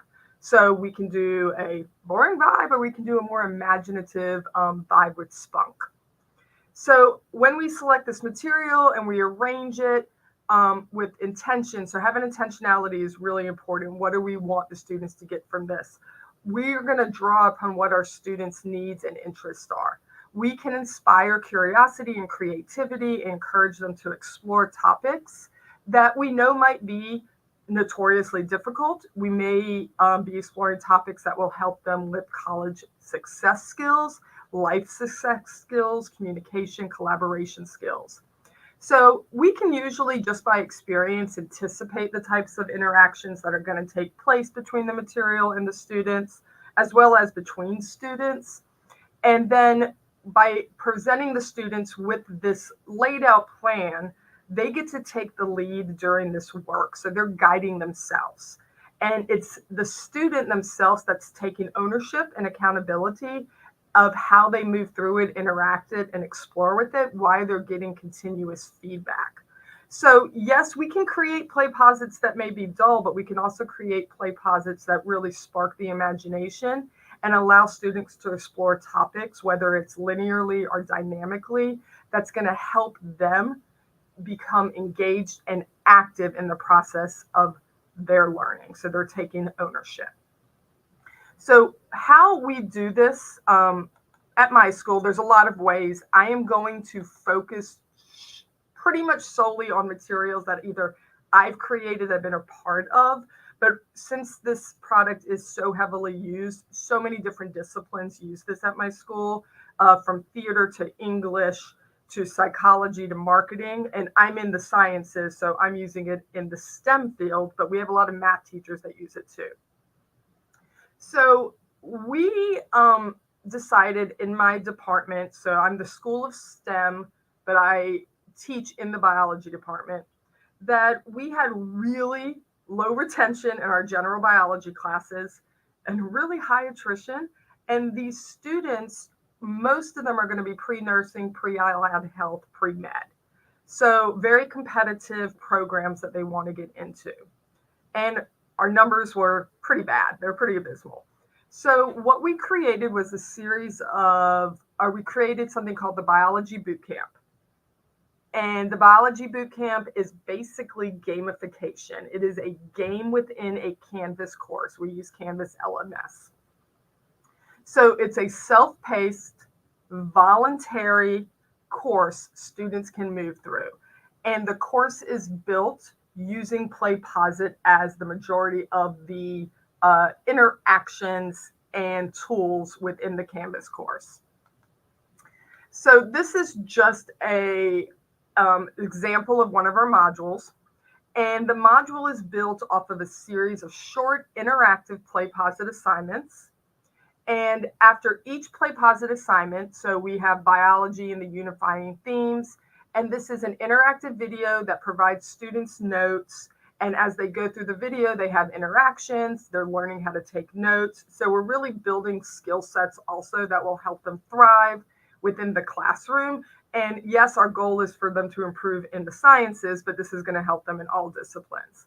And so they go through each of these major assignments in PlayPosit, and they do it for each module. So every assignment's really short. We keep the videos between 2 to 5 minutes, depending on the topic. And I would say about 90% of the videos were made by our own faculty. So they're very meaningful. Students recognize the voices, and they know that they're made based off of our content. We're not just pulling random videos from the web. And then we create interaction Quizlets with them afterwards.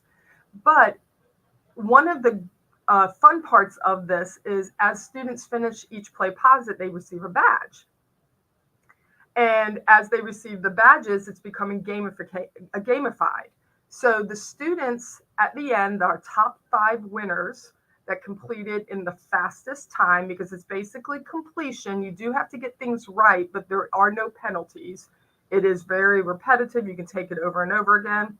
They're going to receive prizes. So we've gotten a lot of different individuals to donate gift cards, little swag bags, different books. So as students go through based on their placement in this course, they will receive prizes at the end. So we've taken PlayPosit, and that way we can capture a lot of the data really quickly. We can make sure that they're watching the videos, and then we are awarding them or rewarding them with awards when they finish the course. Now, what we're doing with this data is, this is fairly new. We've been doing it for about a year now. We are taking this data and we're tracking the students and seeing how they fare within the progression of their schooling. So this is all pretty new, but we're using PlayPosit to do that. Okay, now I'm going to jump into one that our school has jumped into heavily, and that is professional development. So we know that PD can be challenging at a lot of schools. Previous speakers have talked about how they use it for PD, whether it's for the faculty or whether it's to help students advance or have a pre-knowledge of content. But since we're pulled in so many directions during the week, PD becomes an afterthought, and it's just another thing that's on our to-do list that we check off, amongst our homework grading, planning, attending other meetings and other obligations. But PD is still important and it does need to get done. So in this day and age, and I'm big on the play, but we reward everybody very easily. So some of our rewards are perceived as kind of valueless, and it might demotivate people.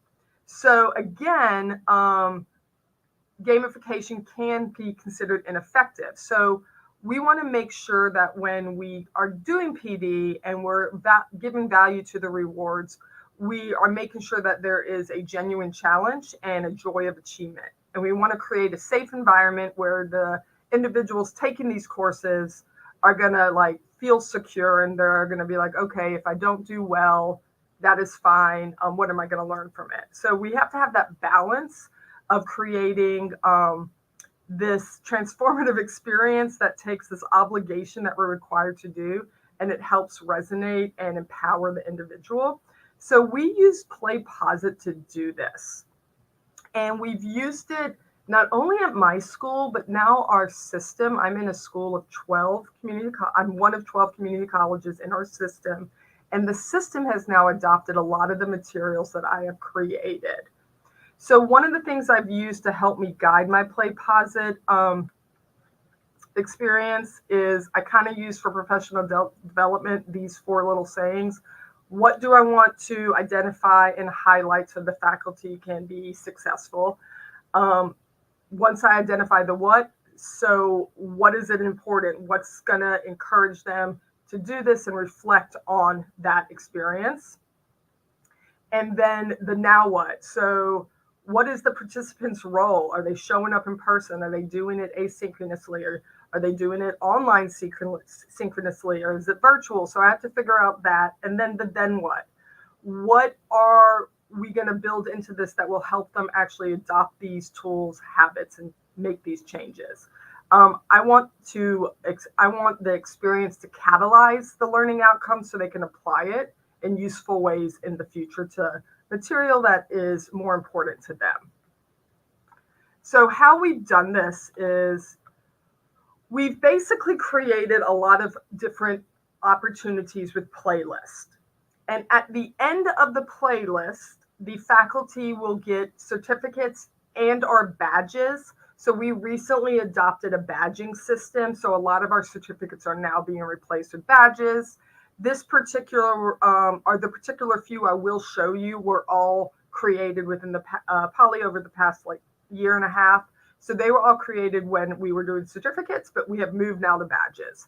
But if anyone's a Canvas LMS user, you know that new quizzes, it's been coming, it's still coming, and it was kind of scary and overwhelming. Oh, we're deprecating classic quizzes. Everything you know is going to be gone at X date.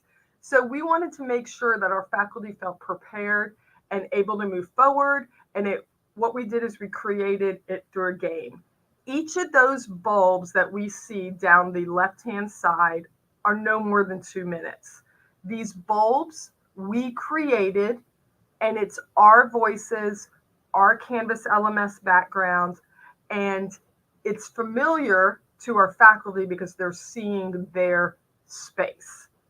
And we put these in a playlist, and at the end of the playlist, they get their badge or their certificate, whichever one you want to refer it to as we're moving forward with that. So this way, faculty can do this at their home or any place that they find convenient. They can start and stop at their convenience, and they don't have to sit in a room with 20 other people asking questions, with having tech issues, and having that delay of learning, that interruption. And we also, and just real quick to say something about this one was actually shared with our entire system, so 12 schools, about 15,000, about 10,000 teachers probably altogether. We also adopted a new product for evaluation and promotion systems at my school, and that was very overwhelming for all faculty, including myself, because I was in the midst of going up for promotion when we adopted this.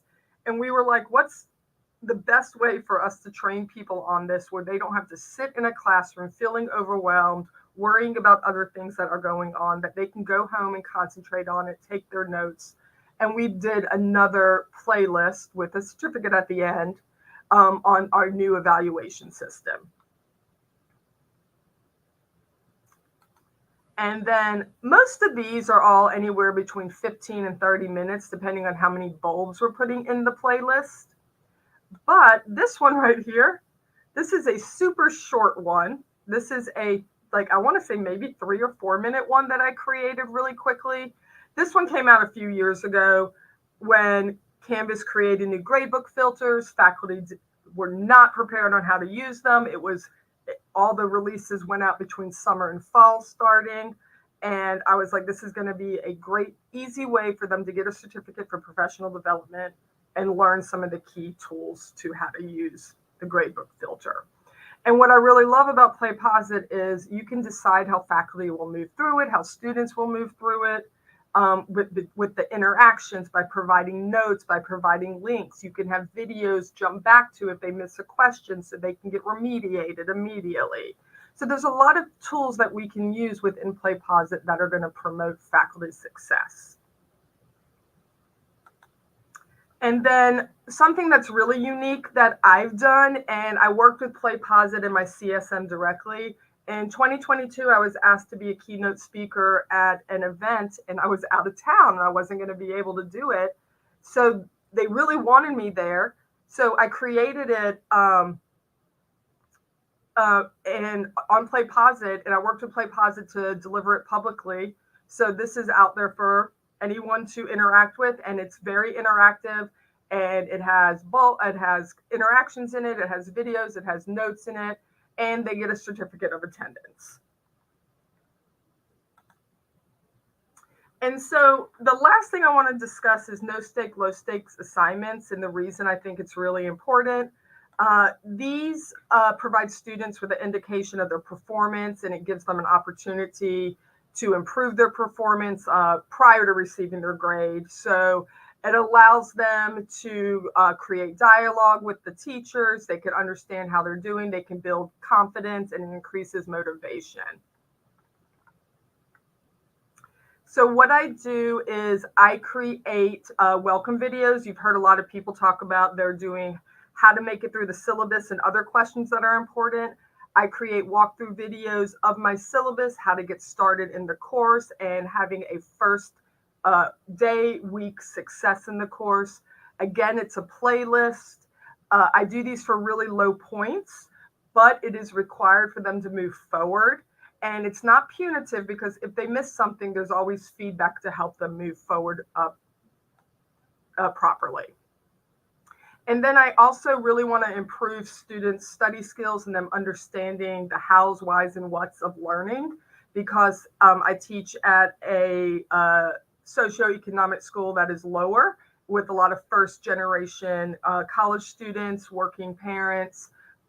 So I want to make sure that they have the skill sets to come and be successful. So I do a lot of low stakes bonus work, like this might be worth 2 points in my class, and it is optional, but students will do anything for bonus work, and it also helps them improve their study skills, note-taking skills. And then this is just another example where I provide my students notes and it walks them through the video, teaching them how to take notes, how to comprehend keywords. So this helps them with test taking. Now, I'm going to skip this slide, but this just kind of shows you how easy it is to create PlayPosit. You can create it from different tools that you may have available or based on what your school is negotiating. These are just some of the video sources that PlayPosit allows to be incorporated into their tools. And I think it's really important to be, aware of that time is a present, and PlayPosit helps us save time. Yes, there's work on the front end of us putting in the time to create these bulbs and playlists and interactions. But what it does is it helps accountability for both faculty and students. We're going to be sure that we are presenting material that's valuable and students are going through it and getting the tools and resources they need. What I really love is that I can interchange my videos and keep my interactions. So if I want to improve my video recordings, tweak it to make it match a new edition of a book or new tools, I can just take out a video, throw a new video in, and kind of rearrange my interactions. I get real-time data, so I can always tailor my lectures for my classes as needed. And then I really use it for authentic assessments and alternative assessments. So it offers students alternate ways to express their knowledge. So I'm meeting them where they're at, not exactly where I think they should be. So it helps us work together. And then it's really important because we can scaffold learning. We can not only make sure that it's self-paced, but we can build upon each bulb or each playlist or each interaction to ensure that students are not just going through the actions to say they completed something. So just some, last minute things is have as much fun as you want with PlayPosit. It's about you taking action. It can do everything from college success skills. It can improve soft skills with communication and collaboration. Helps students with interviews, talking on video. And then again, that authentic or alternative assessment to give different opportunities to express knowledge. So if anyone would like to get in touch with me, feel free. All my information is here. And I do appreciate that they mentioned that I did just release my first book. So you're also welcome to inquire about that or purchase a copy of it. It just came out a month and a half ago. So any questions you may have, feel free to contact me. Amazing. Thank you so much, Dr. Rosenzweig. A phenomenal presentation, and I have a handful of takeaways as usual. But just one question in the chat that I think we haven't answered yet, just from Nate. Is it possible to share the link to the public bulb you mentioned? Yes, I need to go pull it up. I think it might actually be in my presentation, but I actually have a few of them, Nate. I have new quizzes. I have the Portfolium one that's very unique, so it may not be helpful for a lot of people. I have quite a few. I can pull them all, send them to my CSM, and they can share them out. That would be great. And Nate, another option for you would just be to reach directly out to Amanda here if you grabbed her email from that last slide. And maybe you can just communicate there as well. So I just switched it. I had someone ask about the QR code for the book. Yes. Oh, there we go. Perfect. So in the bottom right there, you can grab it on Amazon, it looks like. Excellent. It looks like we've got Nate's question answered as well as the request around your book there. So in that case, if there are any other questions, feel free to place those in the chat. We've got maybe 2 more minutes. I would love to just highlight a couple of things that I I took away from the session. And I just want to start by saying, Dr. Rosenzweig, thank you so much for sharing your personal learning journey, which sounds like it really informed the way that you teach and the way that you work with others at Delgado now. It's really cool to hear that you started with this personal PlayPosit account 10 plus years ago, and now it's really spread across the organization, and the impact sounds tremendous. So appreciate the way you shared that story. Some of the highlights around playful pedagogy and PD, kind of taking that stigma out of PD. It sounds like you mentioned, kind of boring, something you got to check off the list. But in this way, PlayPosit can make it more engaging and even gamified in some ways as well. Looking at the chat here, just a few more pieces of positive feedback, it looks like. Did you have any other just closing thoughts or remarks before we move to our final round of trivia? Well, thank you for having me. I really appreciate it. And again, anyone, please feel free to reach out to me if you have any questions. Amazing. Thank you so much, Dr. Rosenzweig. Hope you have a great rest of the day, rest of the week, and we'll see you next time. Okay, bye, y'all. Have a great day. Amazing. Well, we have one more final session.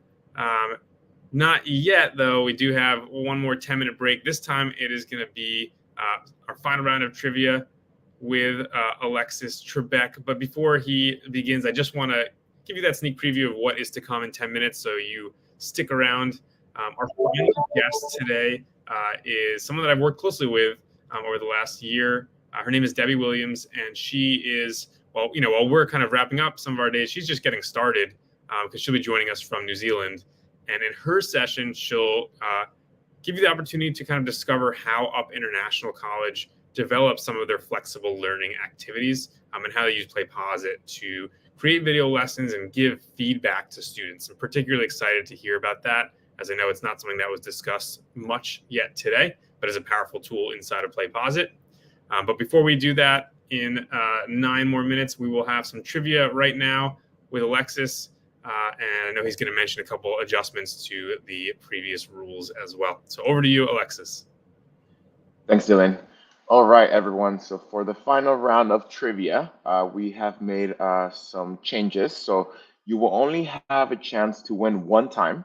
So if you already won one of the trivia questions, let's give the rest of the users a chance to win as well. So we'll just, if you get it right again, then we'll just go with the second best, fastest answer. But again, only one time that you're able to win.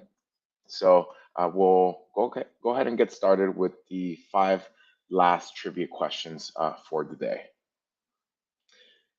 Is everyone ready? Ready for the questions? So for the last question, what gripe do audiences famously have with the 1997 film Titanic?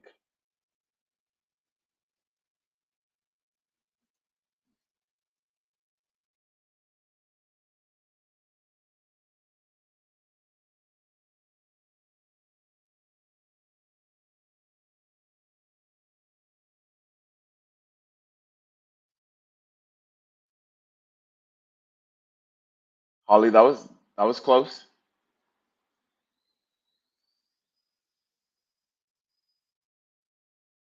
And we have a winner, Victoria. There wasn't enough room on the raft for Jack, so that is the winning answer. So Victoria, thanks. You are the winner for this first round of trivia. Let me grab your name, Victoria.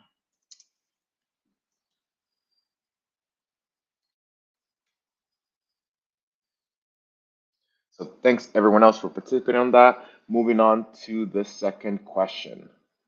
And for the second question, what is Indiana Jones' phobia in the Raiders of the Lost Ark, 1981?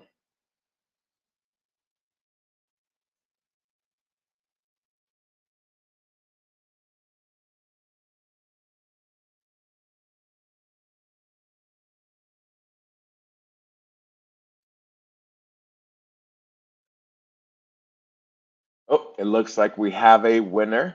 So the first one to say the right answer, which it was snakes, Timothy, you are the winner for this second round. So congratulations to Tim.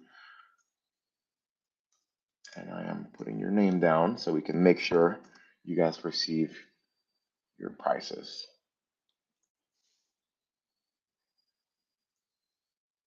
Perfect. All right. Now for the third question. In Ferris Bueller's Day Off, 1986, what type of car does Ferris drive? This one should be pretty easy. One of my favorite movies out there as well.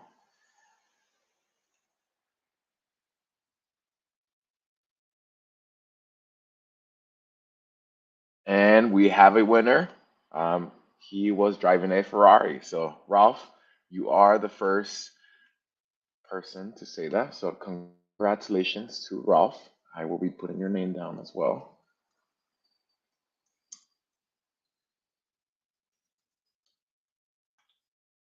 All right. Moving on to the next question. So, for the next question, in The Princess Bride, 1987, what is the Wesley's famous line?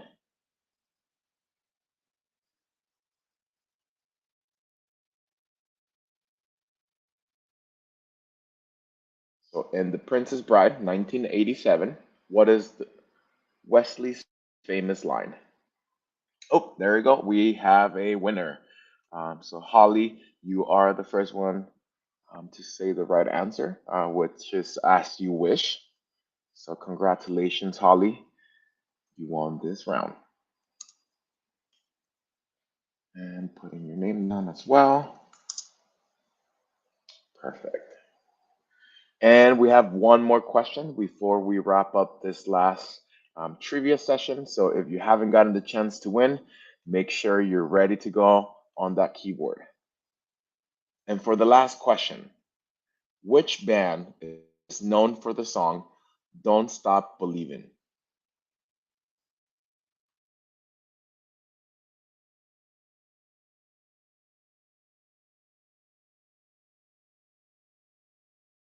Which band is known for the song Don't Stop Believin'? Oh, it looks like we have a winner. Nate. Nate was the first one.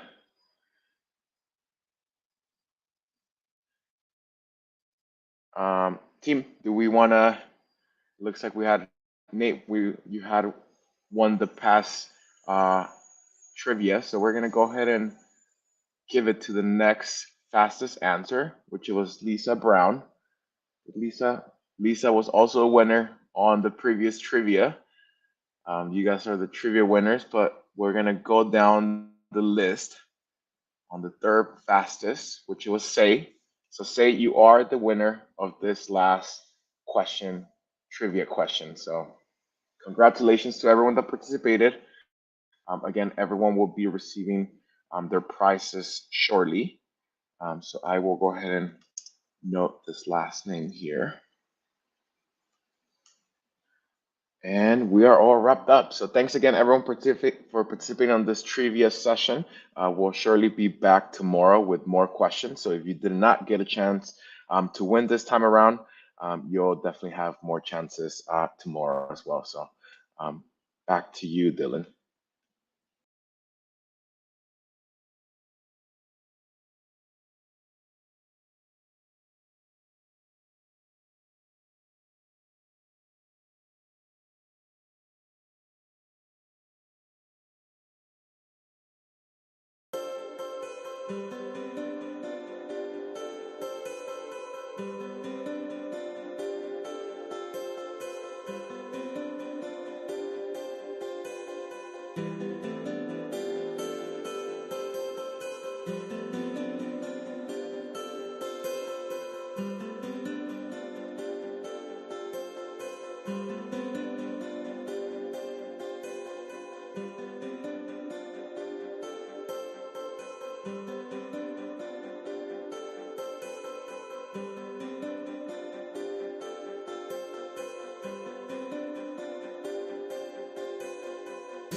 All right, welcome back, everyone, and thank you, Alexis, for that final round of trivia for the day. In a moment, we're going to welcome to the PlayPosit Exchange stage Debbie Williams, who is a digital expert and course coordinator at Up International College, New Zealand.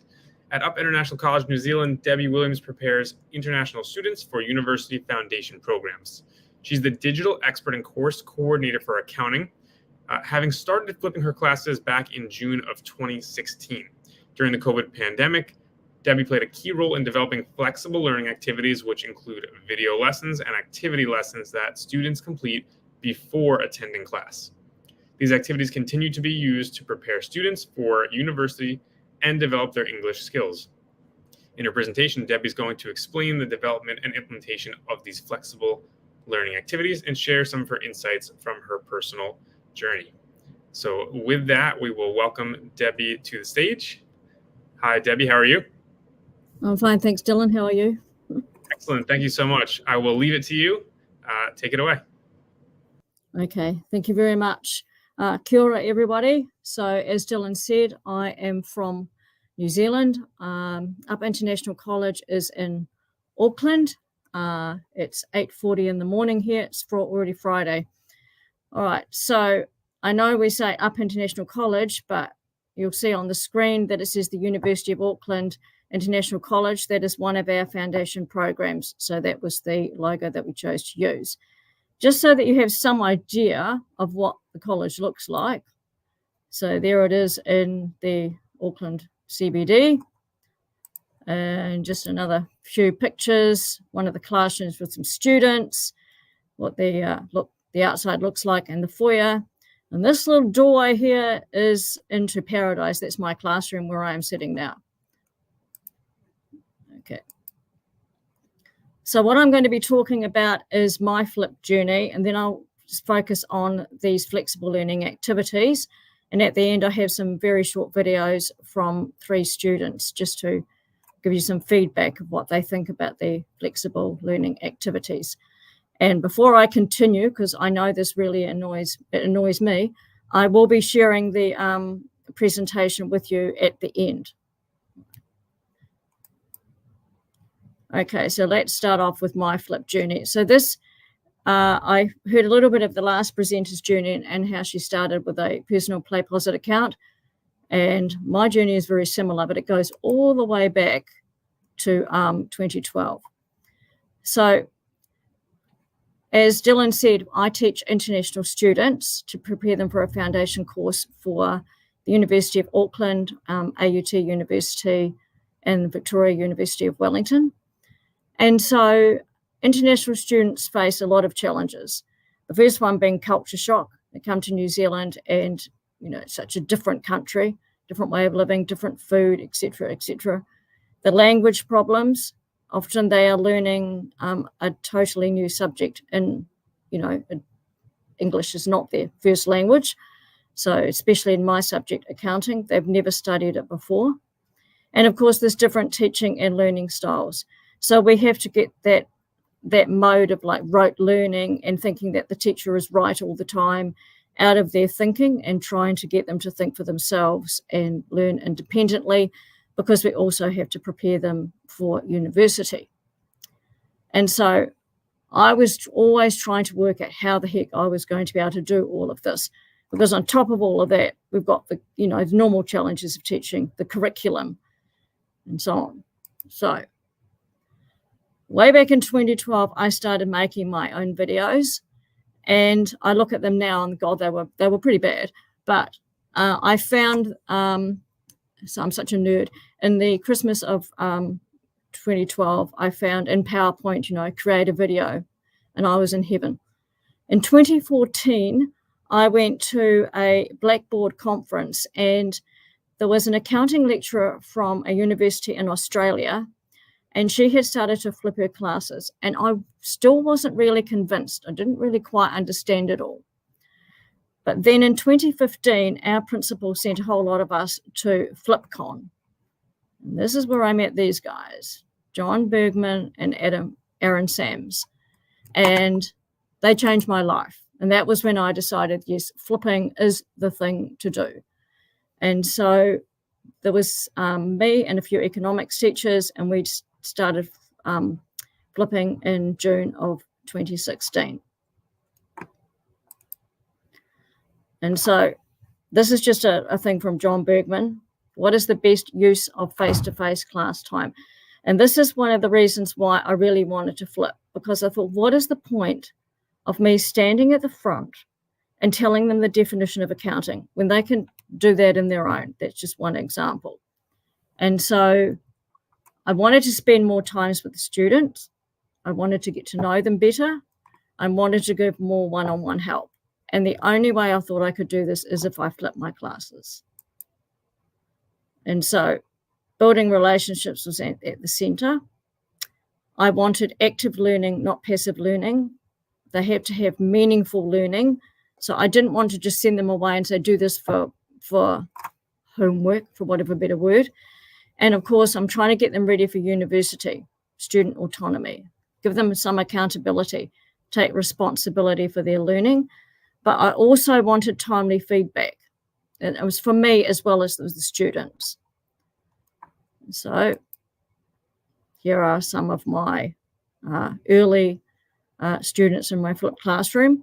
What I would say is if you're going to do anything like this, the furniture made a huge difference. I got rid of all my boring student, straight desks. I asked for round tables. As soon as I got round tables, the students would walk in and start sharing their homework with each other and comparing their answers. I sometimes I do have to train them on how to do it, but it happens much more naturally. So I do not stand at the front of the room anymore. So just moving along. Okay, so my video lessons were made in PowerPoint, and the main reason was because that was the platform that we had that was the easiest to do. And I still think it is the easiest, because if you make a mistake, you can just remake that slide, just fix up that slide. And at the time, way back in 2016, we started using Zaption, because we've got an organisation in New Zealand called ETV, and they were using Zaption. And then we found out just after I started flipping, so I'd only been doing it for a couple of months, and I think it was in July, so maybe it was a month after I started, ETV told us that Zaption were going to be taken over by another company and would be unavailable from September. And so then I did a mad panic, and I thought, what are we going to do now? What am I going to do?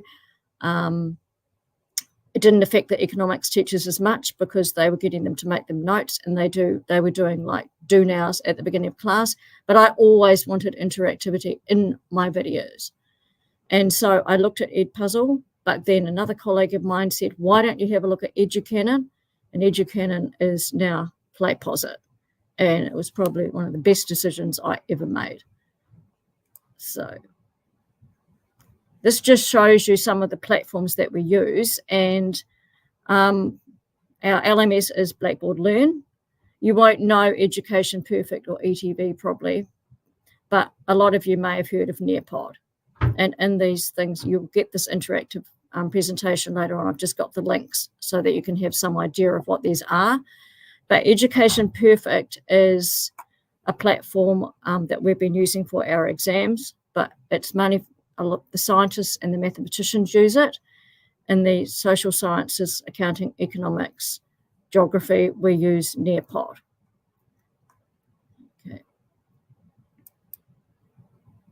Okay, I hope everybody knows what this is. So something terrible happened a few years ago. And so I think some of you will be very familiar with this. We got 1 week to plan how we're going to teach online before we went into lockdown. The class periods were reduced to 60 minutes. We used to have 80 minutes, and the teachers were told that we had to create flexible learning activities on our own. I have never been so grateful in all my life that I had already been flipping. Okay. So after we were doing this on our own for a couple of months, we got this from the senior leadership team. In particular, it was Julian Latimer, the head of college. And so these were all things we were meant to be doing with our flexible learning activities, remembering that we were in lockdown, we were on our own, but then we'd just come back to school for a time like we all did. And then we went back to lockdown, in and out. And so we wanted to help students develop relevant skills, relevant knowledge. Students had to move through things at their own pace. We wanted collaboration. We had a way to formally assess them, be engaging, encourage participation. I won't read it all, you can see. And so this was quite a lot, but because I had already been flipping, a lot of this I was already doing. So it wasn't quite as scary to me. Okay, I also went out online and I'd already heard about Matt Miller. And so I thought, what else am I going to do? Because this was going to be a real challenge for all of us. And so I did a whole lot of reading, and basically from Matt Miller, I got the idea. It wasn't just him, but, explore, explain, apply. I thought, okay, that's what I'm going to do. So in the asynchronous lessons, which were the video lessons, so I want to explore, explain, apply, and reflect at the end, like what did they understand? And then when they came to me online, discuss, clarify, practice, and reflect. And obviously, I think you think it's obvious, this was far more successful than this was online, but it still did work, because when we first went into lockdown, we had students we already knew. So that made it a little bit easier. Okay, so what are we talking about when I talk about the flexible learning activities? So, all right, so prior to all the previous, to the flexible learning activities, this is what most of the teachers at our school did. So they, very traditionally, they taught the easy stuff in the classroom. The students had to go home and practice that and then try the hard stuff on their own. And then they came back to the classroom. So very traditional teaching. Then we had the perfect storm. And so, I mean, the pandemic was the impetus for everything, but we'd already been told, the general trends in education. Other people wanted us to do things. Our university partners wanted us to do more, collaboration and all that sort of stuff. And so, technology was moving along and we had to use it. And so it was like, as Julian said, the perfect storm. So then this was our plan for 2022 and beyond, that the students would do the flexible learning activities at home asynchronously. Then they would come to the live lesson and get feedback. And this stuff on the flexible learning activities is not retaught. And so it is like flipping. Well, it is flipping. And then the teacher will carry on and explain some harder concepts. Okay, so this is the team of people that implemented the flexible learning activities. So this is Julian Latimer. And the role of the head of college was he initiated and scoped the project. So he established the vision and went higher up, got the budget, told us what we had to do, set up all the expectations, and chose who the subject matter experts were going to be. Okay, this is our videographer, Tim Haynes, who no longer works with us, which is a shame. But what we wanted was that the video lessons and the activity lessons had to be very professionally made. And so my flip videos, they were fine, but this was to be a project where professional videos were going to be made and they were going to be used for a while. And so Tim designed templates for use in the video lessons, and he recorded the intros and the outros. He did all the editing, which it doesn't sound like a lot of work, but it's a huge amount of work. And he designed the icons for the learning modules, which I will show you. And so what did I do? Oh, no, we haven't finished it. Here we go. Just an example of the slides, but I am going to show you one of the video lessons. So these are the templates, so that when the subject matter experts made their videos, everything is meant to look exactly the same. Okay, and we also had different colors for the slides. So Tim used my explore, explain, apply thing, with the blue for explore, the green for explain, and the purple for apply. This black one here that you see was kind of like for information. And I don't believe in the end anybody really used the red one. Right, so what did I do? I had to train all the subject matter experts on how to make the video lessons. So a lot of them had never ever made a video on PowerPoint.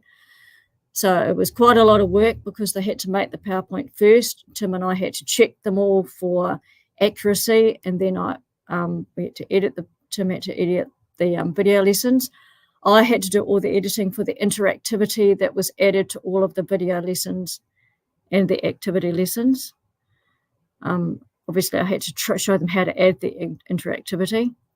There was a huge job working out where we were going to store the videos. And the last presenter mentioned different places to do that. We went with Panopto in the end, and Panopto is integrated with Blackboard Learn and PlayPosit. And the delivery, we were using the learning modules in Blackboard Learn. So we might tell them what to do. Now we're using Teams as well, but they go to Blackboard to find their learning module. And then we have all the SMEs. And I was one of these as well, so I did all the ones for accounting. So the subject matter expert had to create the video lessons in PlayPosit. They created the activity lessons in Nearpod or Education Perfect, and set up the learning modules for the staff to copy to Blackboard Learn, because we have a lot of courses where the same content is used. Right. Okay, so I'm just looking to see what comments there are. Okay, so the content of a flexible learning activity. So we have our learning objectives. So what should the student be able to do at the end of the lesson? And all of the learning objectives, I stipulated that they had to be at the start and the end of every video lesson and every activity lesson. The video lesson itself, oops. Okay. I expected a variety of interactions, and I wanted detailed feedback even when the answer is correct. And so I think some people may be slightly annoyed with me, but I know now that the students appreciate it. And so we didn't want like everybody to just do multiple choice, for example. You had to choose a variety of interactions, and I'll show you what I mean by the feedback shortly. The activity lesson, which was in Nearpod or Education Perfect, again, had to have a variety of question types. And I also insisted on audio in the activity lessons, so to connect with the video lesson and forward to the live lesson. So that was a recognition of prior learning and what was going to happen next. Right, so if I just go. All right, so this is my Blackboard course, and those of you that know Blackboard will go, God, that looks old. And yes, it is. It's classic. We are finally going to Ultra soon. But here's a learning module. And so what the students see, there's the lesson objectives. So these are little icons that Tim designed. They get a link to go straight to the video lesson, and they're told that they have to make their own notes and write down any questions as they go. So we do train them on how to watch the videos. You can't just tell them to go and do it. And it takes some of them a long time. They actually want to copy the slide word for word.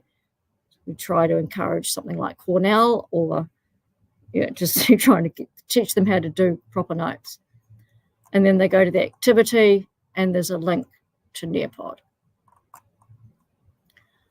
Okay. All right, so this is the same video lesson about the accounting process. And just to show, because I'm not sure how many people, how familiar people are with PlayPosit or not, but these are all the interactions that you can add.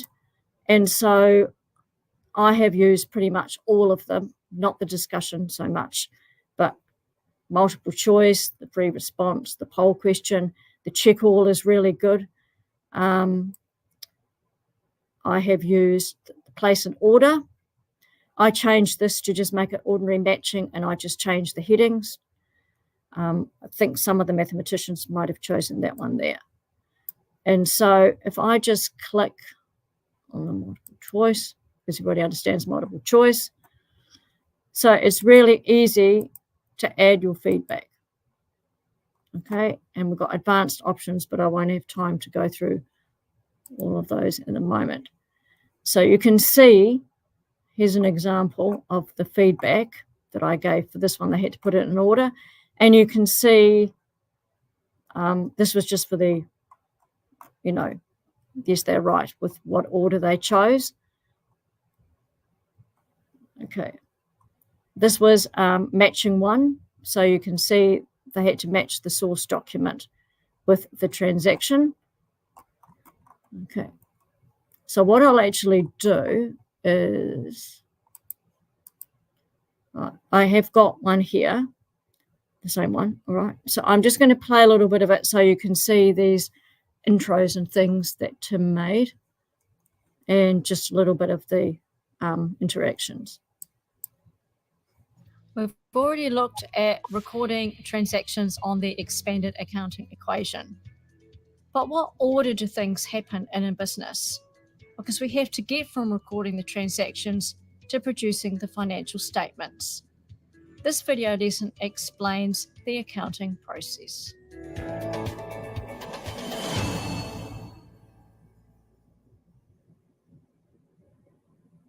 Welcome to this video lesson about recording transactions. This lesson focuses on the move it along. So I talk about the objectives. Okay, we don't want to talk about the example. I'm just going to go straight to my little. If you understand about this accounting process. Okay, so I'm just going to put these all out of order. I'm just going to do this.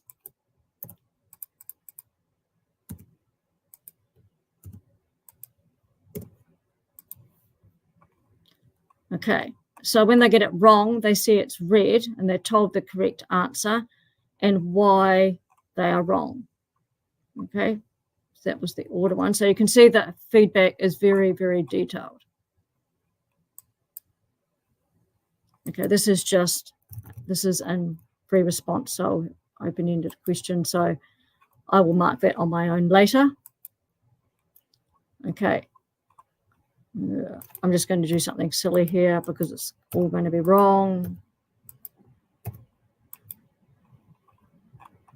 Okay, so I've explained why this, what they're wrong, which source document it would be, so in great detail. Okay, so here's a fill in the blank. And I do tell them that they can copy and paste, which I'm going to do. Oh, you can see good old Google's remembered. Yay. So when it's all right, it's all lovely and green.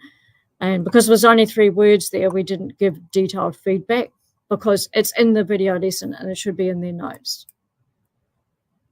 Okay. Just going to do.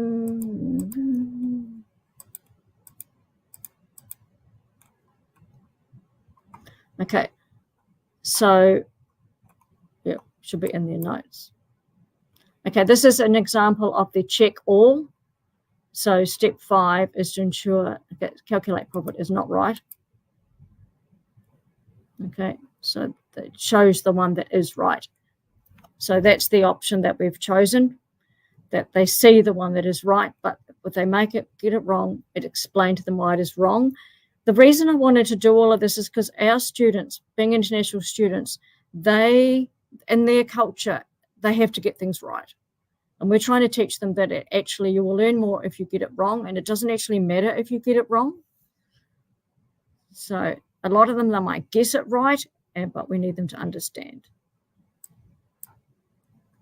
Okay.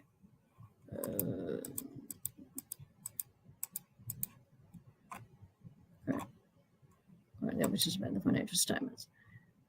Okay. Thank you for interacting with this video lesson. So you should be able to state the accounting process and explain the different parts of the accounting process. Thank you. Right, so there's the example of the outro that Tim explained. And at the end, we always put this. Oh, so that was super engaging. Right. And they don't have to give a response, but they do. And then they know that they have finished the bowl. Okay, so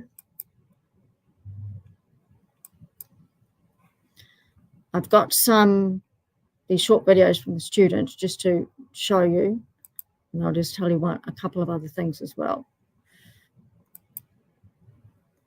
Now, the students made them themselves on their computers. I'm not quite sure about the volume of a couple of them, but we'll just have a go and see what happens. So this is Katia. Hi, nice to meet you guys. Today, I want to talk about the benefits of doing flexible learning activities before the live lessons.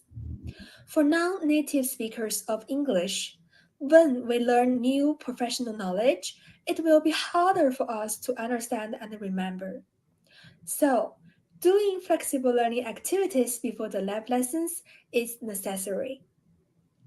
It provides us more time to understand the term words and make learning easier for the live lessons. Learning new knowledge in advance can also help us better understand what we learn, what we don't know, where are the key points targeted in class to learn.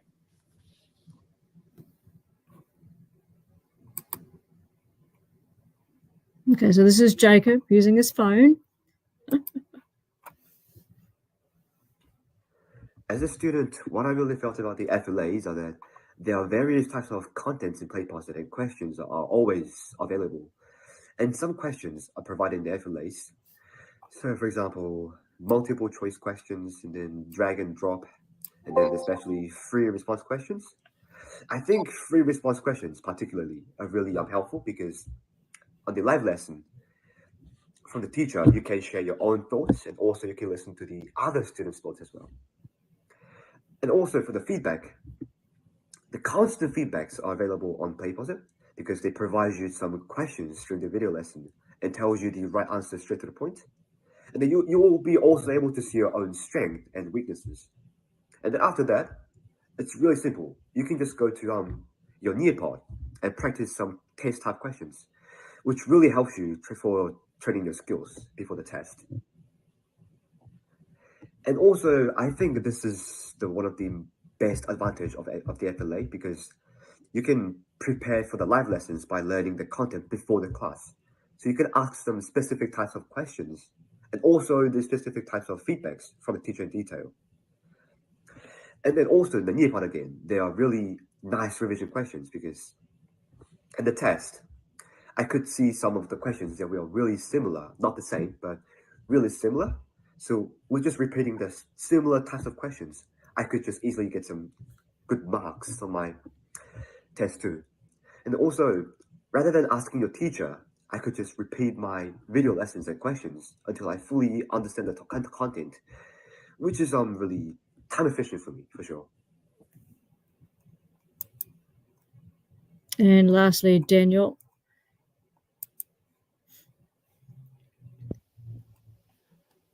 PlayPosit has been really helpful with my academic progress by ensuring that I fully understand the topic that is being taught. The video lessons offer flexibility as I can watch them anywhere and at any time.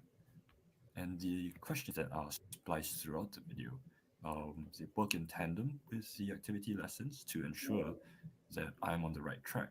And if there are any questions that I struggle to answer, I could always rewind the video to check again.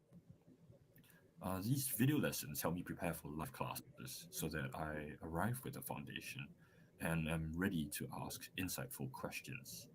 And PlayPosit also helps to reinforce learning through repetition.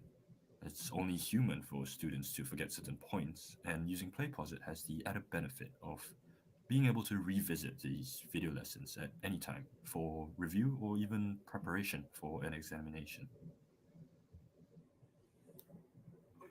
Okay. Right. So just a little bit of a thought thing. Technology will never replace great teachers, but technology in the hands of great teachers is transformational. And I truly believe that. You know, there are times where we need to throw the technology, the computer technology, I should say, and go back to good old pen and paper and sitting with the students, which is why I did all of this in the first place, because I want to sit with them at their table and help them with their work.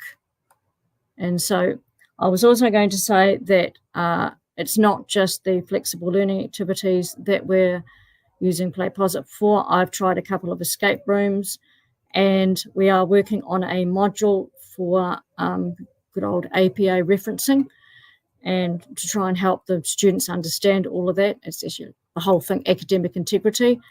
And the reason that we wanted to use PlayPosit is because at the end, the students will get a certificate of achievement. All right, so thank you very much for watching. I hope you found this useful, and you can contact me. My email address is here, and I will put the link to the presentation in the chat. So, Debbie, we'll do thank you that. so much for the time and your energy preparing and providing this presentation for us. I'm personally very grateful that you shared your journey and your knowledge here. We do have one or two questions in the chat. So I'll just mention those now, if you can give maybe a brief response. One is using Nearpod to supplement the PlayPosit videos. Can you talk more about that pairing? Oh, yes, I can. Have we got time for me to go and log into Nearpod and show you? I don't know about logging in now, but maybe if you can just give a brief. Okay. Okay, so basically, the video lesson, it's like introducing the topic. When I explain it to the students, I say it's like in a traditional classroom, I would stand at the front and go blah, blah, blah, and half of them would fall asleep. But in the video lesson, they've got to pay attention. They've got to answer questions. And then I would hand out like a do now or a short thing. Let's see what you can do. And so the Nearpod is like that.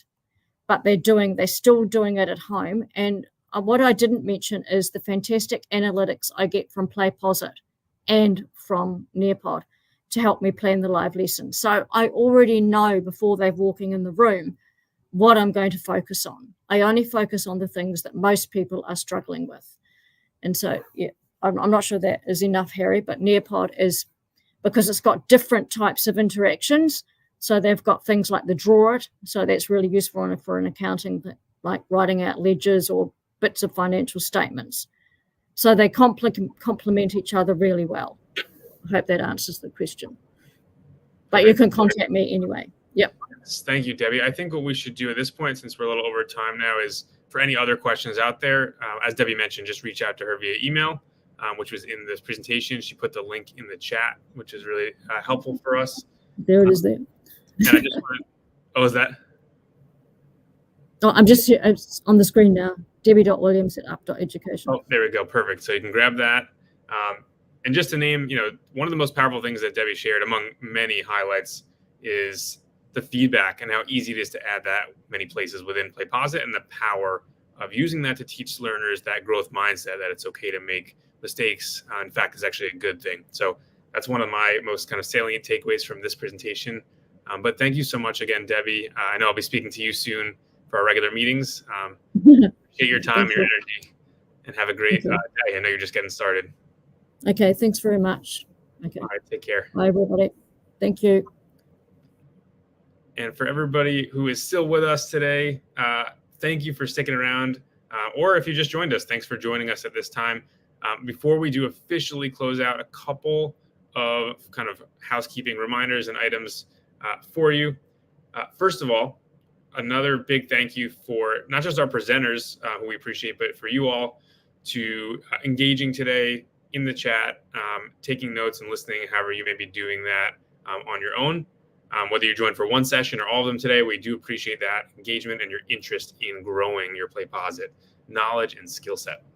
So a couple quick reminders. One is that we're actually only halfway through with the PlayPosit Exchange. I know we've had a ton of amazing content today, but we do hope you're going to join possibly again tomorrow for some more great sessions.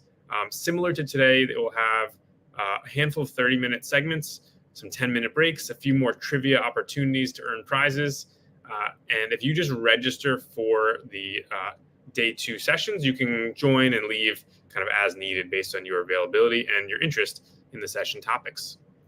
The next update is that if you do have any questions, of course, you can kind of ask those in the StreamYard chat during the sessions, but after the fact, you can always reach out to success@wevideo.com, and we'll be happy to direct your question to the right person, whether it's a presenter or someone on our team.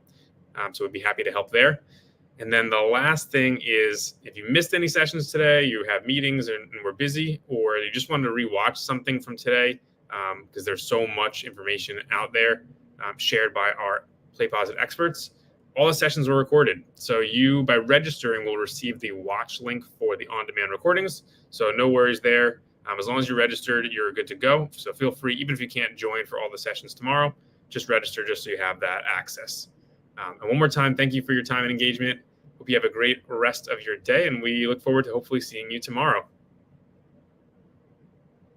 All right, bye, everyone.